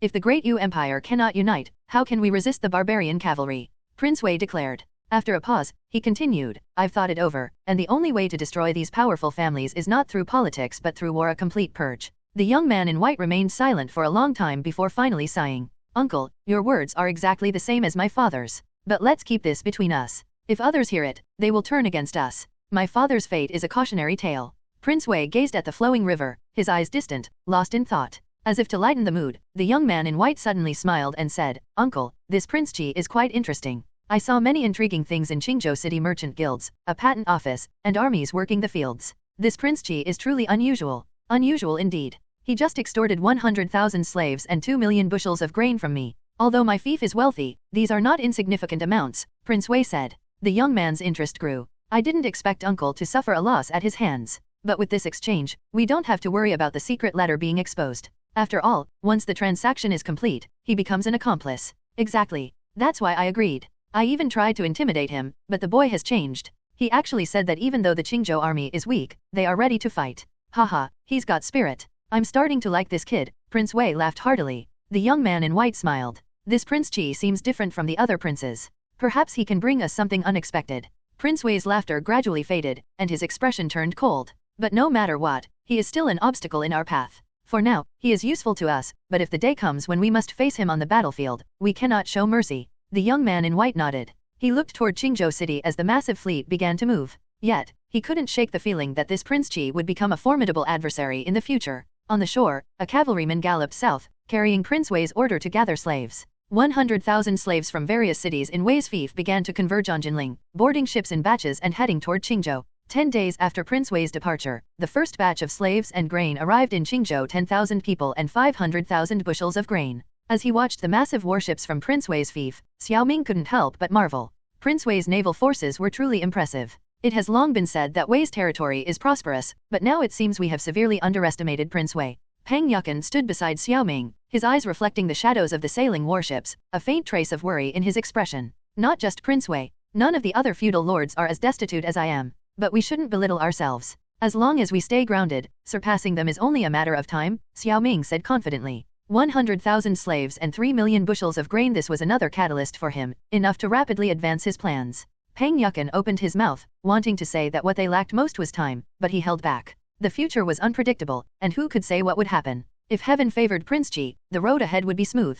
This time, both Chen Qi and Chen Wenlong had come, along with Zhang Liang. Zhang Liang said, "These warships were all built by the Ding family shipyard in Jinling City. When my father was still alive, we visited there. It's indeed larger than our shipyard, and they have many skilled craftsmen specializing in warship construction. Don't boost their morale while dampening our own. The warship blueprints I gave you are no less impressive," Xiao Ming said. "Your Highness is right about that," Zhang Liang said, still in awe of the warship blueprints Xiao Ming had provided. "With the 10,000 slaves your Highness has allocated to the shipyard, we'll have enough manpower. I guarantee we can launch 5 galleons this year." Xiao Ming nodded. "That's good." When the shipyard was being restored, Xiao Ming hadn't allocated too many slaves to it. Instead, he had sent most of the slaves to the industrial district. In his view, only by increasing the production capacity of the industrial district could they provide sufficient parts for the shipyard later on. Now that 100,000 slaves had arrived in Qingzhou, Xiao Ming had ample labor. He immediately allocated a portion to the shipyard. During this time, Zhang Liang had nearly completed the research and development of the galleon.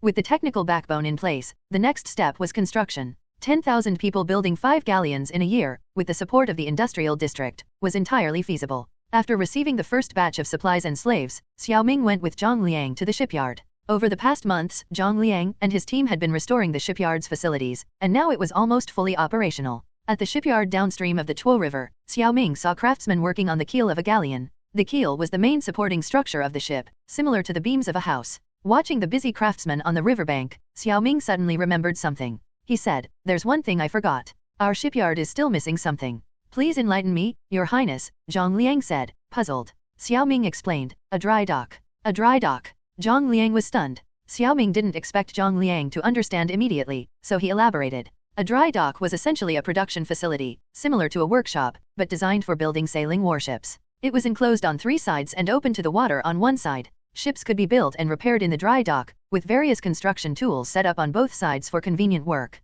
Even in modern times, dry docks were essential for shipbuilding. Xiao Ming didn't expect to build a dry dock to modern standards, but a rudimentary one was feasible. This would help standardize shipbuilding in the Great Yu Empire and significantly speed up the production of galleons. Coming from a family of shipbuilders, Zhang Liang quickly grasped the concept. Excited, he said, "Your Highness, if we can build this dry dock, we can standardize and mass-produce galleons." "Exactly. Each tonnage of sailing warship requires a different dry dock. When you have free time, come to me, and I'll teach you more about shipbuilding," Xiao Ming said. Zhang Liang nodded, his face filled with excitement. Xiao Ming had shown him unprecedented shipbuilding techniques, opening a new chapter in the history of shipbuilding. The shipyards in the Great Yu Empire were essentially crude sheds with some woodworking equipment. Xiao Ming had little interest in such primitive facilities. After a brief inspection, Xiao Ming left, instructing Zhang Liang to attend the Bowen Academy for further studies. With ample manpower now available, Xiao Ming could finally implement his various plans. Otherwise, projects like the galleons would continue to be delayed. Back at the palace, Xiao Ming didn't rest. Instead, he began writing down the knowledge in his mind, turning it into textbooks. These textbooks covered mathematics, chemistry, physics, and various technical materials. He planned to use these materials to transform the Bowen Academy into the first modern comprehensive institution in the Great Yu Empire, providing Qingzhou with a steady stream of talent. Xiao Ming wrote all these materials in vernacular Chinese. Students at the Bowen Academy would need to understand both classical Chinese and vernacular Chinese. In fact, once they mastered vernacular Chinese, classical Chinese would naturally follow.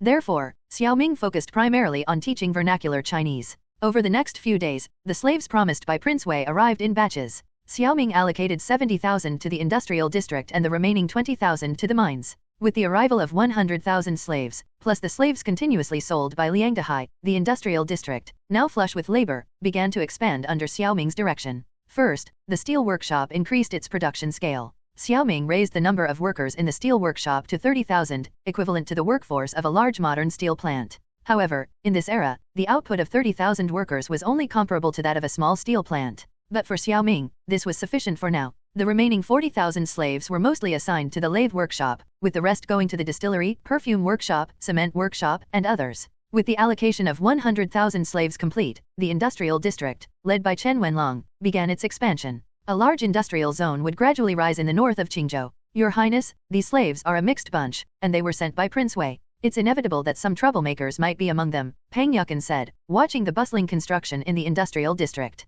This was a rare sight, and even Pang Yukan, who usually had little interest in the industrial district, had come to see it. I'm well aware of that, Xiao Ming said, watching the slaves pushing sand and cement to build the workshops. The left and right secret guards have already been tasked with monitoring these slaves. Anyone who causes trouble will be dealt with immediately. They won't make it out of the industrial district. Pang Yukan nodded. Xiao Ming's methods were becoming increasingly ruthless, but this was the quality a true leader needed: kindness to his own people and ruthlessness to his enemies. By the way, Your Highness, I've found a location for the Bowen Academy. The only suitable place in Qingzhou City is the Liuyun district in the west. There are only a few households there. We can relocate them with some silver. Pang Yukan said yes, while the industrial district is under construction, now is the time to build the Bowen Academy as well. This way, the common people in the fief will have a place to study, Xiao Ming said. As more and more people joined the Bowen Academy for classes, the current space was becoming increasingly inadequate. Thus, Xiao Ming decided to build a proper academy, the first comprehensive school close to a modern educational institution. The academy would cover a large area and integrate various specialized disciplines.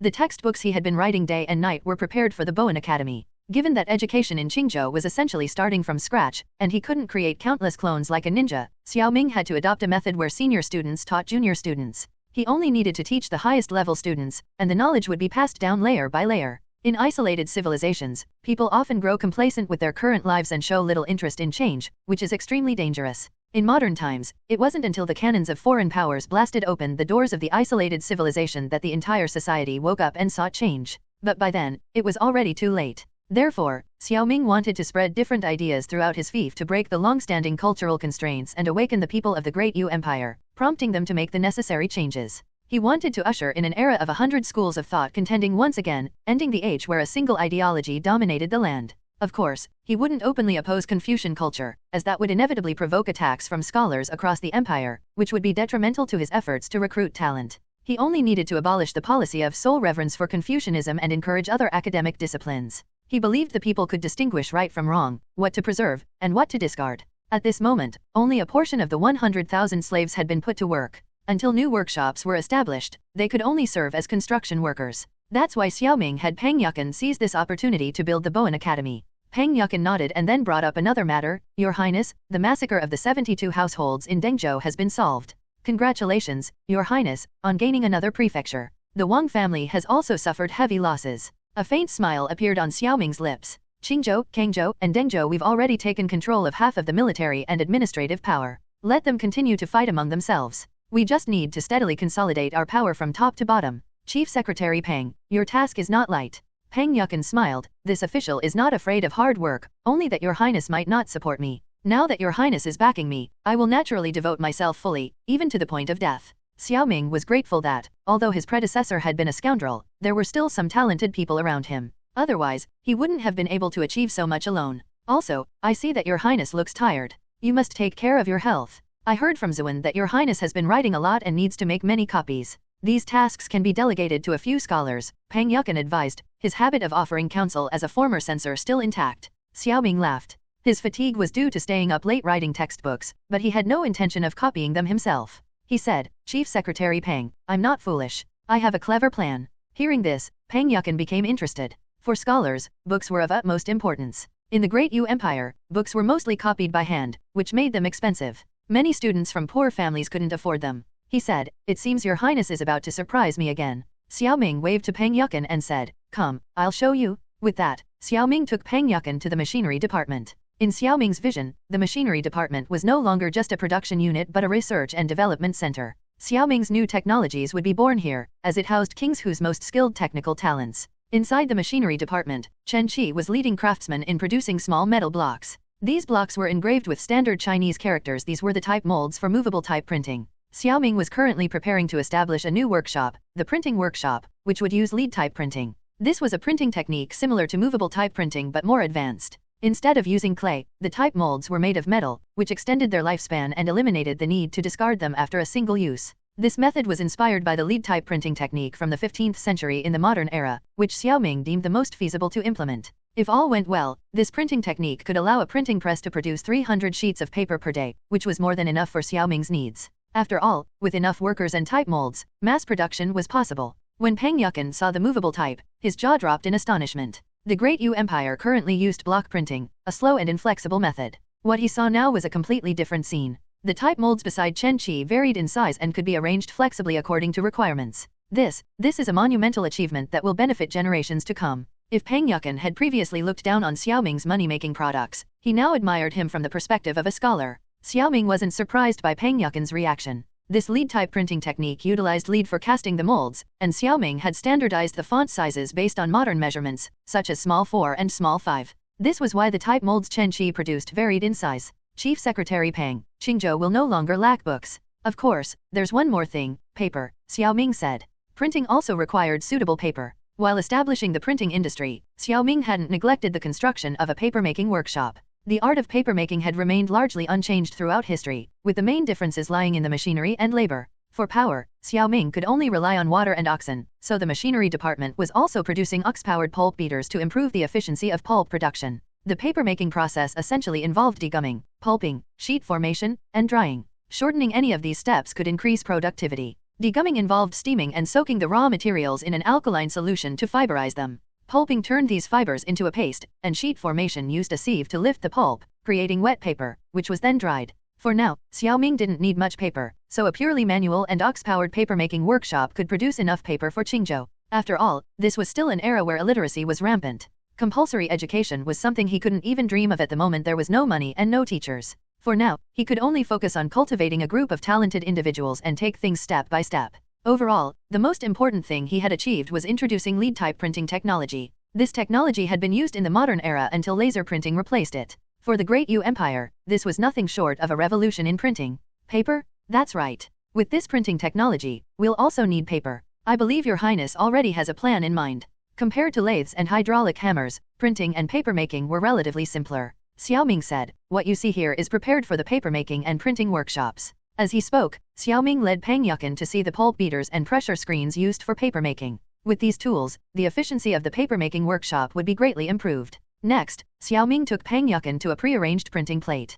Peng Yukan stood in front of the plate and examined it, exclaiming in surprise, "Your Highness, this contains the land reclamation decree and the conscription order, as well as recent events in Qingzhou. Are you planning to print this into a booklet?" "No, this is a newspaper," Xiao Ming said with a smile. What followed was an important task, propaganda. The purpose of propaganda was to spread his own glorious and righteous image while conveying various policies to the people. At the same time, it would allow the people to stay informed about current events, making them aware of the efforts their feudal lord was making on their behalf. This would strengthen their support for him. In Xiao Ming's view, controlling public opinion was crucial in any era. If he didn't seize control of the narrative, others would, and enemies could exploit this to spread chaos in what should be a peaceful and prosperous society. Once newspapers were widely distributed in his fief, he could promptly debunk rumors and guide public opinion. "Please enlighten me, Your Highness," Peng Yukan said humbly, as did everyone else in Qingzhou when speaking to Xiao Ming. He had come to realize that this Prince Qi seemed to know everything. Xiao Ming then explained the purpose of the newspaper to Peng Yukan. Peng Yukan was even more astonished than when he had seen the printing technology. He said, "With such a national treasure, there's no need to worry about the people not recognizing Your Highness's achievements." Xiao Ming smiled. "This newspaper isn't meant to boast about my accomplishments. Look at the bottom of this page. It covers the smuggling case in Kangzhou and the massacre of the 72 households in Dengzhou. If these stories spread among the people, they will surely despise the local powerful families and praise Your Highness's achievements. This is truly brilliant. Over time, as long as Your Highness governs diligently, the people will naturally support you," Peng Yukan said, growing more excited. While he hadn't understood the machinery Xiao Ming had introduced earlier, when it came to governance, Peng Yukan immediately grasped the significance. Xiao Ming nodded. This was indeed his goal. However, he added, "It's a pity that so few people in the fief are literate. The newspaper can only be circulated among government officials for now." "That's not a problem, Your Highness. Among the 6 prefectures, there are many impoverished scholars who make a living by selling calligraphy and paintings or copying books for others. Why not give the newspapers to them and have them read them aloud to the people in various towns and counties? We can pay them a small fee." "That's an excellent idea," Xiao Ming said with delight. Peng Yukan, being more familiar with the local conditions, had pointed out something he had overlooked. There were indeed many scholars in his fief. Both of them grew excited about the newspaper project. Taking advantage of the moment, Xiao Ming said, "By the way, Chief Secretary Peng, there's something I've been meaning to discuss with you. It's about the military." At the mention of the military, Peng Yukan's expression turned serious, as the military was always a sensitive topic. "Your Highness, the military is under Captain Lu's command. Is there something you're concerned about?" Peng Yukan asked cautiously. Xiao Ming replied, "Now that the steel workshop has 30,000 workers, it's time to equip the army. Once the army is fully equipped, the Qingzhou army will become a tiger with sharp teeth. This tiger must be firmly under my control." Therefore, I want to strengthen the authority of the chief secretary within the military. The chief secretary was originally a civilian position within the military command structure, but only the command headquarters had one chief secretary. For Xiao Ming, this was far from sufficient. Due to the lack of information flow in this era, the risk of military mutiny was very high. Thus, entrusting an army entirely to simple-minded, easily provoked military officers was dangerous. He intended to replicate the modern military's political commissar system, with the chief secretary serving as the commissar. He wanted to embed chief secretaries at every level of the military, responsible for ideological education and discipline. This way, the army would function as a single body with one mind. The commanding officers would lead military operations, while the chief secretaries would ensure ideological discipline and absolute loyalty to Xiao Ming. In critical moments, if a commanding officer showed signs of rebellion, the chief secretary could remove them from their position. In the machinery department, Xiao Ming explained this to Peng Yukan, who nodded frequently. Whether it was the newspaper or the chief secretary's system, both demonstrated Xiao Ming's intention to maintain absolute control over his fief. In Peng Yukan's view, this was a case of preparing for the worst and preventing problems before they arose. Your Highness, but this would require a large number of scholars, Peng Yukan said. Isn't the purpose of education to serve the nation? Now I'm giving them an opportunity. They don't need to pass the imperial exams, they just need to undergo training and compete for positions. Isn't that a good thing? Although Peng Yukan didn't fully understand the concepts of training and competing for positions, he understood that Xiao Ming was recruiting talent. He said, in that case, the command headquarters will issue a notice summoning scholars from across the fief, regardless of whether they hold any official titles. How does that sound? Good, let's do that, Xiao Ming said. With their discussion concluded, Peng Yukan hurried off. Embedding chief secretaries in the military would elevate their status, which was why Peng Yukan didn't object. After all, this was beneficial to him as well, and he fully agreed with the approach. The military was a double-edged sword. It could harm others as well as oneself, so it had to be strictly controlled. Peng Yukan would handle the recruitment of chief secretaries and newspaper distributors, while Xiao Ming focused on the production of the printing and paper-making workshops. He was eager to see what impact the first newspaper in the Great Yu Empire would have on his fief. The next day, a notice was posted in the eastern and western markets of Qingzhou City, causing an uproar among the local scholars. We know what a chief secretary is, but what's a newspaper distributor? Does anyone here understand? A group of scholars gathered around the notice. A scholar at the front read the notice aloud, shaking his head as he did so. The surrounding commoners shook their heads and left. This matter didn't concern them. A newspaper distributor, a newspaper distributor. Could it be a scout reporting military intelligence? One scholar said, puffing out his chest with pride. Scholars with official titles were respected, while those without were often mocked as useless scholars by the common people. Among the scholars gathered, many wore patched clothing. They were from poor families and had repeatedly failed the imperial exams. These scholars lived in hardship and were often ridiculed. Now, with this notice posted, they felt a renewed sense of pride as scholars. Tian, I only upload 1 chapter per day here. If you want faster access, you can visit my Patreon to get access to 5 chapters daily, /colored hair. Right now it's 30 chapter ahead. Ha ha ha, how could a newspaper delivery boy be someone reporting military intelligence? With your frail arms, could you even endure the hardships of travel? From the crowd, a man suddenly burst into laughter. The scholars turned to look and saw an elderly farmer with white hair and a youthful complexion. He was carrying a medicine basket on his back and laughing heartily, as if he had just heard the funniest joke. The scholar who had spoken earlier was immediately angered. You old man, how dare you mock us? The old man waved his hand. My apologies, my apologies. I just have a different perspective. The notice says they're recruiting people who can read and write. It doesn't require any official titles, which means the job only requires basic literacy. From this, it seems the role is similar to the clerks who read notices aloud at the city gates. Upon hearing this, the crowd nodded in agreement. The scholar who had spoken earlier also said, that makes sense. In the Great Yu Empire, when notices were posted, there were clerks specifically tasked with reading them aloud to the common people. But if that's the case, isn't it a bit beneath us? We've all studied the classics for over a decade, another scholar said. Exactly, this is too menial for us. Forget about the newspaper delivery boy, but the chief secretary position might be worth considering. As the scholars debated, the old man shook his head and sighed. These scholars were all ambitious but lacked the ability to achieve their goals. It was precisely because they were too proud to take on humble tasks that many of them ended up accomplishing nothing and living in poverty. He himself was like that. It wasn't until he was 55 that he finally understood this truth, but by then, it was too late. If you won't go, I will, the old man said, stepping forward to the notice. In front of the clerk responsible for the notice, he wrote down his name. He knew he was too old to be considered for the chief secretary position, but the newspaper delivery boy role was just a job to earn some silver. It was better than gathering herbs in the mountains. Hey, old man, can you even read? Someone called out. Someone in the crowd took a closer look at the old man and suddenly laughed. I know who this is. It's Fan Zhang, the old scholar. They say he's been taking the imperial exams every year but still hasn't earned a title. At his age, he must be at least 60. What a waste. Pa, and he had the nerve to mock us earlier. The scholar who had spoken earlier seized the opportunity to retaliate. Fan Zhang's face, already flushed, turned even redder with anger. But in the end, he just sighed and silently picked up his medicine basket, heading home. When he returned to his home in Angkang Lane, Fan Zhang threw the medicine basket to the ground in frustration. Humph, just you wait. Even if I have to take the exams until I'm 80, I'll earn a title. At that moment, an old woman came out. Seeing the scattered herbs on the ground, she scolded, "What nonsense is this? Why are you throwing the herbs on the ground? We were counting on selling them to buy rice, you old fool." This old woman was Fan Zhang's wife. Hearing her words, he angrily retorted, "I'm not going to gather herbs tomorrow. I'm going to be a newspaper delivery boy." The old woman grew even more furious and cursed a few more times. "If you don't gather herbs, how are we going to eat? What even is a newspaper delivery boy? You're old and toothless, no one would even want you to collect manure. You. Humph, such narrow-mindedness. I may not know what a newspaper delivery boy is, but the notice says all you need is to be literate. It pays 1 tael of silver a month," Fan Zhang said. 1 tael of silver. The old woman's eyes lit up. Fan Zhang had been poor and without a title in his youth, so he had married a notoriously sharp-tongued woman from a nearby village. He was naturally meek and often bore the brunt of her scolding at home. "Yes, 1 tael," Fan Zhang said. 1 tael of silver a month would be enough to keep their family fed and clothed. The old woman's eyes darted around. "Then go. At least it's not a waste of all those years you spent studying. But if you don't get the job, you'd better go back to gathering herbs." Fan Zhang still felt a bit unsure, but he was increasingly aware that his physical strength was no longer sufficient for gathering herbs in the mountains.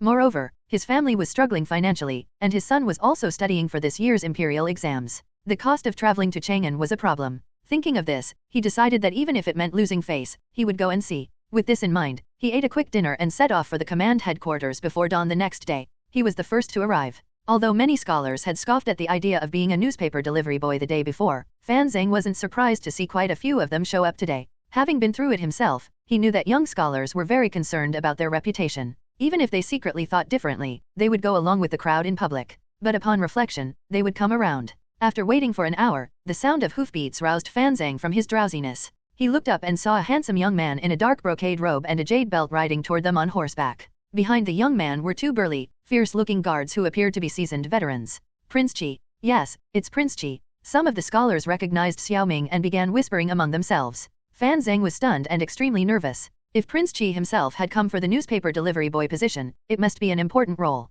He suddenly felt that he had no chance. As Prince Qi approached, the scholars waiting in front of the command headquarters bowed excitedly and chorused, "Greetings, Prince Qi." Xiao Ming dismounted and said to the crowd, "No need for formalities. Your presence here today shows your trust in me. Please follow me." Xiao Ming was pleased to see so many people coming to apply. It meant that Qingzhou still had some talent reserves, at least enough to meet urgent needs. The group followed Xiao Ming into the command headquarters, where Peng Yukan also arrived. The two of them took their seats, with Xiao Ming in the main seat and Peng Yukan beside him. Xiao Ming began, "First, let me explain what a newspaper delivery boy is." Once seated, Xiao Ming got straight to the point. He disliked wasting time with unnecessary words. To understand the role of a newspaper delivery boy, we must first talk about newspapers. Facing the over 200 applicants, Xiao Ming explained. In modern times, newspaper delivery boys were children who delivered newspapers. Here, Xiao Ming extended the role to include both delivering and reading newspapers. As he spoke, Xiao Ming took out a newspaper. It was the first issue printed overnight by the machinery department. "This is a newspaper. Feel free to pass it around and take a look," Xiao Ming said, handing the newspaper to the person closest to him. He was momentarily surprised to see that it was an elderly man with graying hair. The old man also noticed Xiao Ming's surprised expression and immediately lowered his head, focusing on the newspaper and reading it aloud with a rhythmic cadence. Peng Yukan also noticed the old man. When Fan Zhang began reading, he nodded appreciatively and said to Xiao Ming, "His pronunciation is quite clear, but his age." Fan Zhang, hearing the discussion about him, pricked up his ears. Xiao Ming smiled and said, "Zhang Zia met King Wen of Zhou at the age of 80. Is Lian Po still strong enough to eat? I don't see a problem with his age." Hearing this, Fan Zhang's spirits lifted, and he read even more loudly. The newspaper was passed around among the crowd. Xiao Ming explained, "What you hold in your hands is a newspaper. The role of a newspaper delivery boy is to deliver these newspapers to various towns and counties and read them aloud to the people. This task is simple but also very important. After reading the newspaper, you will also be responsible for gathering the grievances of the people and reporting them back to Qingzhou." The scholars nodded in agreement. At this moment, Fan Zhang spoke up, "Your Highness, isn't the role of a newspaper delivery boy somewhat similar to that of a censor?" "Indeed, it is somewhat similar to a censor. However, the grievances you report will be published in the newspaper, and the officials will then respond with solutions, which will also be published. This way, the voices of the people can be heard by everyone, from top to bottom," Xiao Ming said, giving Fan Zhang an appreciative look. The scholars were astonished. Prince Chi's deep concern for the hardships of the common people left them deeply moved. Some of the scholars said, "Your Highness is diligent in governance and cares for the people. We should do our part to assist you." "Yes, I am willing to take on this role as a newspaper delivery boy." "Exactly, there's no shame in this. Studying the classics is ultimately for the sake of the people." The scholars in the command headquarters were filled with enthusiasm. Peng Yukin and Xiao Ming exchanged satisfied glances. In truth, both the common people and these scholars had a sense of fairness in their hearts. In the past, they might have been more cautious, but now, with Prince Chi's various reforms, they had seen the results firsthand. However, not all the scholars were enthusiastic. Some remained silent, seemingly uninterested in the role of a newspaper delivery boy. A few even showed signs of impatience, as if they were waiting for something else. Xiao Ming noticed their expressions and sneered inwardly. He knew these people were aiming for the chief secretary position in the military. But the more they desired it, the less likely he was to give it to them. These individuals were indifferent to the plight of the common people and would not sympathize with soldiers who came from humble backgrounds. Even if they joined the military, they would act like arrogant officials. Xiao Ming had no use for such people. Throughout history, those who won the hearts of the people ruled the world. Every one of Xiao Ming's reforms was aimed at winning over the people. Bringing these individuals into his ranks would only undermine his efforts. Moreover, these impatient scholars were all well-fed and well-dressed, clearly coming from wealthy families, whether large or small. After a moment of contemplation, Xiao Ming said, "Those who wish to apply for the role of newspaper delivery boy, please stay. The rest may leave." "Leave? Your Highness," the notice clearly stated that there are also positions for chief secretaries, one scholar protested. Peng Yukin snorted coldly, "What His Highness says goes. When did it become your place to make a scene here? Out." The scholar's face turned pale. He flicked his sleeve in anger and stormed out, followed by several others. After a while, looking at the 100 or so people remaining in the hall, Xiao Ming finally said, "Congratulations, all of you. You may now choose between the roles of chief secretary or newspaper delivery boy. However, for the chief secretary position, you must pass Chief Secretary Peng's examination. As for the newspaper delivery boys, you can register now and start reporting daily. The pay is 1 tael of silver per month." The scholars were stunned, then overjoyed. Many secretly congratulated themselves for not leaving. "Next, I will examine each of you. Those who pass will be assigned to Bowen Academy as students for a period of time. After passing the exams, you may enter the military," Peng Yukin said. The scholars immediately lined up, waiting to be tested. At this moment, Fan Zheng quietly stepped forward and said to Xiao Ming, "Your Highness, this commoner is too old and will not apply for the chief secretary position. However, Your Highness's words just now have deeply moved me. An old steed in the stable still yearns to gallop 1,000 miles. There's no need for you to belittle yourself," Xiao Ming said. Fan Zheng replied, "Your Highness, this commoner has been taking the imperial exams since the age of 15 and has achieved nothing to this day. Comparing me to Zhang Xia is too generous. I know my limitations and will be content as a newspaper delivery boy. In that case, I won't force you. As the saying goes, a melon won't be sweet if it's twisted off the vine," Xiao Ming said. Fan Zheng was indeed too old, and without genuine interest, he wouldn't be able to fulfill the role of chief secretary. However, in Xiao Ming's view, Fan Zheng's age and experience as a scholar made him well suited for the newspaper office he was about to establish. After a pause, Xiao Ming said, "If you're willing, could you write about what you observe among the people? If it's good, it could be published in the newspaper." "Of course," Fan Zheng said. Xiao Ming nodded. He wasn't entirely sure of Fan Zheng's abilities, so he wanted to test him. In truth, Xiao Ming didn't place much stock in those selected through the imperial exams. In any era, there were always those with unconventional talents. With the positions of chief secretary and newspaper delivery boy settled, Xiao Ming accelerated the establishment of the newspaper office, papermaking workshop, and printing workshop. As soon as the buildings in the industrial district were completed, he assigned craftsmen to begin production. He also selected a location for the newspaper office, temporarily placing it within Bowen Academy.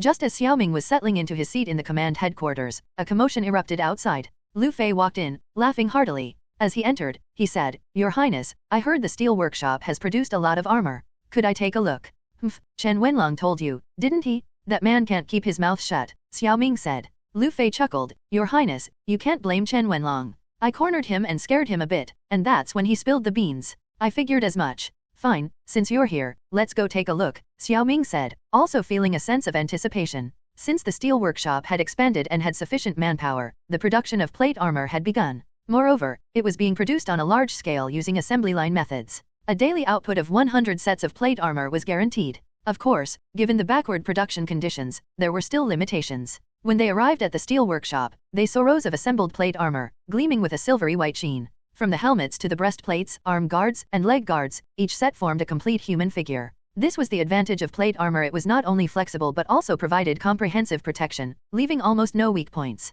Combined with the high-quality steel produced by the steel workshop and the repeated hammering of the forging process, the quality of the plate armor was excellent. Your Highness, this one must be mine, right? Lu Fei pointed to a particularly large set of plate armor. The successfully forged plate armor stood like rows of terracotta warriors. Xiao Ming followed Lu Fei's finger and saw a set of plate armor that was both larger in size and thicker than the others. That's right, this one is for Commander Lu, Chen Wenlong said with a smile. The cold metallic sheen of the plate armor caught Lu Fei's eye. He gazed at it as if it were a lever and strode over. Your Highness, may I try it on? A set of plate armor consisted of many components. With the help of the craftsman, Lu Fei successfully put on the armor. Once the helmet was in place, Lu Fei looked like a steel monster. He excitedly walked around in the armor. Not bad, very flexible, Lu Fei said with excitement. But I wonder if this plate armor can withstand swords and blades. That's easy to test. Zhao Hu, go ahead and give him a slash, Xiao Ming said. Zhao Hu immediately broke into a cold sweat. Your Highness, this. What are you afraid of? Just do it. Are you a soldier I trained or not? Lu Fei scolded. Hearing this, Zhao Hu's face darkened. He drew the steel sword from his waist and slashed at Lu Fei's abdomen. With a metallic clang, the blade left only a shallow scratch on the armor. Lu Fei took a few steps back but was unharmed and didn't even cry out in pain. Your Highness, I'm completely fine. Give me a few more slashes, Lu Fei said excitedly. Zhao Hu was also amazed. Now feeling more confident, he swung his sword at Lu Fei repeatedly. Lu Fei kept retreating, but just like the first slash, after several strikes, he only felt a slight discomfort. Zhao Hu, however, was getting into it. He swung his sword again and again without stopping, until Lu Fei finally kicked him to the ground. You brat, look what you've done to my precious armor. It's covered in scratches, Lu Fei said, heartbroken. Then, with a pleading look, he turned to Xiao Ming. Your Highness, can I get another set? Look at what this kid did to this one. Xiao Ming smirked. It takes at least 30 taels of silver to produce one set of plate armor. You really have the nerve to ask. 30 taels, Lu Fei exclaimed. That's a year's worth of my salary. Xiao Ming was, of course, exaggerating to make Lu Fei value the armor more.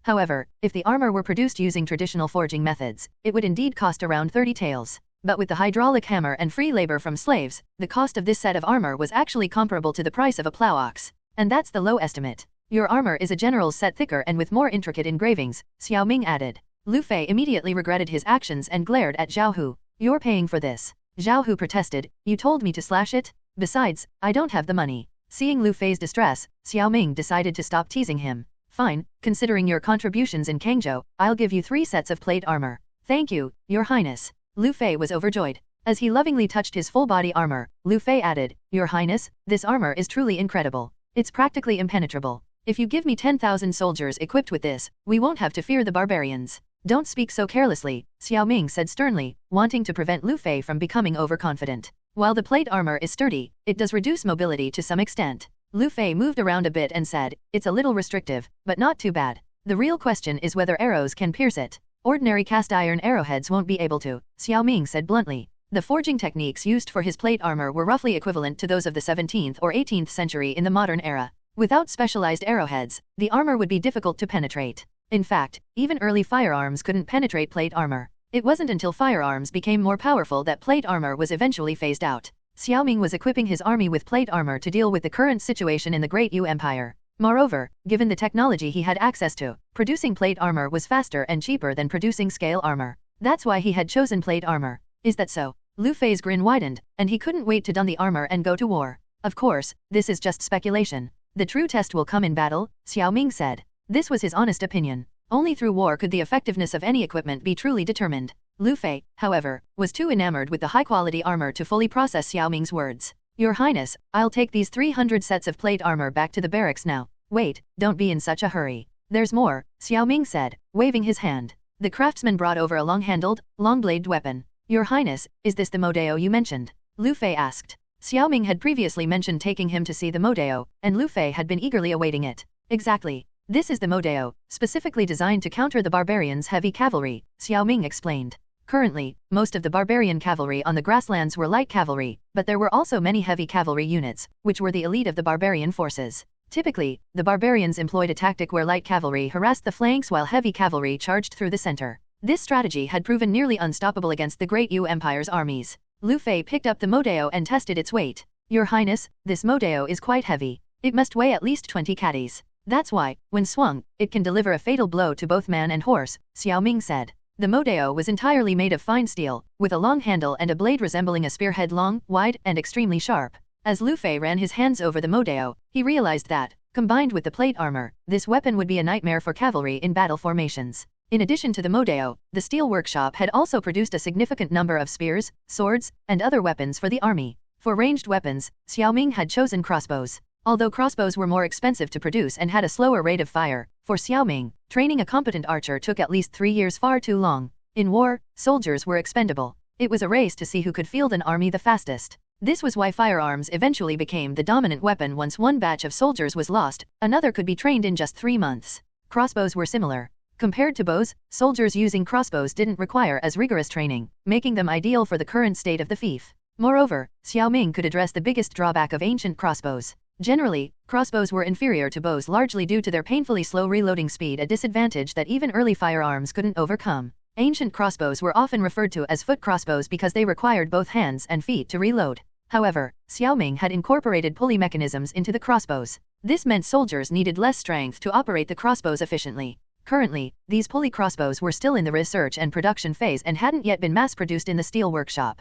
However, modern technology had proven their feasibility, and it was only a matter of time before they were ready. After showing Lu Fei the various weapons and equipment for the army, Lu Fei immediately had people transport the gear from the steel workshop back to the barracks. The new recruits were still wearing their own clothes, indistinguishable from ordinary civilians. With these new weapons and armor, the soldiers finally had something to look forward to. Chen Wenlong and Xiao Ming watched helplessly as Lu Fei busied himself. This was just the beginning. As the steel workshop became more efficient, the production of plate armor would accelerate, and his soldiers would never again be left without proper weapons or armor. Zhu Wuliu was 15 years old and lived in Zujia village, Taiping County, Qingzhou. From the time he could remember, his father had been a tenant farmer for the Wang family, one of the powerful local clans in Qingzhou. Every year, 70% of their harvest had to be handed over to the Wang family. He had 2 older brothers, Zhu Yi'er and Zhu Sanxi. Both of them worked as cowherds for the Wang family. When Zhu Wuliu was 9, he too had to join his brothers in working for the Wang family, all for the sake of a single black steamed bun each day. Zhu Wuliu hated the black steamed buns.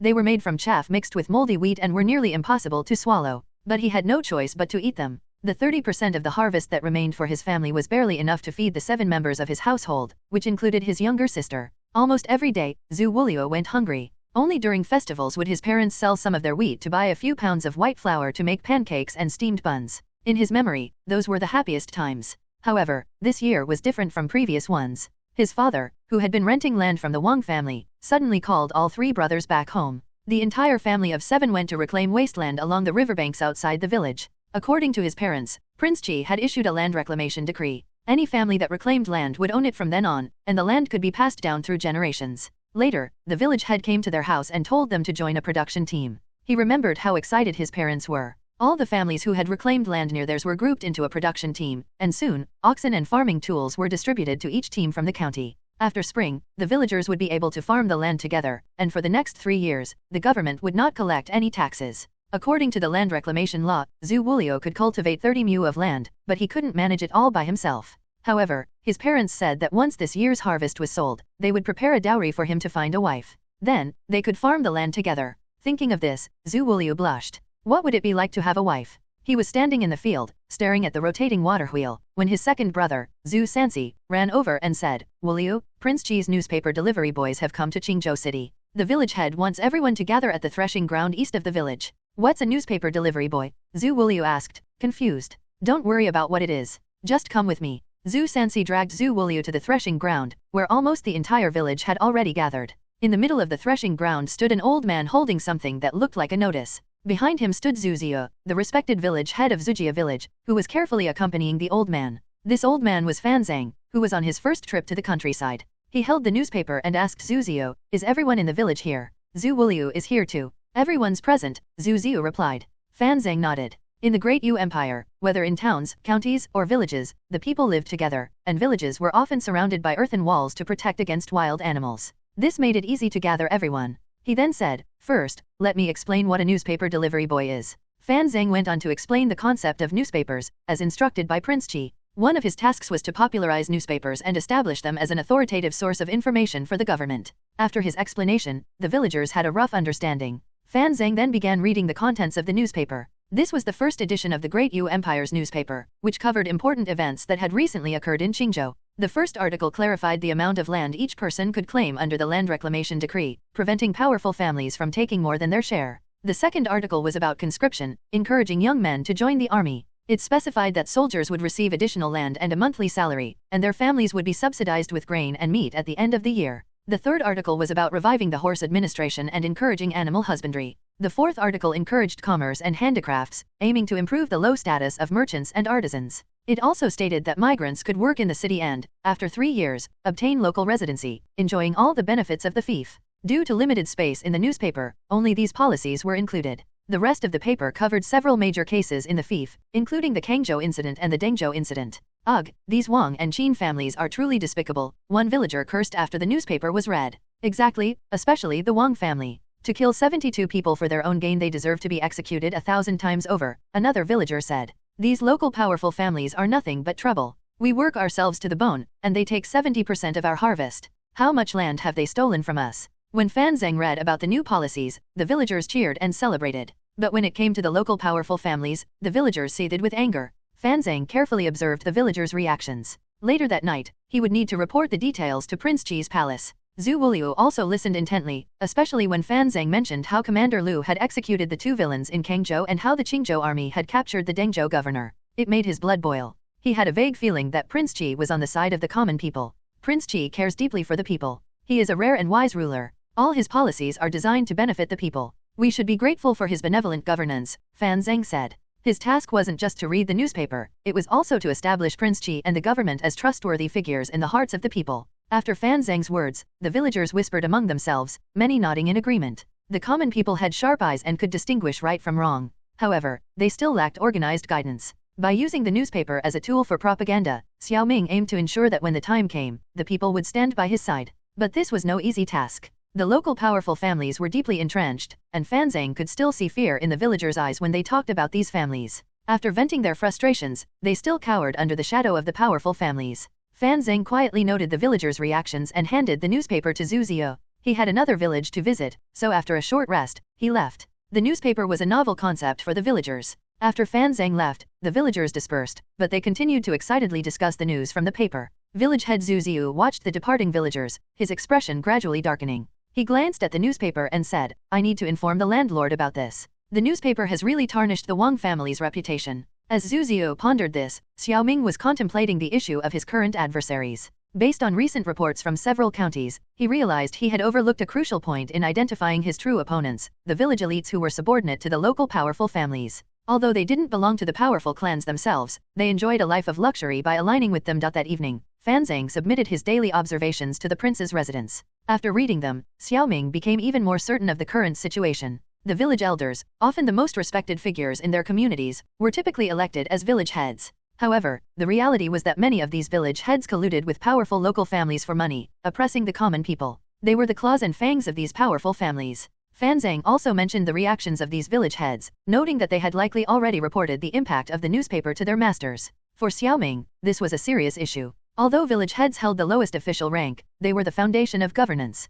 Their actions directly affected his ability to win over the people. After all, village heads held significant influence in their communities. With the support of powerful families, they also wielded considerable power within their villages. Your Highness, are you worrying about governance again? Luluo entered, carrying a bowl of lotus seed porridge. By now, both she and Zuan had grown accustomed to their interactions with Xiao Ming. While they respected him, their relationship also carried a sense of the master-servant bond they had shared with Empress Chen. Xiao Ming nodded. Yes, the newspaper has been distributed, but if a village is controlled by a village head who serves the powerful families, the people remain under their tight surveillance. It's quite frustrating. Luluo and Zuan were well aware of what Xiao Ming was doing. As his influence grew, his next step was to eliminate the influence of local powerful families in the fief and fully consolidate his control over all aspects of governance. Isn't this like a single piece of rotten meat spoiling the whole pot? If we can just remove that piece, wouldn't that solve the problem? Luluo asked, puzzled. Easier said than done. The tradition of villagers electing their own village heads has persisted for over 1,000 years. If I were to break this tradition now, it would cause an uproar. Moreover, I don't have suitable candidates to send down to the villages as village heads, Xiao Ming explained. Luluo said, Your Highness, you haven't lived in a village, so you might not understand. Just like in Qingzhou City, there are conflicts between people in the villages. When it comes to electing a village head, there are often different candidates. Since Your Highness knows how to pit the Qin and Wang families against each other, why not let the villagers do the same? Xiao Ming's eyes lit up, feeling as though a cloud had been lifted. He praised her. Well said. Spending so much time with Zuan has taught you how to think critically. Luluo blushed and said, Your Highness, don't praise me too much. I was just sharing what I remember from my village. No, you deserve a reward. Tell me, what would you like? Xiao Ming smiled. Luluo hesitated for a moment, not wanting to dampen his mood, so she shyly said, I'd like to eat clay pot chicken. Xiao Ming laughed heartily. No problem. Not only will you get clay pot chicken, but I'll also let you try braised pork. Braised pork? Just the name sounds delicious, Luluo said, her mouth watering. Xiao Ming replied, once I settle the matter of the village heads, I'll have the chef prepare it for you. Thank you, Your Highness. Luluo left, beaming with joy. Xiao Ming paced excitedly. Luluo's words had reminded him that he could simply split the role of village head into two positions, one primary and one deputy, to dilute the power of the village heads. Then, using his secret agents to sow discord, he could promote village heads who aligned with his interests. Of course, his current headache stemmed from the fact that the powerful families still held significant influence. Once he had weakened them, he would deal with these scheming village heads. As he pondered this, Xiao Ming picked up the bowl of lotus seed porridge and began to drink. At that moment, Li San appeared at the door and said, Your Highness, village heads from various villages have entered the city and gone to the mansions of local powerful families. So quickly. Xiao Ming was surprised. These village heads were indeed eager to curry favor. Record the information of these village heads and bring it to me, Xiao Ming said, his anger burning. The fact that the village heads in his fief were reporting to the powerful families was a blatant disregard for his authority. Li San replied, Your Highness, I've already gathered the information on these village heads. With that, he handed a piece of paper to Xiao Ming. Xiao Ming glanced at it. Qingzhou City had 12 subordinate counties and hundreds of villages. The paper was densely filled with the names, villages, and backgrounds of 30 village heads. Li San had undergone specialized training in intelligence systems under Xiao Ming, and his professionalism was beginning to show. Your Highness, these village heads eat the grain provided by the government but collude with powerful families. They're truly traitors. In my opinion, we should make an example of them to warn others, Li San suggested. Xiao Ming glared at him. Don't think that just because you have a few skilled men, you can act recklessly. You're still far from building a secret service that satisfies me. Li San immediately lowered his head. If we kill people now, wouldn't that clearly tell the powerful families, led by the Wang and Qin families, that I'm feeling insecure? Xiao Ming said coldly. Then how does Your Highness plan to break this deadlock? Do you need the secret service to assist? Li San asked. Xiao Ming pondered for a moment and said, That's why your timing is perfect. There's something I need you to do. Xiao Ming instructed him to gather evidence of collusion between the village heads and the powerful families and to incite the villagers to elect new village heads. At the same time, he decided to slow down his efforts. The publication of the newspaper, which exposed the Wang and Qin families, had been a test to gauge the depth of the powerful families' influence. Now, it was clear that their roots ran deep. These village heads were obstructing his ability to establish direct connections with the people. Only by gaining the support of the people could he ensure a steady supply of soldiers and grain. Having settled on this plan, Xiao Ming began his preparations. As for the village heads seeking favor with the powerful families, he wasn't worried. He had struck both the Wang and Qin families equally, focusing only on the facts without implicating other powerful families. Even if they were dissatisfied, it would only be the Wang and Qin families who were upset. The other powerful families would simply watch from the sidelines. Moreover, the dissatisfaction of these two families would be directed at the newspaper's public exposure of their misdeeds, not at Xiao Ming's true goal of inciting long-standing grievances among the people. The next day, he only needed to publish another article, offering some mild praise to the Wang and Qin families to placate them. As Xiao Ming had anticipated, Qin Chuanyuan and Wang Qingzhou were both extremely angry upon learning of the newspaper's contents. As the saying goes, family shame should not be aired in public, and Xiao Ming had humiliated them in front of everyone. However, after their initial anger, they found themselves powerless. The newspaper had simply reported the facts. But the next day, their anger subsided when the newspaper praised the contributions of the Qin and Wang families to the fief's revival, leaving them both pained and pleased. Xiao Ming's diversionary tactics had thoroughly confused them, making it impossible to discern his true intentions. Under these circumstances, Xiao Ming swiftly began replacing village heads across the fief. Many believed that high-ranking officials posed the greatest threat, but in reality, corruption at the grassroots level was far more dangerous. If the branches of a tree rot, they can be cut off and regrown. But if the roots rot, the tree dies. Recognizing this, Xiao Ming had launched this propaganda campaign as both a test and a probe. Now that his target was clear, he could proceed step by step. At the command headquarters, Xiao Ming showed Pang Yukan the information he had received the previous night. The issue of the village heads also made Pang Yukan frown. There were many villages within the 6 prefectures, and the number of village heads was equally large. While not every village head was connected to the powerful families, the previous night's events suggested that at least 30% of them were. Your Highness, supporting a new village head is one solution, but what if the 2 village heads collude? Wouldn't that make things worse? Pang Yukan expressed his concern. Xiao Ming had also been pondering this issue, which was why he had come to discuss it with Pang Yukan in the morning. He said, That's why I want to establish an organization similar to the government office in each village. This organization will be called the commune, and the production teams will be under its jurisdiction. The commune, in turn, will be managed by the county magistrate. This will completely eliminate the village elders' control over the villages and strip them of their influence. If that's the case, then supporting another village head wouldn't be necessary, would it? Peng Yukin was still confused. It's different. Supporting another village head is still necessary. During the establishment of the commune, the influence of the village heads won't disappear overnight. We need to keep these village heads focused on their rivals so they overlook the establishment of the commune, Xiao Ming explained. Your Highness, this is what they call building the plank road openly while secretly crossing Chenkang, Peng Yukin said with a smile. Exactly. The commune is where we will truly unite the people. Once the commune system matures, the production team leaders from each village will join the commune, and from among them, a commune leader will be elected. The selection criteria will no longer be based on the village elders' influence but on which production team produces the most grain.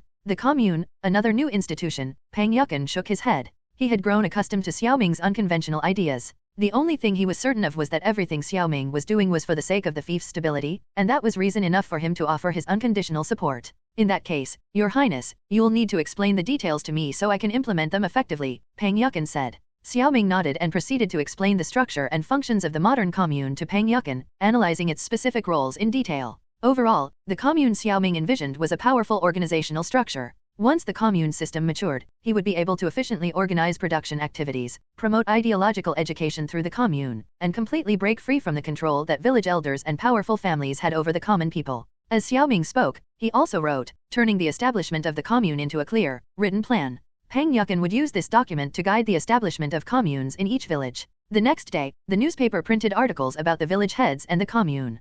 Fanzang and other newspaper distributors delivered these policies to the villages. In Zujia village, after Fanzang finished reading the day's newspaper and left, Zhu Ziu's expression turned grim. He glared at an elderly man of similar age standing in the middle of the threshing ground, his eyes filled with resentment. In contrast, the elderly man, known as Old Hu, wore a look of triumph. Suddenly, someone in the crowd shouted, "Since His Highness has decreed that each village should have 2 village heads, I nominate Old Hu as the new village head." That's right, Old Hu is the perfect candidate. Old Hu stood up and said with a smile, His Highness cares for the people like his own children. He worries that one village head is too busy to handle all the village affairs, so he has decided to appoint 2. In that case, I will humbly accept this responsibility. Zhu Ziu's face darkened. This man had always been at odds with him, and now he faced a serious problem. He needed to figure out how to prevent the villagers from electing Old Hu. The 2 elderly men glared at each other, while the villagers below discussed the commune. Zhu Wulio turned to a middle-aged man beside him and said, "Father, you're also a team leader. Does that mean you can join the commune?" Of course. Zhu Wulio's mother chimed in. The family laughed happily. They had lived in poverty all their lives and never imagined a day when they could be team leaders or join something like a commune. As the newspapers reached the villages, news of the commune's establishment spread throughout the 6 prefectures. While industry was gradually being built, agricultural production centered around the commune was also taking shape. Every morning, Fan Zhang would take the newspapers out and return in the evening from the villages he was responsible for. The policies in the newspapers, combined with the changes he witnessed in the villages, made him feel that the once devastated land of the 6 prefectures was now sprouting with vitality, like seedlings in spring, giving a sense of flourishing prosperity. However, the more he saw, the more he became aware of a powerful conservative force obstructing these changes. In some villages, newly reclaimed land was still being forcibly seized by powerful families. He compiled these observations into a report and submitted it to the prince's residence. "Wait, old sir, His Highness Prince Qi requests your presence." As usual, Fan Zheng handed his report to the servant at the prince's residence and prepared to leave. But this time, the servant at the gate stopped him. "Me?" Fan Zheng was shocked. "Yes, His Highness specifically instructed me to bring you to him when you arrived," the servant said with a smile. Fan Zheng was nervous, but the servant's friendly demeanor gave him the courage to enter the prince's residence. He had expected the servants of the prince's residence to be arrogant and domineering, but from what he had observed over the past 10 days, the entire staff of the residence was well behaved. As the saying goes, if the upper beam is not straight, the lower beam will be crooked. Since the upper beam was straight, the lower beam naturally followed suit. Fan Zheng no longer believed the rumors that Prince Qi was cruel and tyrannical. Following the servant into the rear hall, Fan Zheng saw Xiao Ming fishing on a stone bridge. "This commoner pays his respects to your highness." Fan Zheng hurried forward and bowed. At ease, Xiao Ming handed the fishing rod to Luluo, who was standing nearby, and said, "I called you here today to discuss the newspaper office. Although there are many newspaper delivery boys going to the villages, you are the most diligent and responsible. The information you've provided is the most accurate, which is truly rare. In your reports, you've repeatedly mentioned the harm powerful families inflict on the people. That takes courage. This commoner receives your highness's silver and naturally works sincerely for your highness. Besides, although I have repeatedly failed the imperial exams, I am still a scholar and uphold the integrity of a scholar," Fan Zheng replied. "Well said. I admire scholars who remain unyielding in the face of adversity. I assume you're aware of the newspaper office." Would you be willing to serve as its director? Xiao Ming asked with a smile. The newspaper office was something every newspaper delivery boy knew about. The director would be responsible for printing, distributing, and managing the newspaper delivery boys. Fan Zhang was stunned. He felt as though a pie had fallen from the sky, and for a moment, he didn't know how to respond. You declined the position of chief secretary last time. You can't refuse this time. I am truly in need of capable people, and the director's salary is 10 taels of silver per month. Your son will no longer lack the funds to travel to your highness, this commoner is willing. Fan Zhang was visibly excited. He had lived an unremarkable life and never imagined that such an opportunity would come to him in his later years. If he didn't seize this chance now, when would he ever get another? Good. The newspaper office in Bowen Academy will be completed by the end of the month. Although it will be somewhat rudimentary, it will be ready for use by then. You can start selecting the staff for the newspaper office now. Here is a document outlining the structure of the newspaper office. Take it back and review it. After saying this, Xiao Ming instructed Luluo to fetch a manuscript from his chambers. This document was Xiao Ming's blueprint for the newspaper office, based on modern newspaper organizations but adapted to the realities of the Great Yu Empire. Once the newspaper office was established, the newspaper delivery boys would no longer exist. Instead, they would be renamed reporters. However, these reporters would not only gather news but also continue their duties of reading newspapers in the villages. The newspaper office would be divided into departments such as the printing department, editorial department, and logistics department, essentially forming the foundation of a modern newspaper organization. Through his interactions with various people in the Great Yu Empire, Xiao Ming had come to realize that the ancients were not unintelligent, they simply lacked exposure. Once these matters were explained to them, they could quickly adapt and apply the knowledge. In any era, one should never underestimate the creative potential of the human mind. It was precisely because of this that, under Xiao Ming's encouragement, the machinery department, Bowen Academy, and the workshops gradually began to open their minds. They were no longer confined by outdated cultural norms. The introduction of novel ideas encouraged them to experiment and learn scientific knowledge, helping them understand that technology was a driving force of productivity. Xiao Ming deeply felt that whether a civilization could usher in a new era of progress depended entirely on the guidance of the ruling class. The source of this guidance was the rulers themselves. From the first emperor of Qin burning books and burying scholars to the literary inquisition and the suppression of all schools of thought except Confucianism, the rulers of feudal dynasties had always sought to keep the people ignorant in order to maintain their power. The sole purpose of scholars was to become officials and uphold the ruling class. For thousands of years, the elite of feudal dynasties pursued nothing but high-ranking positions. The emergence of the newspaper was Xiao Ming's opportunity to change this stagnant cultural atmosphere. A renaissance could very well emerge in his fief. Now that the director of the newspaper office had been appointed, the next step was to systematically establish the newspaper office. With his guidance, the newspaper office would not go astray. Fan Zhang returned home as if in a dream. Facing his usually harsh wife, he now stood tall and proud. He had been personally appointed as the director of the newspaper office. After sharing the news with his family, everyone was overjoyed. Fan Zhang's wife, Madame Sun, even killed a chicken to celebrate. After decades of hardship, Fan Zhang finally had his moment of triumph. The changes in Qingzhou were like a gentle spring rain, quietly permeating every corner. Fan Zhang was just one of many who felt this transformation. Most people were unaware of the profound changes happening around them, but to outsiders, the changes in Qingzhou were glaringly obvious. For example, merchants from other regions found Kingshu's developments almost unbelievable. However, their primary focus was on the industrial district hidden behind tall walls. Despite their best efforts to uncover its secrets, they had learned very little, only discovering that many strange machines had appeared in the industrial district. And now, Qingzhou had introduced something called a newspaper. Naturally, these merchants immediately wondered if the newspaper could be profitable. They had developed a habit of thinking this way whenever Prince Qi introduced something new. However, after observing for several days, they regretfully concluded that it was not profitable. The cost of producing the newspaper far exceeded its selling price, and very few people were buying it. Sigh, it seems Prince Qi hasn't come up with any new money-making ideas for a while, a merchant lamented in a tavern. The merchant sitting across from him replied, with soap, perfume, and drunken Qingzhou, Prince Qi has already made a fortune. Add to that Li Kaiwen's promotion of these products, and the sales of these 3 items have skyrocketed. It's said that Prince Qi now earns millions each month. Does he really need anything else? That's true, but the merchants staying in Qingzhou still feel a bit disappointed. After all, some merchants got a head start on these products, leaving little for the latecomers, the merchant said, then picked up the latest issue of the newspaper and began reading. When he reached the article at the bottom of the page, his expression tightened. The article mentioned that Prince Qi was currently leading a group of craftsmen in the machinery department to produce something extraordinary. The article didn't provide many details, only stating that merchants should wait and see. This news spread like wildfire among the merchants, who now began to take the newspaper seriously. They hadn't expected such valuable information to be found in it. For a while, merchants in Qingzhou City were abuzz with speculation about what Prince Qi was working on. The only clue they had was that Prince Qi had collected a large amount of sand from the riverbank. Sand? The merchants were puzzled. What could it be used for? For modern people, it would be obvious, sand can be used to produce glass. This was precisely Xiao Ming's next project. In truth, Xiao Ming wasn't producing glass purely for profit. His main goal was to use glass to create items like telescopes and chemical instruments. The chemistry laboratory needed these tools to purify substances like alkali. Most importantly, Xiao Ming had already gathered all the materials needed to produce glass. It was like collecting the dragon balls. It was time to summon the dragon. Sand, limestone, and soda ash were the ingredients needed to produce soda lime glass. The silicon dioxide in the sand, the soda ash to lower the melting point, and the limestone to provide calcium would combine to create a clear, transparent glass. This was the material needed for chemical instruments, beakers, measuring cylinders, test tubes, and more. With these tools, the chemistry laboratory would be fully functional. With the materials gathered, the next step was melting. The formation of glass required a temperature of 1300 degrees Celsius, similar to the temperature needed for coking. To achieve this high temperature, Xiao Ming had to design a specialized device, the regenerator.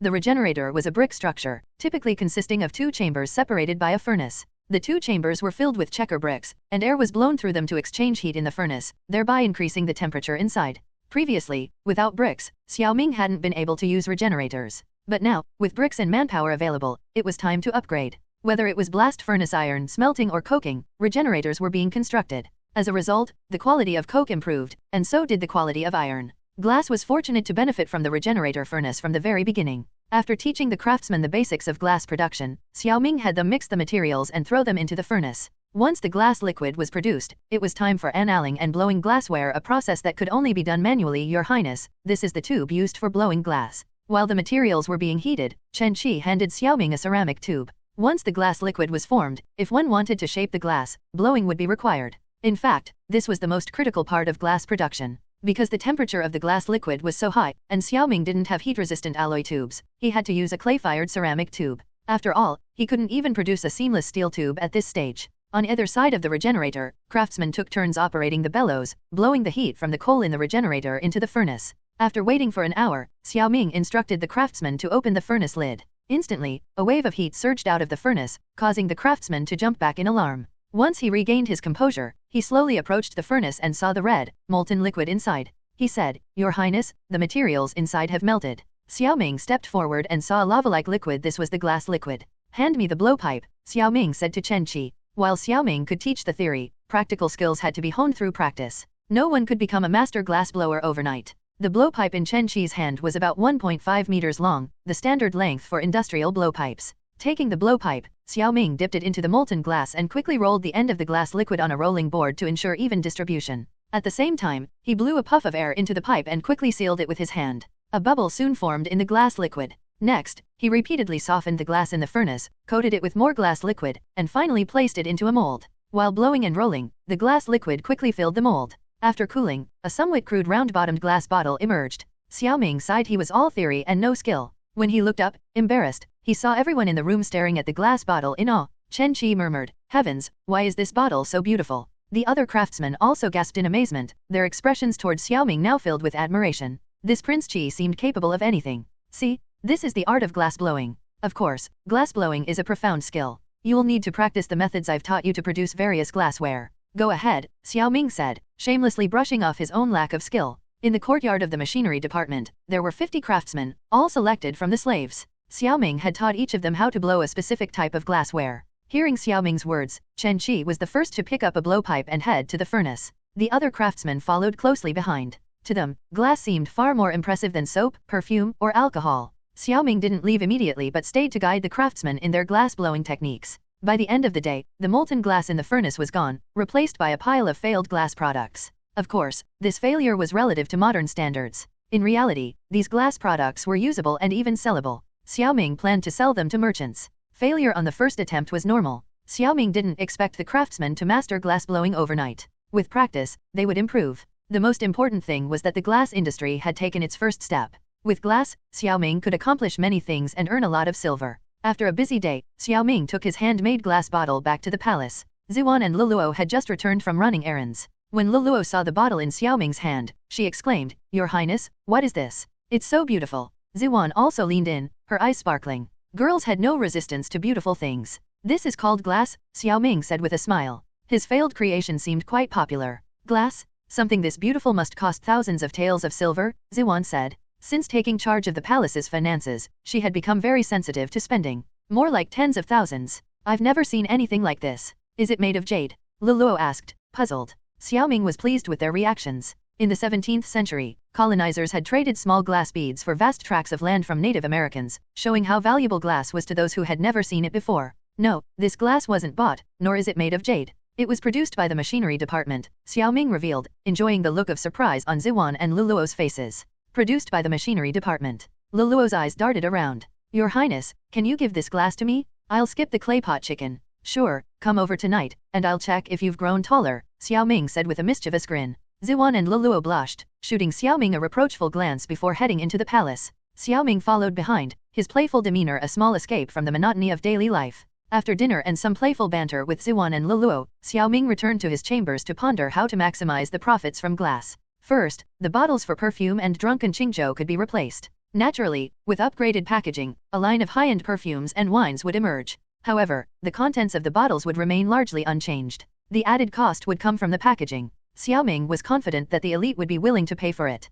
Although the glass industry was just starting, the knowledge Xiao Ming brought would allow it to avoid groping in the dark and instead advance rapidly on a clear path. As Xiao Ming had anticipated, after about 10 days of practice, the craftsmen were able to produce passable glassware. While not perfect, they met his basic requirements. During this time, many merchants in Qingzhou City had been trying to find out what Xiao Ming was up to. The Wang, Qin, Sun, and Wei families were especially persistent. To this end, the four families had even called back Wang Shizhe and Qin Mu, who were in charge of their external businesses. Your Highness, stop keeping us in suspense. We're dying of curiosity. Wang Shizhe had been hovering around Xiao Ming for the past 2 days. Qin Mu stood nearby. Although he and Wang Shizhe didn't get along, they were united in this matter. Why the rush? Tomorrow, I'll be exhibiting this mysterious item at the East Market. You'll see it then, Xiao Ming said. Can't you let us take a peek first? Wang Shizhe pressed. Wang Shizhe no longer dared to address Xiao Ming as a brother. The current Prince Qi was no longer someone who could be appeased with a few silver notes. He was now a feudal lord with life and death authority over 6 prefectures.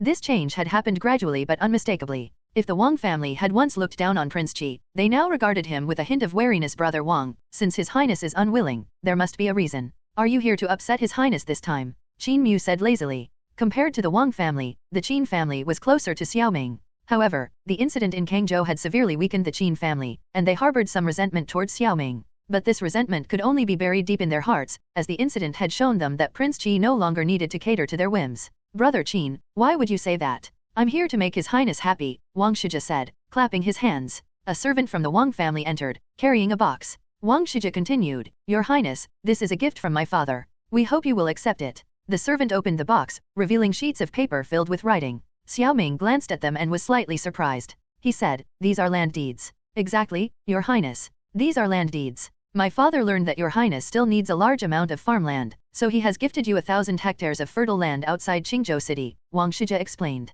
Xiao Ming narrowed his eyes. His own land holdings in Qingzhou amounted to only 100 hectares. This time, the Wang family was gifting him 1,000 hectares of prime farmland. While this was a drop in the bucket for the Wang family, it was the first time they had offered land as a gift. After a moment of thought, Xiao Ming understood. Wang Qingzhou was indeed shrewd. For Xiao Ming, silver was no longer enough to sway him. Now, the only way to win his favor was to cater to his interests. Xiao Ming's land reclamation efforts were due to a lack of farmland, and Wang Qingzhou had likely realized that commerce in Qingzhou was far more profitable than farming. Ha ha ha, Xiao Ming laughed heartily. Wang Qingzhou is truly thoughtful. I am indeed in need of farmland, and this gift couldn't have come at a better time. Wang Shizhe smiled, pleased that he and his father had guessed correctly once again. Qin Mu's expression darkened. He sneered and said to Xiao Ming, Your Highness, I'm not like Brother Wang, who has vast land holdings across the 6 prefectures. However, I know that Your Highness is in need of skilled shipbuilders. I've purchased 1,000 experienced carpenters from shipyards across the Great Yu Empire. I hope you will accept them.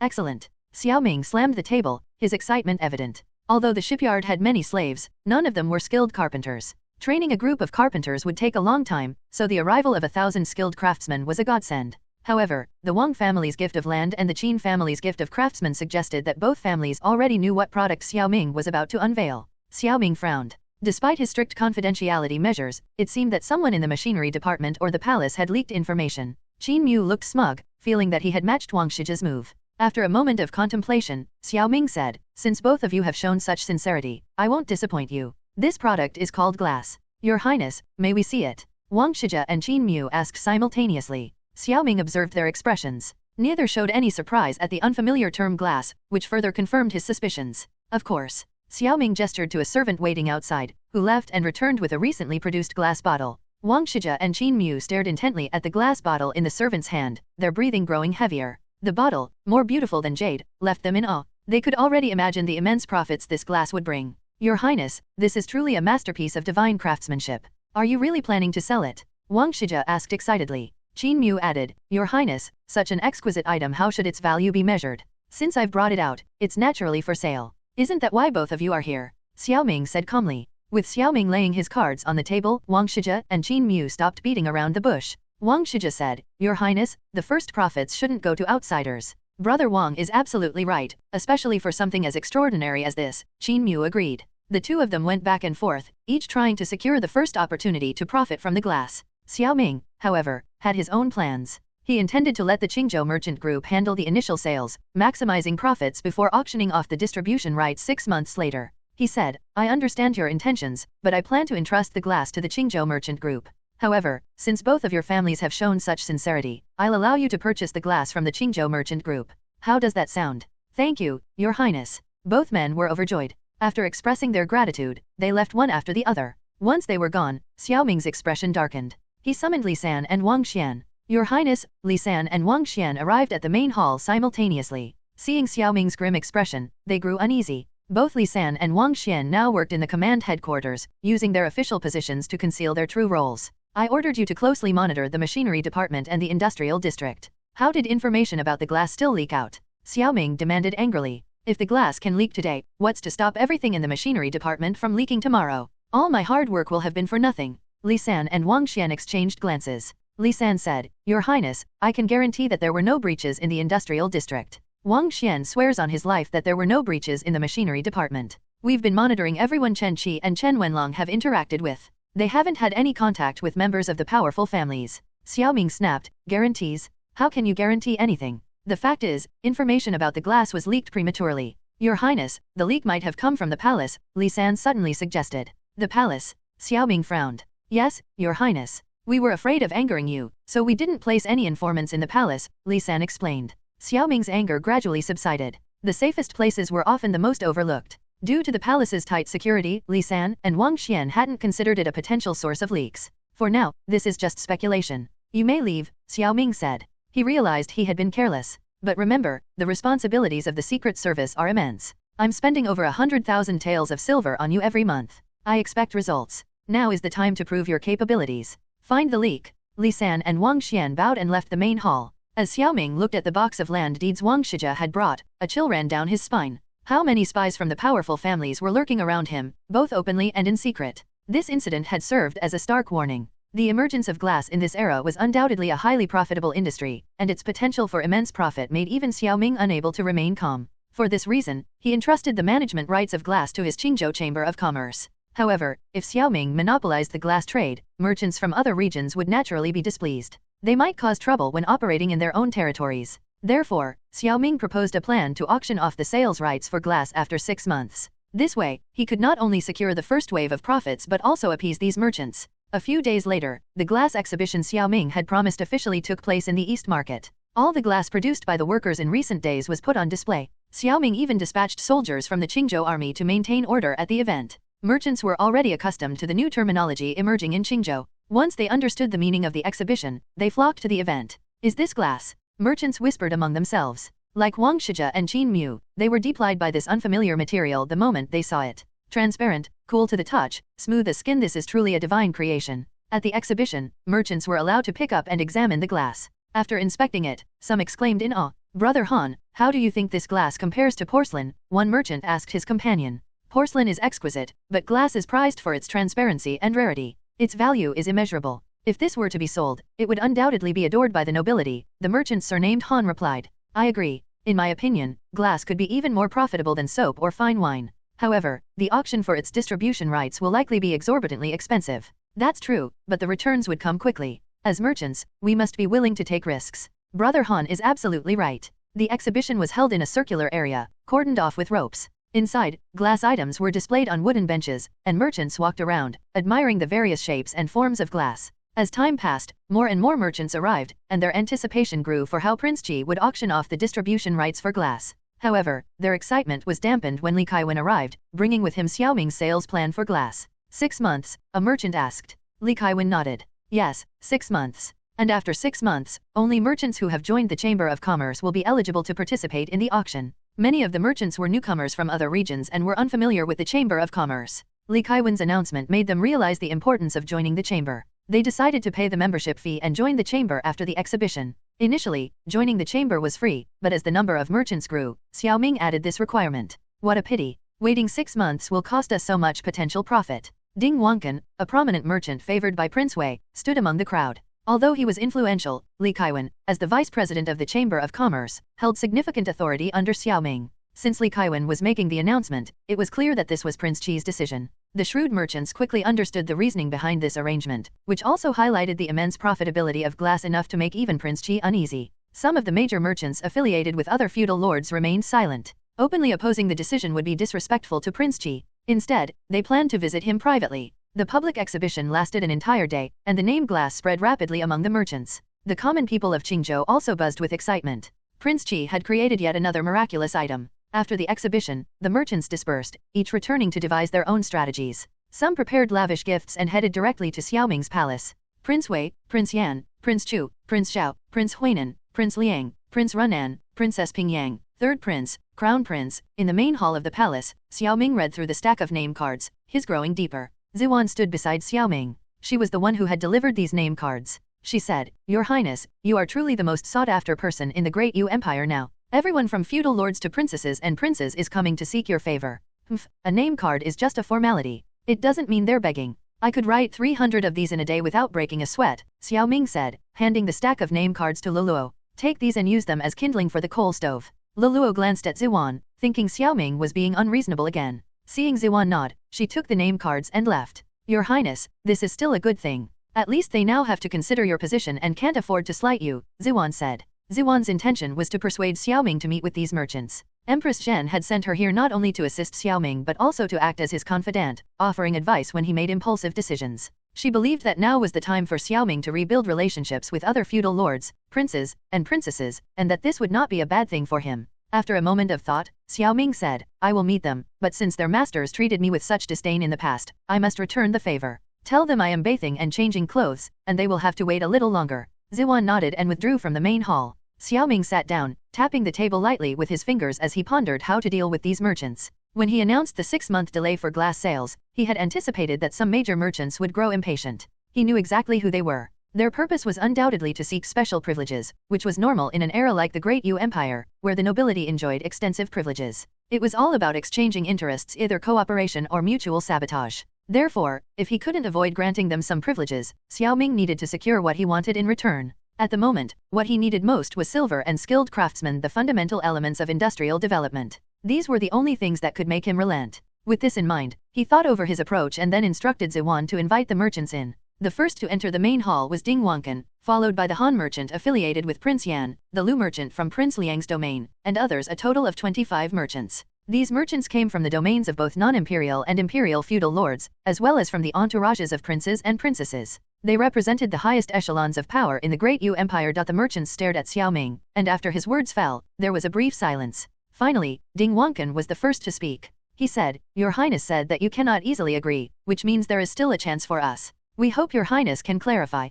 Please clarify, Your Highness, the other merchants echoed in unison. Xiao Ming glanced at Ding Wankan. This old man was indeed good at reading people, which was why he had amassed such a fortune. However, Xiao Ming wasn't someone who could be easily fooled. You've all seen the glass. Its value is immeasurable, and I'm sure you've already formed your own estimates. If it were to be sold, it would undoubtedly cause a sensation across the Great Yu Empire and amass a vast fortune, Xiao Ming said. The merchants exchanged glances and nodded in agreement. Xiao Ming continued, The production cost of glass is extremely high. Handing it over to you now would result in significant losses for me. The statement about the high cost of glass was a lie, but it was easy for those unfamiliar with the process to believe, as glass seemed so extraordinary to them. Seeing Xiao Ming's troubled expression, Ding Wankan said, Your Highness, if you allow us to sell it, we will certainly not let you suffer losses. We can purchase the distribution rights. That's right, Your Highness. As long as you say the word, we have the silver, the merchants chimed in. Xiao Ming nodded at this point. Even so, I'm afraid I won't be able to provide so much glass at once. To be honest, my fief lacks skilled craftsmen, which is why glass production is slow.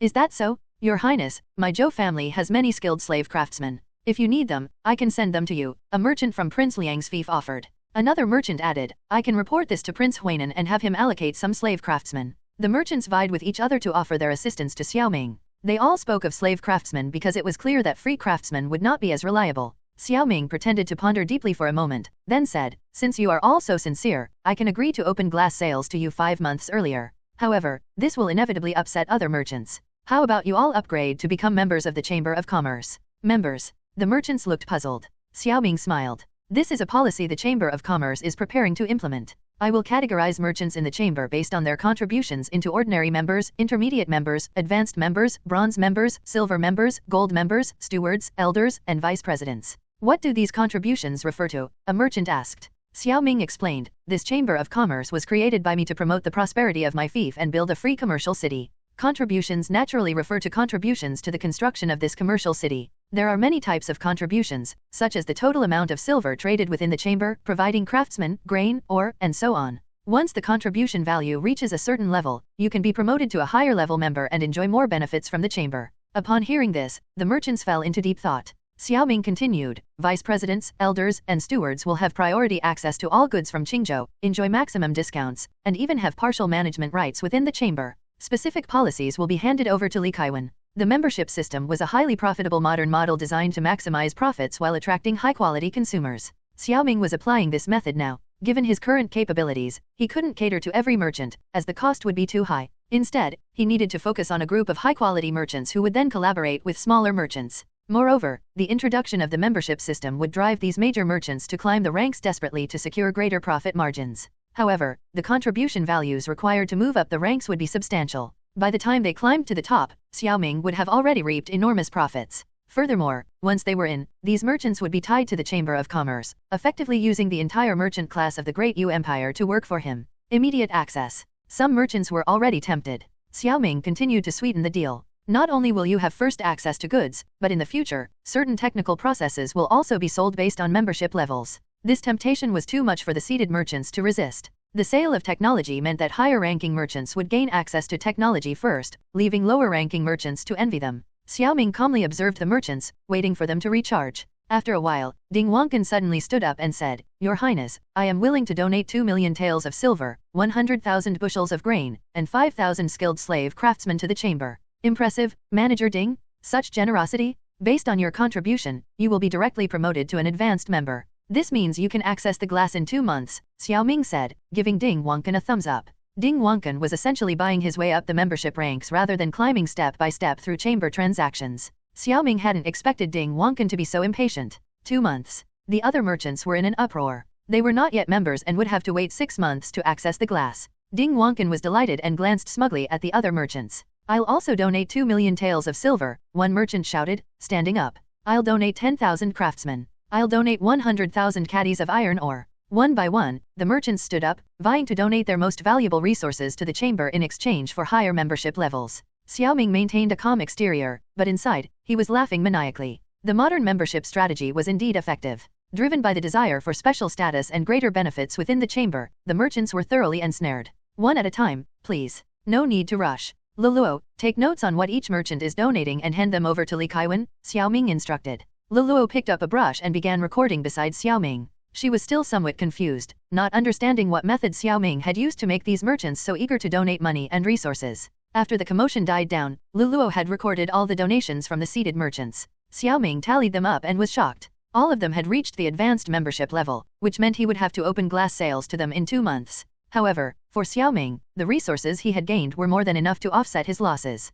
9 million taels of silver, 500,000 bushels of grain, a considerable amount of wrought iron, 30,000 skilled slave craftsmen, 100,000 labor slaves, 5,000 bolts of silk, 1,000 horses, and various other items he had struck gold. In the dim light of the evening, the merchants who had come to visit Xiao Ming gradually departed. Xiao Ming had instructed Luluo to hand over the recorded donations to Li Kaiwan. These merchants had only made verbal promises, and whether they would fulfill them remained uncertain. However, Xiao Ming wasn't worried about them breaking their promises. The introduction of the membership system had stripped these merchants of any excuse to use the names of feudal lords or princes to curry favor. Through this system, Xiao Ming had not only standardized the status and code of conduct for merchants within the chamber but also secured substantial benefits for his fief. The news of the membership system spread rapidly among the merchants. Eager to secure early access to the distribution rights for glass, many merchants were willing to donate generously to the chamber in exchange for priority access to goods. Those without sufficient funds could only watch enviously, hoping to accumulate enough resources to one day join the ranks of chamber members.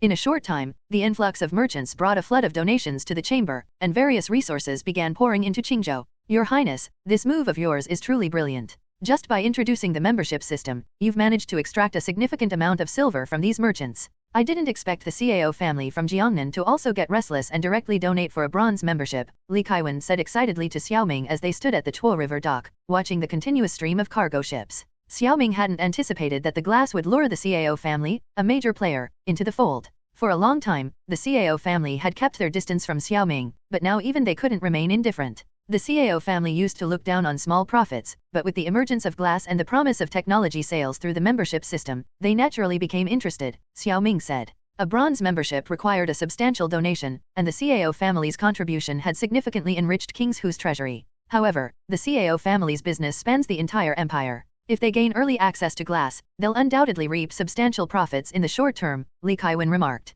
That's not our concern. No matter what, they'll have to pay us for the goods they take. The more they sell, the more we earn, Xiao Ming said, his mood buoyant. The combination of glass and the membership system had provided him with a fresh influx of funds and labor. King's Hu's development could now continue to move forward at a steady pace, rather than crawling along. Xiao Ming had come out today for two reasons, to inspect the donated resources and to check on the training of the Qingzhou army. After chatting with Li Kaiwen at the dock and instructing him to organize merchant ships for the sale of glassware as soon as possible, Xiao Ming rode his horse to the Qingzhou military camp. During this period, the steel workshop had not stopped production. On the contrary, as the craftsmen became more skilled, production speed had increased significantly. So far, the workshop had delivered 3,000 sets of plate armor and weapons to the Qingzhou army. In another month or two, every soldier in the Qingzhou army would likely have a set of plate armor. In addition to plate armor, the workshop had also delivered 1,000 modeo, 500 sets of crossbows, and a number of shields and swords. As Xiao Ming approached the Qingzhou military camp, he heard the shouts of Lu Fei and the soldiers from outside the gates.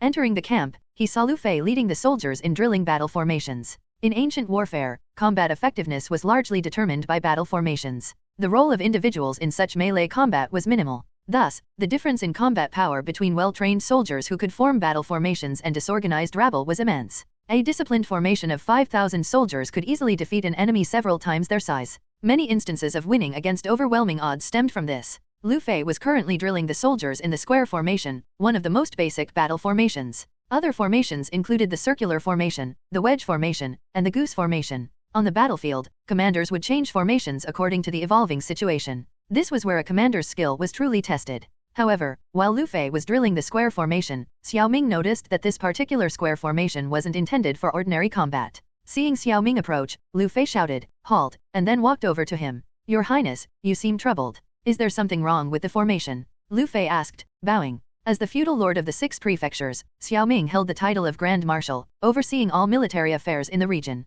His status as a prince also allowed him to manage all administrative matters in his fief. Lu Fei, as the captain of Qingzhou, was directly subordinate to Xiao Ming. Thus, Xiao Ming had the authority to oversee military training. The front line has crossbowmen, the middle line has spearmen, and the rear line has modeo wielders. This formation is designed to counter cavalry, isn't it? Xiao Ming said. Your Highness understands battle formations. Lu Fei asked, surprised. Xiao Ming smirked. I am well versed in all types of battle formations, Captain Lu. Don't underestimate me. Lu Fei looked astonished. Does that mean your Highness also knows how to train troops? Xiao Ming hesitated. Knowing battle formations and actually training soldiers were two different things. He dodged the question. I'll discuss that with you another time. Today, I'm here to inspect the soldiers' equipment. At this, Lu Fei's face lit up. Your Highness, look at these soldiers in their plate armor. Just their presence is enough to strike fear into the enemy. On the training ground, 5,000 soldiers stood in 10 neat square formations, resembling a school assembly during morning exercises. However, what set them apart was the plate armor they wore and the cold gleam of their weapons, which gave them an intimidating aura.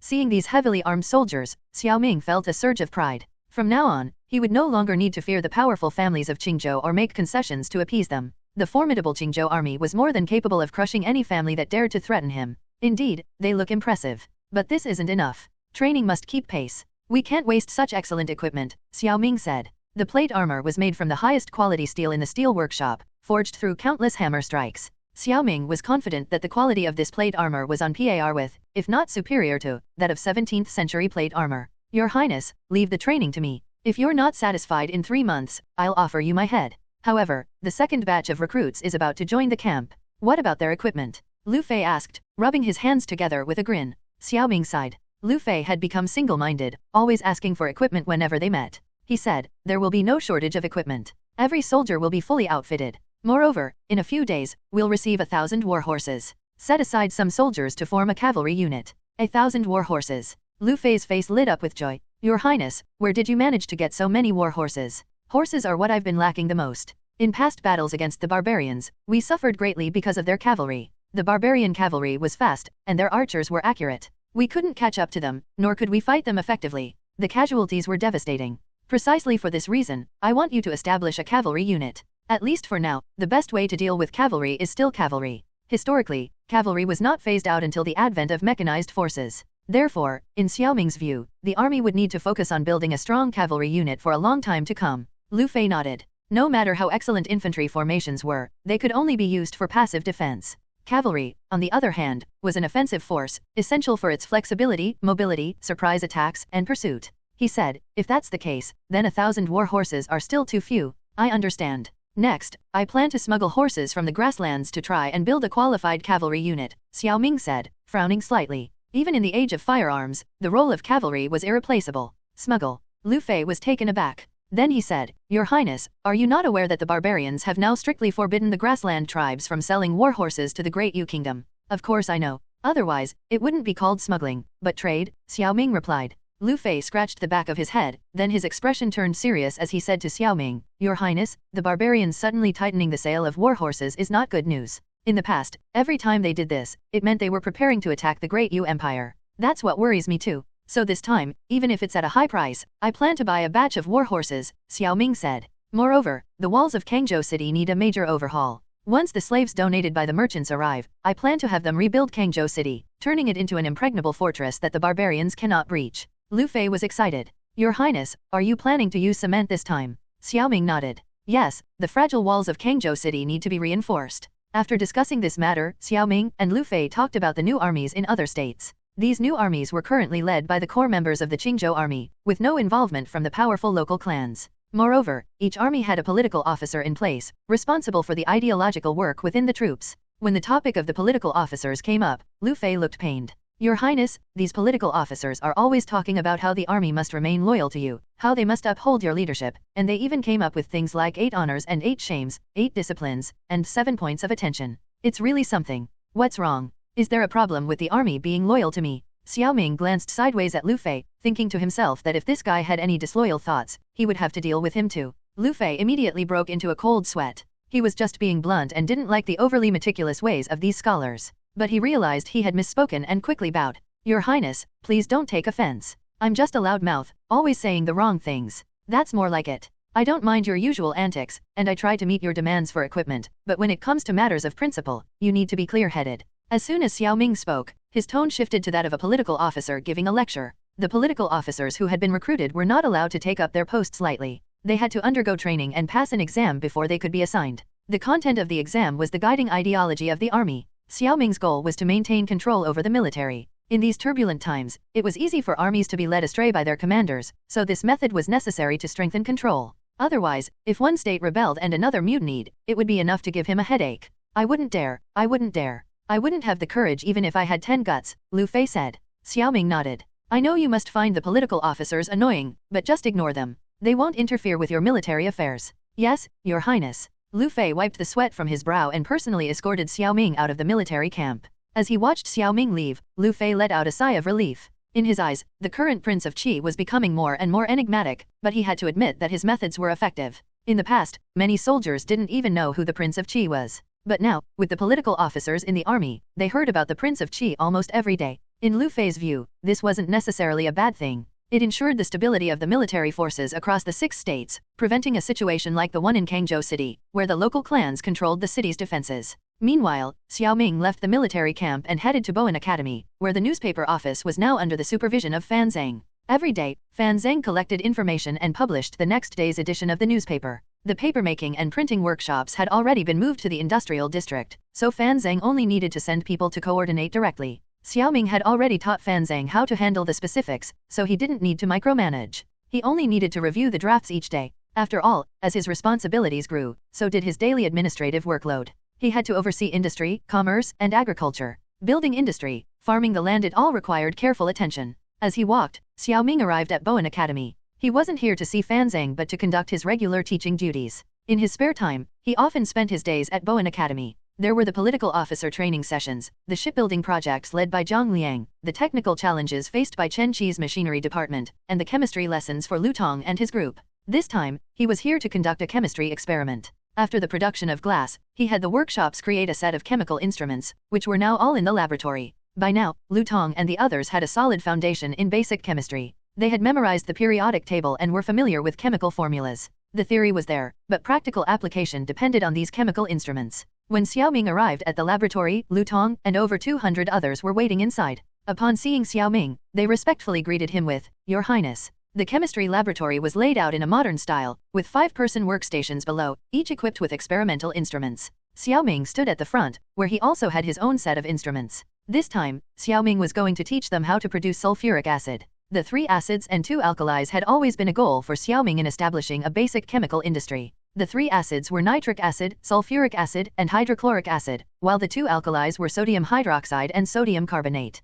Considering the conditions of this era, he believed that producing sulfuric acid would be the easiest to achieve. In ancient times, there was something called green vitriol oil, which was essentially sulfuric acid. It was made from green vitriol, water, and high heat. According to the data from the tech crystal, there were deposits of green vitriol, or iron, sulfate, in his territory. These green vitriol deposits were often found alongside iron ore. While mining for iron, Qi and Defo had discovered these green vitriol deposits. Xiao Ming felt that these resources shouldn't go to waste and decided to use them to produce sulfuric acid. After all, sulfuric acid had a wide range of industrial applications, one of which was acid washing to remove rust, which could extend the lifespan of machinery. Additionally, sulfuric acid was a solvent used for purifying metals. With sulfuric acid, he could purify some rare metals, laying the groundwork for alloy production. Now, the green ore in front of you is called green vitriol. I've already taught you about this before. Previously, we didn't have the experimental instruments to work with it, but now that we have these chemical tools, today I will demonstrate how to use green vitriol to produce sulfuric acid.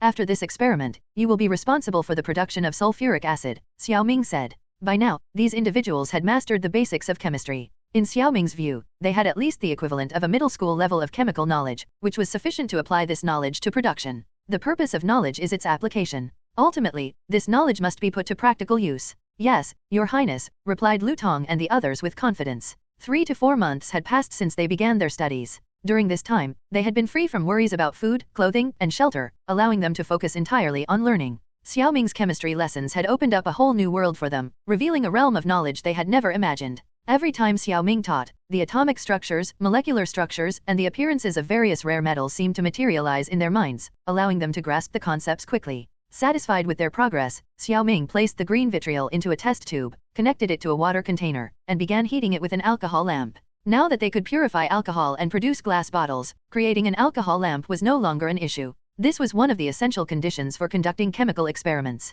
Lu Tong and the others watched Xiao Ming's every move intently, afraid to miss even the smallest detail. They were eager to apply the knowledge they had learned, but the lack of chemical materials had been a significant obstacle. Even the most skilled cook cannot prepare a meal without ingredients. As the alcohol was added, the color of the green vitriol gradually changed from green to reddish-brown, indicating that the green vitriol had successfully decomposed. By the end of the lesson, under Xiao Ming's supervision, Lu Tong and the others had successfully produced sulfuric acid by following his example. However, even with everyone's combined efforts, they had only managed to produce a small amount. Your Highness, from now on, let us handle the rest. We've been learning for so long, and we can't have you teaching us every time. We can experiment on our own. You just need to provide us with the materials, Lu Tong said to Xiao Ming after the teaching experiment concluded. Xiao Ming felt a sense of relief. These students had finally developed the initiative to explore on their own. Reflecting on modern history, he remembered how his homeland had built a powerful industrial system from scratch through self-reliance and experimentation. Now, with him providing the knowledge, he believed that these students could also achieve miracles.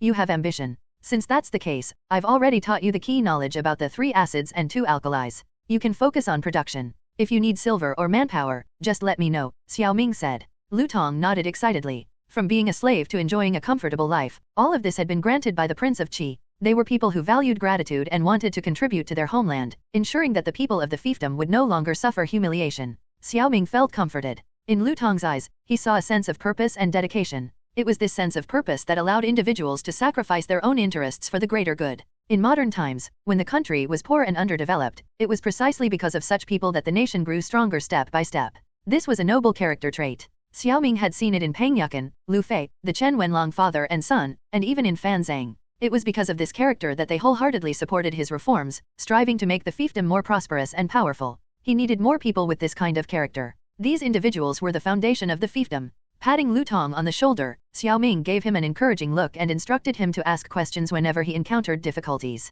With that, Xiao Ming left Bowen Academy. He had already taught them enough to keep them busy for a long time. Moreover, Xiao Ming had given him a step-by-step guide to chemical production, starting from the simple and progressing to the complex, gradually building the chemical industry. Once the chemical industry began to take shape, it could mutually reinforce the steel industry. At that point, he could start working on producing alloys. The first target was tungsten steel. With tungsten steel, he could manufacture high-quality cutting tools, which would then allow for the precise machining of various metal components. That would mark a small leap forward in industrial development. However, while the idea was promising, its implementation was fraught with challenges. The first hurdle was finding black tungsten ore and white tungsten ore. Tungsten ore was not as easy to locate as coal or iron ore. In fact, during this era, any mineral deposits that weren't surface level were extremely difficult to find and mine. The few mines Tian Deifo had discovered were shallow deposits. Deeper deposits remained out of reach, as precise exploration was a different matter altogether. He didn't have satellite positioning technology. Thinking of this, he sighed. For now, he could only rely on luck. If they were lucky, they might find tungsten ore quickly. If not, they would have to wait. Once they had tungsten ore, they could use sulfuric acid to extract tungsten and produce alloys. Industrial development had to proceed step by step, following a clear plan. Equally important was agricultural production, which Xiao Ming also took very seriously. As he pondered these matters, he returned to the palace. Just as he arrived at the entrance, he saw Ziwan rushing out and accidentally bumping into him. Xiao Ming staggered but instinctively caught Ziwan, preventing her from falling. In the process, one of his hands ended up grabbing her bottom. Ah! Ziwan let out a startled cry, but when she saw it was Xiao Ming, she quickly stifled it. However, feeling his hand squeeze a few times, her face turned bright red. Your Highness, in broad daylight, you, Ziwan chided. Xiao Ming chuckled and let go, savoring the implication in Ziwan's words. If broad daylight wasn't appropriate, did that mean nighttime would be fine? Ziwan nervously glanced around, relieved to see no one had witnessed the incident. After all, propriety between men and women was of utmost importance. If someone had seen, it would have been mortifying. However, she didn't blame Xiao Ming. Over time, she and Luluo had grown closer to him. Knowing that they would eventually become his women, and given Xiao Ming's charming personality, they had become more tolerant of his playful advances. You're the one who bumped into me. How can you blame me? Xiao Ming said lazily. Ziwan sighed helplessly, then suddenly remembered something urgent. Your Highness, I almost forgot. I was rushing to find you. Her Majesty has sent a letter saying that Princess Pingyang will soon arrive in Qingzhou and has asked you to take good care of her. Princess Pingyang. Xiao Ming felt a wave of dizziness. Why is she coming here? Forget it, forget it. If she wants to come, just make sure to receive her properly when she arrives. Xiao Ming let out a deep sigh. This Princess Pingyang was neither Xiao Ming's half-sister nor his elder sister, but rather his aunt Xiao Wengsuan's biological younger sister. Xiao Wengsuan doted on his young sister to an extreme degree, almost to the point of indulgence. As a result, Princess Pingyang had grown up spoiled and became utterly lawless in Chang'an. Especially after her consort passed away, her reputation for beauty became well known to all. She associated with people ranging from first-rank officials to street vendors, but with one common requirement: anyone in her circle had to be handsome. Rumor had it that she even kept male concubines in her residence. In an era like this, Princess Pingyang could be considered a pioneer among women. It was precisely because of her influence that the women of Chang'an were somewhat more open-minded compared to those elsewhere, which spoke volumes about her impact. Despite her messy private life, Princess Pingyang was extremely shrewd. It was said that she had amassed great wealth equivalent to that of a modern-day rich woman. Utilizing her renowned beauty, she maneuvered skillfully in this male-dominated era, which in turn gave her business ventures considerable advantages. While she might not be the wealthiest person in Chang'an, she could certainly rank among the top. To Xiao Ming, this clever and somewhat modern socialite like aunt was a difficult person to deal with. She was an expert at adapting to any situation. Yet, he couldn't refuse her visit, as he needed an ally in Chang'an. The imperial princes were currently at each other's throats, and he was far away in Qingzhou. If chaos erupted in Chang'an, extracting consort Zhen from there would be a major problem. Meanwhile, this aunt of his was resourceful and had numerous admirers under her influence. She was an undeniable force in Chang'an, and he might very well need her help in the future. In that case, I will make arrangements for the residence, Ziwan said. When Her Majesty sent this letter, the princess had already departed. Judging by the timeline, she should be arriving soon. Xiao Ming waved his hand, signaling Ziwan to prepare. He no longer had the mood to tease the young maid. No matter whether it was Prince Wei or Prince Yan, he could easily brush them off. But dealing with this particular guest? That was truly a headache. 2 days later, a magnificently luxurious carriage slowly made its way down the official road leading into Qingzhou City. The escorting guards on either side of the carriage numbered over 1,000. Each wore golden armor, a golden-plumed helmet, and bore a solemn and dignified expression. The carriage was draped in purple silk, intricately embroidered with golden vine patterns, and exquisite jade ornaments dangled from all 4 corners of the roof, each piece worth a fortune. Seeing such an ostentatious display, the common folk along the road quickly stepped aside. Some merchants couldn't help but let their greedy gazes linger on the jade and gold thread embroidery. But the moment they saw the fierce and imposing golden-armored guards, they immediately lowered their heads. As the city gates drew closer, a knight at the front rode up to the carriage and spoke, "Your Highness, we have arrived in Qingzhou City." "Is that so? Take a look at the city gate. Is anyone there to welcome me? Speaking of which, I haven't seen King Qi for 5 years now. I wonder if that brat still gives his dear aunt any face." A languid, sultry voice came from within the carriage. Then, a delicate hand, smooth and fair like lotus root, lifted the curtain, revealing an exquisitely alluring face. Upon seeing her, the knight's eyes flashed with fervor. He replied, "I see many people gathered outside the city gate, most likely King Qi himself." Princess Pingyang then leaned out for a glance. At once, she spotted Xiao Ming standing at the gate in his purple robe, accompanied by Luoluo and Ziwan. "Indeed, it's Xiao Ming." She leaned back into the carriage and chuckled. "At least this nephew of mine still knows to show me some respect. Let's move faster." The knight nodded, gave a loud command, and the carriage driver cracked his whip. The horses sped up, closing the distance in the blink of an eye. At that moment, Xiao Ming stood at the city gate, forcing a wry smile at the approaching entourage. Golden armor, such an impractical, flashy thing, was something only his aunt would have the nerve to use. When the curtain lifted, a regal and elegant woman emerged. Xiao Ming immediately stepped forward and said, "Your nephew greets aunt." "He. Minger, it's been 5 years, and you've only grown more handsome. Come, let aunt take a good look at you." Before she even descended from the carriage, Princess Pingyang was already laughing. A fragrant breeze followed her as she approached Xiao Ming. The scent was unmistakably that of peony perfume. "Aunt remains as beautiful as ever," Xiao Ming said, though the overpowering fragrance made him wrinkle his nose slightly. Princess Pingyang chuckled. "Your flattery has improved as well."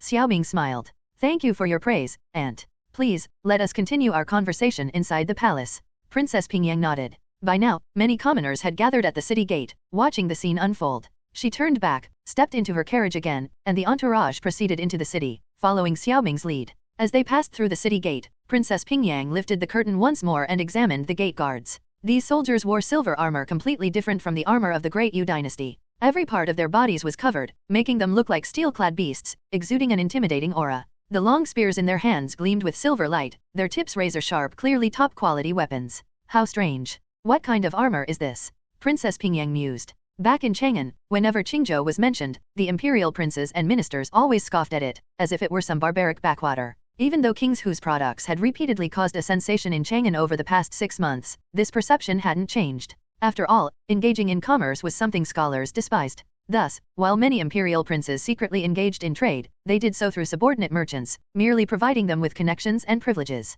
But Xiao Ming, a dignified vassal king, personally running businesses? This only made Chang'an's nobility look down on him even more. As the carriage moved further into the city, Princess Pingyang continued observing Qingzhou. She noticed the streets bustling with merchants, many transporting goods such as soap, perfume, and drunken Qingzhou wine. On the roadside, she occasionally saw groups of scholars engaged in heated debates over sheets of paper covered in writing, as if they were discussing something of great importance. What puzzled her even more was the high number of slaves in Qingzhou. Every now and then, a group of people bearing slave marks would pass by, yet they did not have the usual downcast, sorrowful expressions. Instead, they chatted and laughed while transporting minerals and coal. Scene after scene unfolded before her eyes, and suddenly, Princess Pingyang felt she had made the right decision in coming here. She had originally come for the exquisite glass, but now, it seemed Qingzhou had far more to offer. Qi Prince's residence. Princess Pingyang stepped down from her carriage and, upon seeing the scenery within the prince's residence, frowned slightly. In Chang'an, she was accustomed to luxurious mansions. Compared to those, the Qi Prince's residence was indeed rather shabby. The residence lacked the auspicious Kylin statues at its entrance, the plaque above the gate wasn't gilded, and even the door knockers were rusted details that seemed unbefitting of a prince's status. Noticing Princess Pingyang's unusual expression, Xiao Ming asked, "Auntie, is something wrong?" "Minger, you've suffered these 5 years in Qingzhou. The emperor is too harsh. No matter what, you're still a prince. How could he be so biased? When I return to Chang'an, I will definitely speak up for you," Princess Pingyang said, feigning concern for Xiao Ming. Had Xiao Ming not known his aunt's true nature, he might have been moved. However, Princess Pingyang was notorious for her acting skills, and he wasn't about to fall for her act. Thank you, Auntie, but there's no need. Father has already sent me the 1,000,000 taels of silver, Xiao Ming replied. Princess Pingyang's eyes flickered. If it weren't for the glass and other goods from Qingzhou, she would have completely forgotten about this nephew of hers. In Chang'an, the other princes often visited her, bringing lavish gifts. But Xiao Ming was far away, and his maternal family lacked influence, so she had never paid him much attention. Is that so? I heard the emperor's impression of you has improved recently. It seems to be true. I'm not sure about that. Father has never been fond of me, but since he sent the silver, perhaps it's true, Xiao Ming evaded. Princess Pingyang chuckled. Congratulations, then. Perhaps the emperor will even allow you to return to Chang'an for a visit. Consort Zhen misses you dearly. I miss mother as well, Xiao Ming said with a faint smile. By now, they had reached the garden behind the main hall. Princess Pingyang sat down in the pavilion and gestured for Xiao Ming to join her. I came here this time to see you on behalf of Consort Zhen. Seeing that you're doing well here, I can reassure her when I return. Princess Pingyang played the emotional card again. Xiao Ming couldn't help but admire her. Princess Pingyang was indeed a shrewd woman, able to make others feel close to her with just a few words. However, he wasn't the same Xiao Ming from before. Blood ties alone weren't enough to make him lose his composure. The old Xiao Ming might have been moved to tears, but not him. As Princess Pingyang spoke, she kept observing Xiao Ming's expression. Seeing that he remained calm, she was slightly surprised. This Prince of Qi was quite interesting. That's good. Please tell mother that I'm doing well here and not to worry, Xiao Ming said. By the way, Auntie, do you have any other plans for your visit? If not, I can show you around King's Hu's scenic spots. Princess Pingyang had seen nothing but rural poverty on her way here. There were no scenic spots to speak of.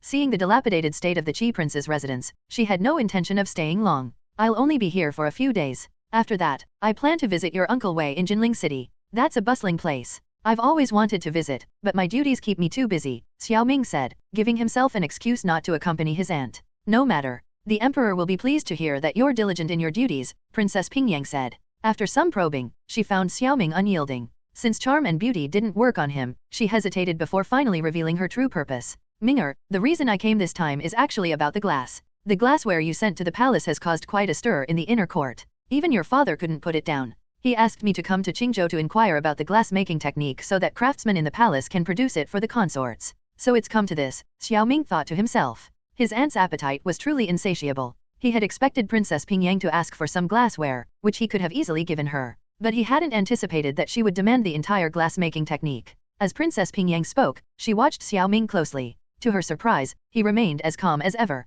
Little did she know, Xiao Ming's mind was in turmoil. Auntie, I'm afraid that's not possible. Xiao Ming believed Princess Pingyang's words. If she whispered in Emperor Xiao Wengsuan's ear, the emperor would undoubtedly agree to her request for the glass-making technique or even the production methods for all of King's Hu's goods. This was the Great Yu Empire, where the greed of the nobility was brazen, and they saw such demands as entirely justified. Princess Pingyang's expression shifted, her eyes darting around. Auntie doesn't agree with this either. It's all your father's idea. You know his temperament. Once he takes an interest in something, he must have it. Xiao Ming frowned.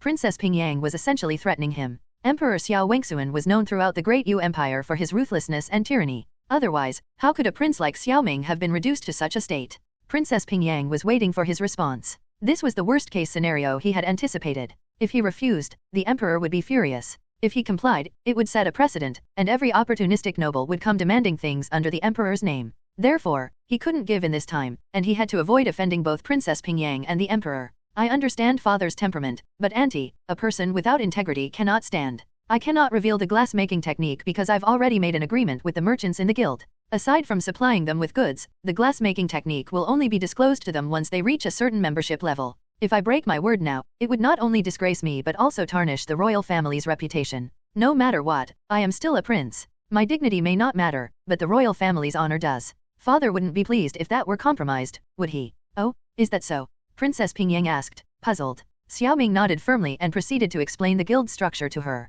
As Princess Pingyang listened, her expression grew increasingly grim. She had intended to monopolize the profits from the glass trade, but she hadn't realized that the glass involved so many people's interests including those of several feudal lords. If that were the case, this matter wouldn't be so easily resolved. While the imperial princes might be manageable, the non-imperial feudal lords would be a different story. Living in Chang'an, she knew these feudal lords were restless, eager to support a new emperor who aligned with their interests, just as they had supported Xiao Wengsuan in the past. Exactly. The main issue is that I've already taken their silver and spent most of it. If Auntie is willing to repay them on my behalf, I'd be happy to share the glass-making technique with you, Xiao Ming said, feigning regret. How much silver are we talking about? Princess Pingyang asked, sensing a glimmer of hope. Not much, just around 15 million taels, Xiao Ming said nonchalantly. 15 million taels. Princess Pingyang nearly jumped to her feet in shock. Xiao Ming nodded silently. Her expression stiffened for a moment before Princess Pingyang forced a smile and said, I didn't realize that the Prince of Qi is now so wealthy. Compared to you, Auntie, I'm still far behind.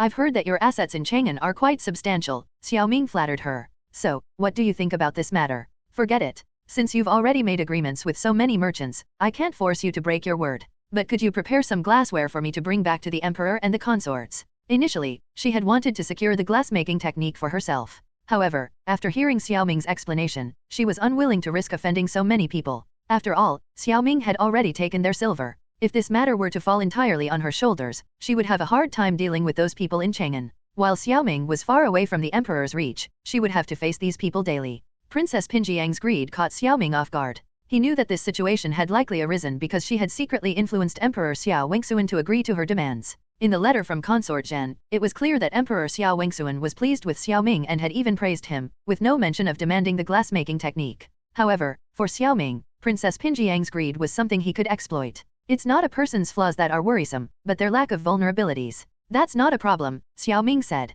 But I have a better idea. Princess Pingyang, who had been feeling somewhat disgruntled about not getting the glassmaking technique, now perked up slightly. What idea? I can give you a high-level membership in the guild. How about that? It's worth 1,000,000 taels of silver, Xiao Ming said with a smile. Princess Pingyang's face lit up with joy. You're always so thoughtful, Auntie's favorite. Let's settle it this way, she said, fearing that Xiao Ming might change his mind. Of course, Xiao Ming replied, thinking to himself that this membership was essentially a free gift. He could create as many memberships as he wanted, and he wouldn't lose anything. On the contrary, once Princess Pingyang became a member, she would have to purchase goods from him, allowing him to profit from her. Each harboring their own thoughts, Xiao Ming instructed Ziwan to arrange a banquet. Since Princess Pingyang had arrived, it was customary to invite local officials and influential families to pay their respects. However, the Prince of Qi's residence had no singers or dancers, so Xiao Ming had to borrow some from the Wang and Qin families. That evening, the Qi prince's residence was filled with the sounds of music. The Wang, Qin, Sun, and Wei families, along with Peng Yukan and other Qingzhou officials, were all in attendance.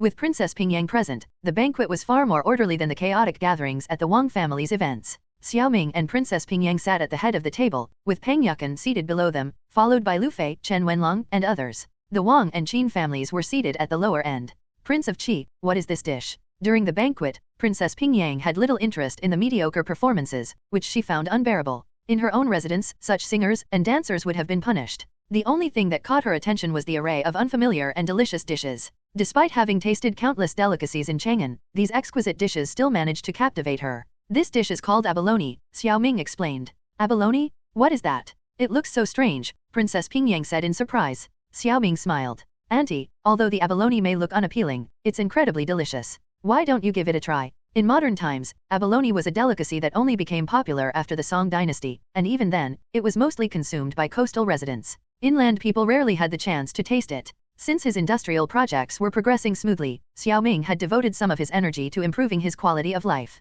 He had inquired about abalone and found that no one had tried eating it before. So, when he sent Zhang Liang to Dengzhou to scout locations for shipbuilding workshops, he also asked him to look for abalone. To his surprise, Zhang Liang sent him a jar of abalone the very next day, claiming that these creatures were abundant in the sea. Xiao Ming was overjoyed. In a place with such rich natural resources, he would never have to worry about seafood. Seeing that Princess Pingyang was still hesitant, Xiao Ming picked up an abalone and ate it himself. Instantly, a tantalizing aroma filled the air. Princess Pingyang sniffed the briny fragrance and swallowed hard. After a moment's hesitation, she took a bite. It's delicious, Princess Pingyang said, her hesitant expression turning to delight. Seizing the opportunity, Xiao Ming added, not only is abalone delicious, but it's also a medicinal ingredient. It's very nourishing. Hearing this, Princess Pingyang ate even more. Soon, more dishes were served, clay pot chicken, roasted duck, and others, some traditional Great Yu Empire dishes, and some modern ones. Princess Pingyang was overwhelmed by the variety but found her appetite growing. Xiao Ming rarely hosted banquets, so many of the dishes were unfamiliar to the guests, who eagerly dug in. For a while, the music and dance performances became mere background entertainment. However, one person stood out from the crowd, staring intently at Princess Pingyang with a look of infatuation. This person was none other than Wang Shijia, a man notorious for his lustful nature. In Chang'an, Princess Pingyang's beauty was widely known, and Wang Shijia had heard rumors about her. Like many other scholars, he had fantasized about catching her eye and becoming one of her favored companions. Unfortunately, he had never had the chance to approach her in Chang'an. Now, with this rare opportunity, he couldn't help but feel restless. Moreover, Princess Pingyang was Emperor Xiao Wingsuan's younger sister, only 28 years old, a vibrant age exuding a mature charm that Wang Shijia found irresistible. Combined with her striking beauty, Wang Shijia was utterly captivated. However, his behavior did not go unnoticed. Standing behind Princess Pingyang was a golden-armored guard named Wang Mu, who had once been an instructor for the 400,000 imperial guards in Chang'an and was a formidable warrior. He had been gifted to Princess Pingyang by Emperor Xiao Wingsuan as her personal guard, though rumors circulated that Wang Mu and Princess Pingyang shared a questionable relationship. "How dare you? Who do you think you are? How dare you act so disrespectfully? Guards, seize him!" Just as everyone was enjoying the meal, Wang Mu suddenly shouted. Two golden-armored guards rushed forward and grabbed Wang Shijia by the arms. Only then did Wang Shijia realize his grave mistake. His face turned pale. Staring at the princess in such a manner was a serious offense. Wang Chengzhou, who had been unaware of what was happening, looked up and was equally shocked. Princess Pingyang, who had been chatting with Xiao Ming, frowned at the commotion. "Wang Mu, what's going on? Your Highness, this man has been secretly staring at you throughout the banquet. Such disrespect is unacceptable." The sudden outburst caught everyone off guard. It was only then that Wang Chengzhou realized what had happened. He quickly stood up and apologized. "Your Highness, my son meant no harm. It's just that your Highness's beauty is unparalleled," and he was momentarily captivated. Princess Pingyang chuckled upon hearing this. "You certainly know how to flatter. Since everyone here is a prominent family from Qingzhou, who might you be? I am Wang Chengzhou, and this is my son, Wang Shijia." Wang Chengzhou replied respectfully.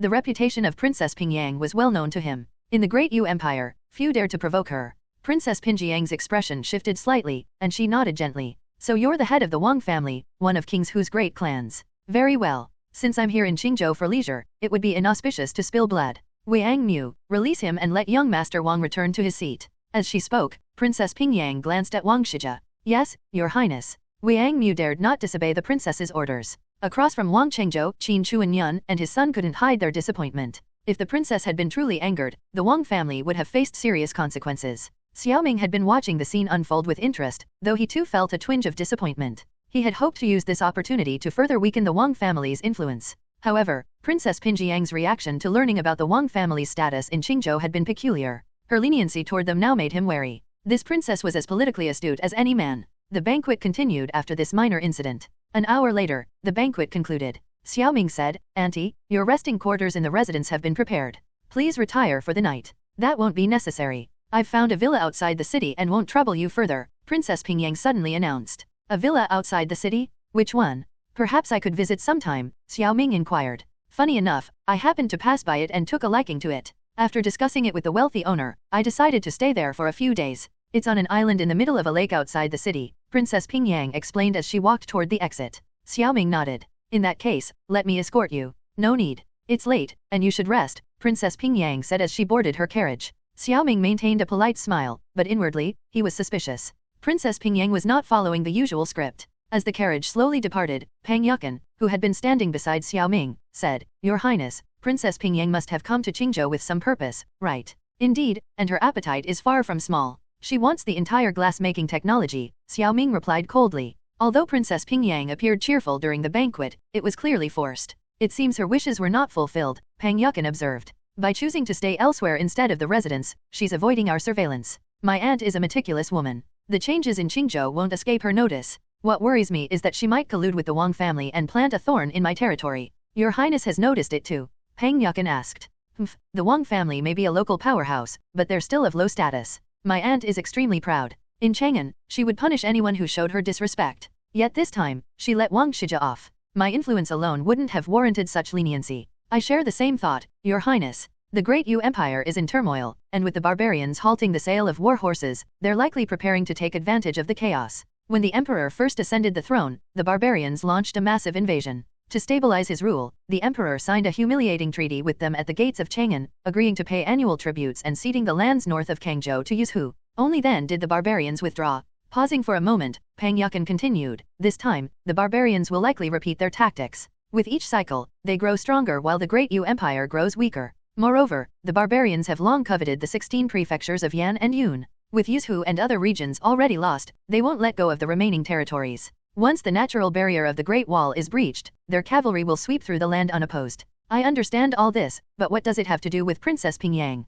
Xiao Ming asked. Pang Yukan explained, "It has everything to do with her. Your fiefdom borders the Huanshuo tribe of the barbarians to the north. If you can drive out the Huianchuo and reclaim Yuzhou and other regions, you can block the barbarians' path into the Central Plains. By holding these strategic locations and gaining control of the cities and populations there, you can significantly strengthen your own power. But to drive out the Huianchuo, you must first eliminate the hidden threats within your fiefdom. Are you suggesting it's time to deal with the local powerful families? Xiao Ming asked. Peng Yukan bowed. Yes. Now that your highness has begun to show your capabilities, even Princess Pingyang has taken notice. The other princes will not underestimate you either. The best way for them to hinder you is to support the local powerful families, as these families have wealth, grain, and private armies enough to pose a serious threat to you. But the influence of these families is still substantial. If we act now, it will be a costly battle, with heavy losses on both sides. Xiao Ming frowned. Moreover, we need at least 3 months to train the new army properly. Peng Yukan suddenly smiled. Your highness, have you forgotten about the Qin family? If they learn that you plan to eliminate the Wang family, how do you think they'll react? Xiao Ming's brow furrowed. I understand your point, but we still need a legitimate reason to move against the Wang family. Acting without justification would be unwise. Your highness, the opportunity is right before us, Peng Yukan said softly. Wang Xian. You mean? Xiao Ming's expression shifted. Peng Yukan nodded. Wang Xian is a member of the Wang family. If he were to attempt an assassination on the princess, wouldn't that give you the perfect excuse to deal with the Wang family? Moreover, the golden armored guards by the princess's side could assist you. What's not to like? Xiao Ming slowly nodded. Peng Yukan certainly had a devious mind. Once Wang Xian attempts to assassinate the princess, it won't matter whether she believes it or not. After all, Wang Xian is Wang Qinchu's nephew. There's no time to waste. The princess will likely summon the Wang father and son tonight. If Wang Xian acts now, the princess will surely believe that the Wang family is retaliating for Wang Mu's humiliation of Wang Shija during the banquet, Peng Yukan said. Xiao Ming couldn't allow potential threats to remain so close to him. The local powerful families had long been a thorn in his side, and this was the perfect opportunity to deal with them. Even if he couldn't completely eliminate the Wang family, he could at least severely weaken them. With this in mind, he immediately summoned Wang Xian and explained Peng Yukan's plan to him. Your highness, leave this matter to me, Wang Xian said excitedly. Wang Chengzhou, no matter how capable you are, let's see how you wriggle out of this one. Hello, everyone. As we wrap up this video, I want to share a quick note. I have a Patreon account. If you'd like to support me and enjoy on-demand audiobooks, you can become a Patreon member. Alternatively, you can check out my Google Drive link, which has 500+ novel audiobooks available through my Ko-fi or Patreon shop. I appreciate your support.